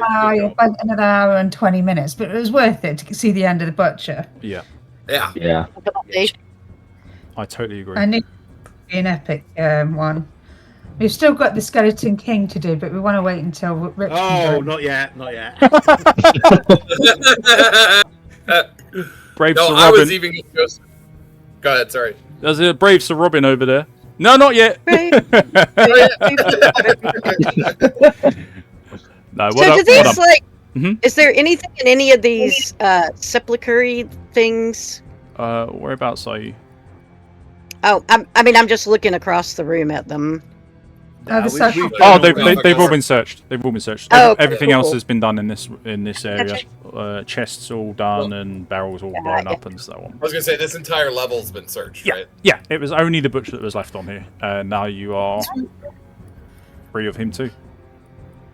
We were all level 2 last time we tried to do the butcher, and none of us came out of it alive. Yeah, absolutely. Which is why I completely spazzed out when I first met our cloaked party member. Who Now, I turned don't out to know be why I did, because I can't remember that whole encounter with death, but yeah. I missed that last or second to last turn of yours, Fulgrim. What did you do that seemed to anger him so well? I used my wild surge to give me advantage on a spell. So I used Scorching Ray and I got 2 crits. Yeah. Okay. And then up from that point he chased me, he tried hooking me which failed with shield. Yeah. That's where I came back. I did I think magic missile first. He tried grabbing me again. Yep. Then another magic missile, which got him. Yep. And that's so cool because it wasn't like you didn't min-max your character. You just happened to have shields. Very good rolls as well. Yeah. Yeah. Well, shield is always a good skill for magic users. It's always a good choice. Magic missile. Magic missile too. Good lord, magic missile is fabulous. It's my favorite spell in all of Dungeons and Dragons. It is mine too, and people underestimate it because it doesn't do huge amounts of damage. But I'm like, it always hits. It always hits, and it bypasses almost all energy resistance. There's almost nothing is resistant to force damage. Yeah. So in the end, it's a beautiful thing. Yeah. I think we should go back up to town and rest again. I 100% agree with that. I'm pooped.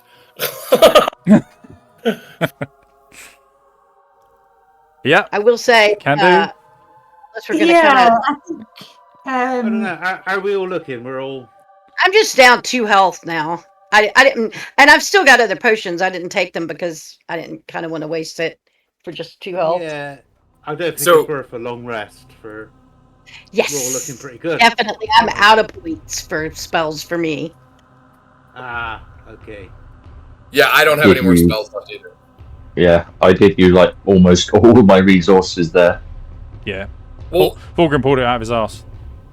I mean, literally. It was funny, but I didn't want to say anything.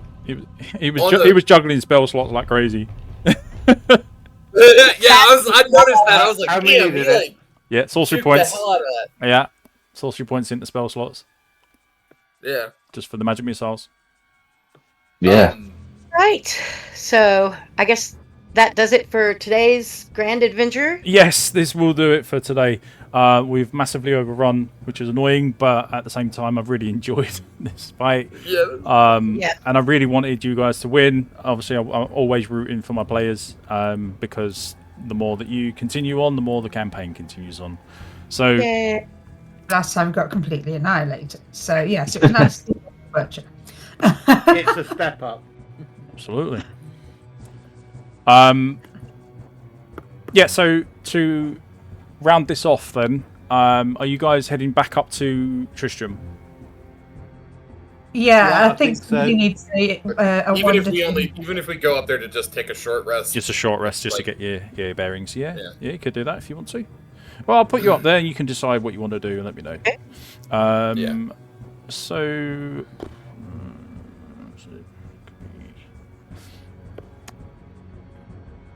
It's 2 floors, so 11. So about 12. Alright, so it's about 2 p.m. We killed the butcher in an afternoon. And back in time for lunch. And I think now I need to have a soak in a bath. Yeah. I think we all need a bath. We're covered in blood and viscera and just gross. Well, some of us definitely are. Those of us who hit the floor. Yeah. We're covered in our own viscera. Oh, exactly. Pippin! Pippin, help! Right, okay, guys. So, if game time, yes, 5.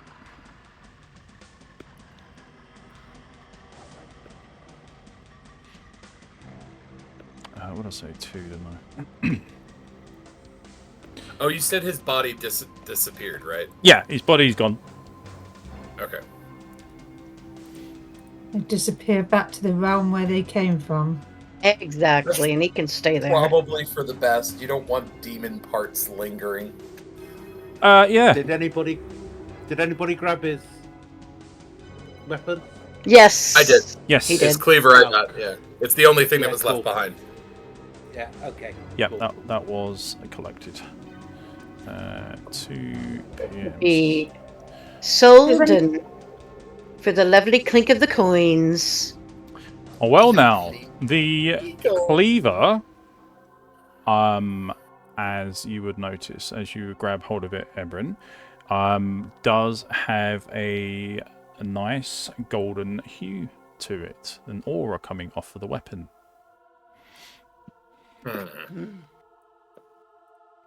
This is another unique item. Yeah, we probably should see what it is. I was going to say, I'm sorry if it disturbs you, Lyra, but we might need you to take a look at this. Yeah, give it a wash for me first, please. Yeah. Drag it up. Wash, have a little rest, then a nice meal, then look at it. Alright, guys. Oh, wrong one. There we go. Yeah, does anybody want this Holy Vault scroll? I mean, I'll keep hold of it, but if you're not a magic wielder, it's helpful to have in case you do actually want to... Well, I imagine it's a good spell to have in that, area because it's, a holy kind of thing, and that will probably be very effective against anything that's down in those depths of foul evil. It only affects undead creatures. It's fun. Well, I reckon we'll run into some of those. We are going to run into more. Yes. It's virtually... Plus, there's the Skeleton King, who is definitely an undead creature. I know, the chest. It's like, oh, that's a surprise. Yeah. Yes, we tend to regularly find them in crates at the moment. Somebody's packed them away for safekeeping somewhere. Yeah, it's like, where did I put that skeleton again? Somebody's been watching too much Bones on TV.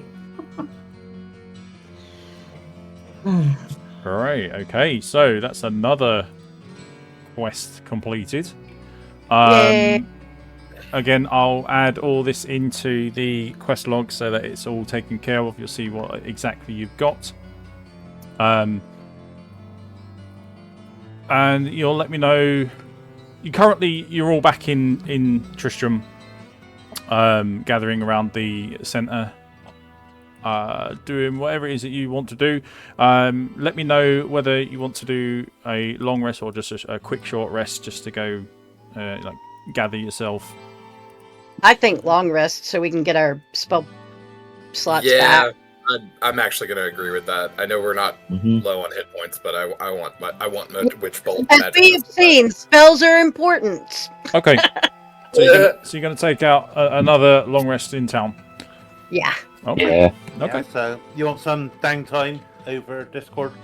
So you are going to get 2, actually, because you got your one for your previous long rest, and you're doing a long rest again, so you will get another. Is that downtime activities? Yeah. Yes, it will be. Okay, got a better chance of leveling up on that then. Absolutely. So we will go through that as well. But for now, guys, that's going to be it. So thank you very much for turning up today and for Thank you. fulfilling my D&D needs. I really appreciate it. We hope we amused you, DM. No, I hope you really enjoyed it. Very good. I enjoyed that. But I genuinely really enjoyed today's session. Thank you. I love how we start off and nobody's saying very much, and then as we get further in, we all warm up a bit, and it gets much, more interactive, and I really like that. Yeah, I love that. Everyone warms up to each other. It's great.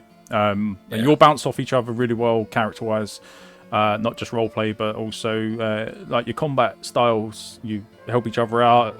You're always looking out for each other. If someone goes down, you try and get them up as quick as possible. Exactly. It's great. It's a not one for all and all for me sort of thing. It's you're helping each other out, which is great.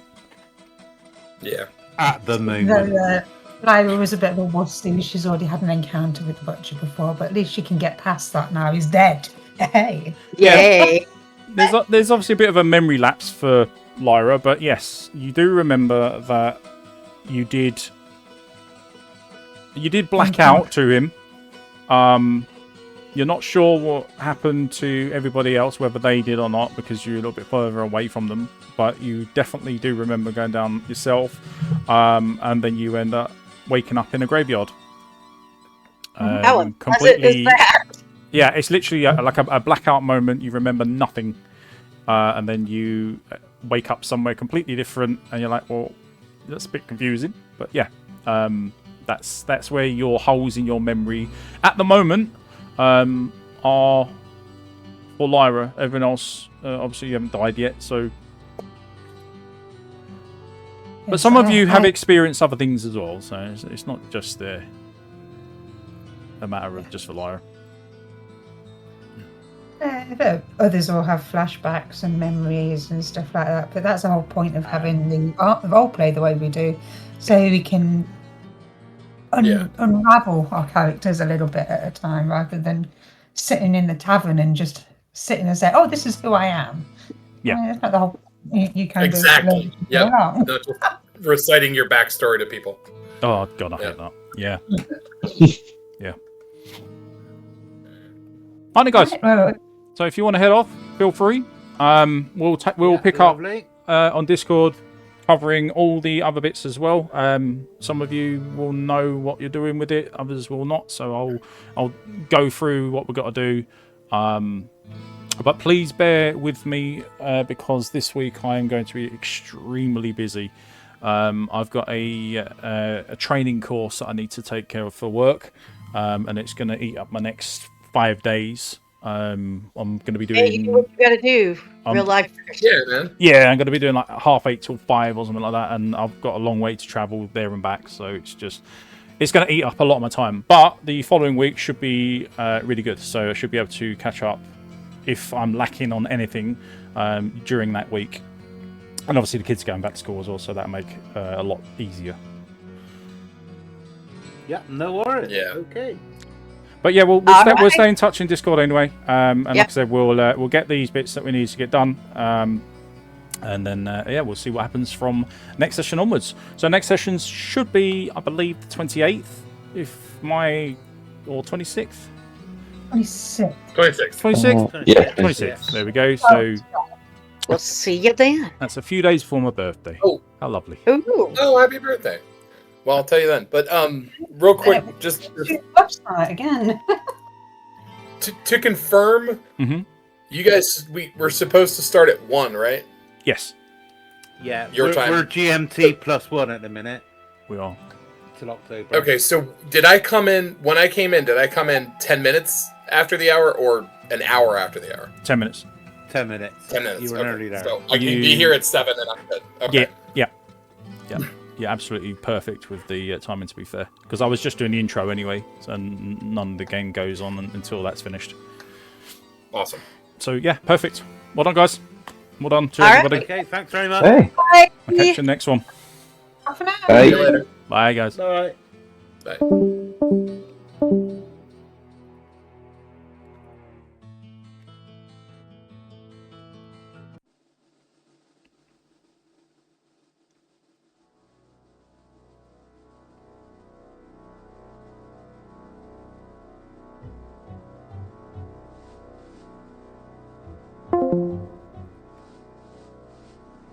Wow, okay. Yeah, already getting bombarded by messages, as I expected. So, anyway, yeah, guys, thanks very much for taking part today. It's been an absolute pleasure, as per usual, to DM for you. I thank everybody who has turned up player-wise, and also everyone who's continuing to follow our campaign via YouTube or whatever other place that we post them up, Facebook, on our website, wherever you find you do happen to come across. By all means, just put out the word and let people know that we are doing this. It's a very niche kind of D&D, but as far as I know, and as far as I can see, it works and people enjoy it. There's a lot of nostalgia brought with this game for a lot of players who have played it for way back when. And it's a nice little blend to be able to do this with D&D and also experience the roleplay with my players as well. So always a pleasure. The links to our website, Discord and Facebook will be in the description for this video. I don't know when I'm going to be able to upload this. As I said, I'm going to be pretty busy in the next week, but I'll see what I can do. By all means, drop a comment, like, subscribe, share with other people, send it to your friends, family, whatever you feel you want to contribute, and just drop us a comment with saying if you've got like what you think of the campaign, if you've got a favorite player or favorite character, favorite item that you've seen, or a map that you've experienced. Obviously you see everything through the DM's vision, so you do get to see a little bit more of the map that before the players do. Maybe a favorite monster, or I don't know, just really just sound off in the comments and just strike up a conversation, and we'll get waffling. So there's that. We are due to play again on the 26th, not the 28th, the 26th. So please do join us and stick with us, and hopefully I will see everybody at that point. Again, we have lost our other fighter. Sadly, life and work have become a bit of a nuisance and got in the way of his availability. So we've had to say goodbye to Jack for the time being. Like I said, the door is open for if he does want to return, or if he can return. I'm absolutely fine with that. But for the time being, we are going to be a 5-person party. And on that note, I guess I will wish you all a good evening or good morning if you're waking up and you're just watching this when it comes out. I hope you all enjoyed watching the chaos that's unfolded, and it's nice to see that finally the butcher has been put down. A sad tale for many of the Tristram inhabitants, but also a joyous one knowing that he can no longer hurt anybody else for the time being, because we all know that the spirit of the butcher returns to hell, and it's only a matter of time until demons can be reformed and sent back out to the world and put Sanctuary in threat once again. But that might be a long time away, so we'll see what happens if and when he emerges. So on that bombshell, I'm going to say thanks once again to everybody who's played today. And my final thoughts for this session: great session, really enjoyed it. And until we meet again, my friends and my dear travellers, goodbye for now.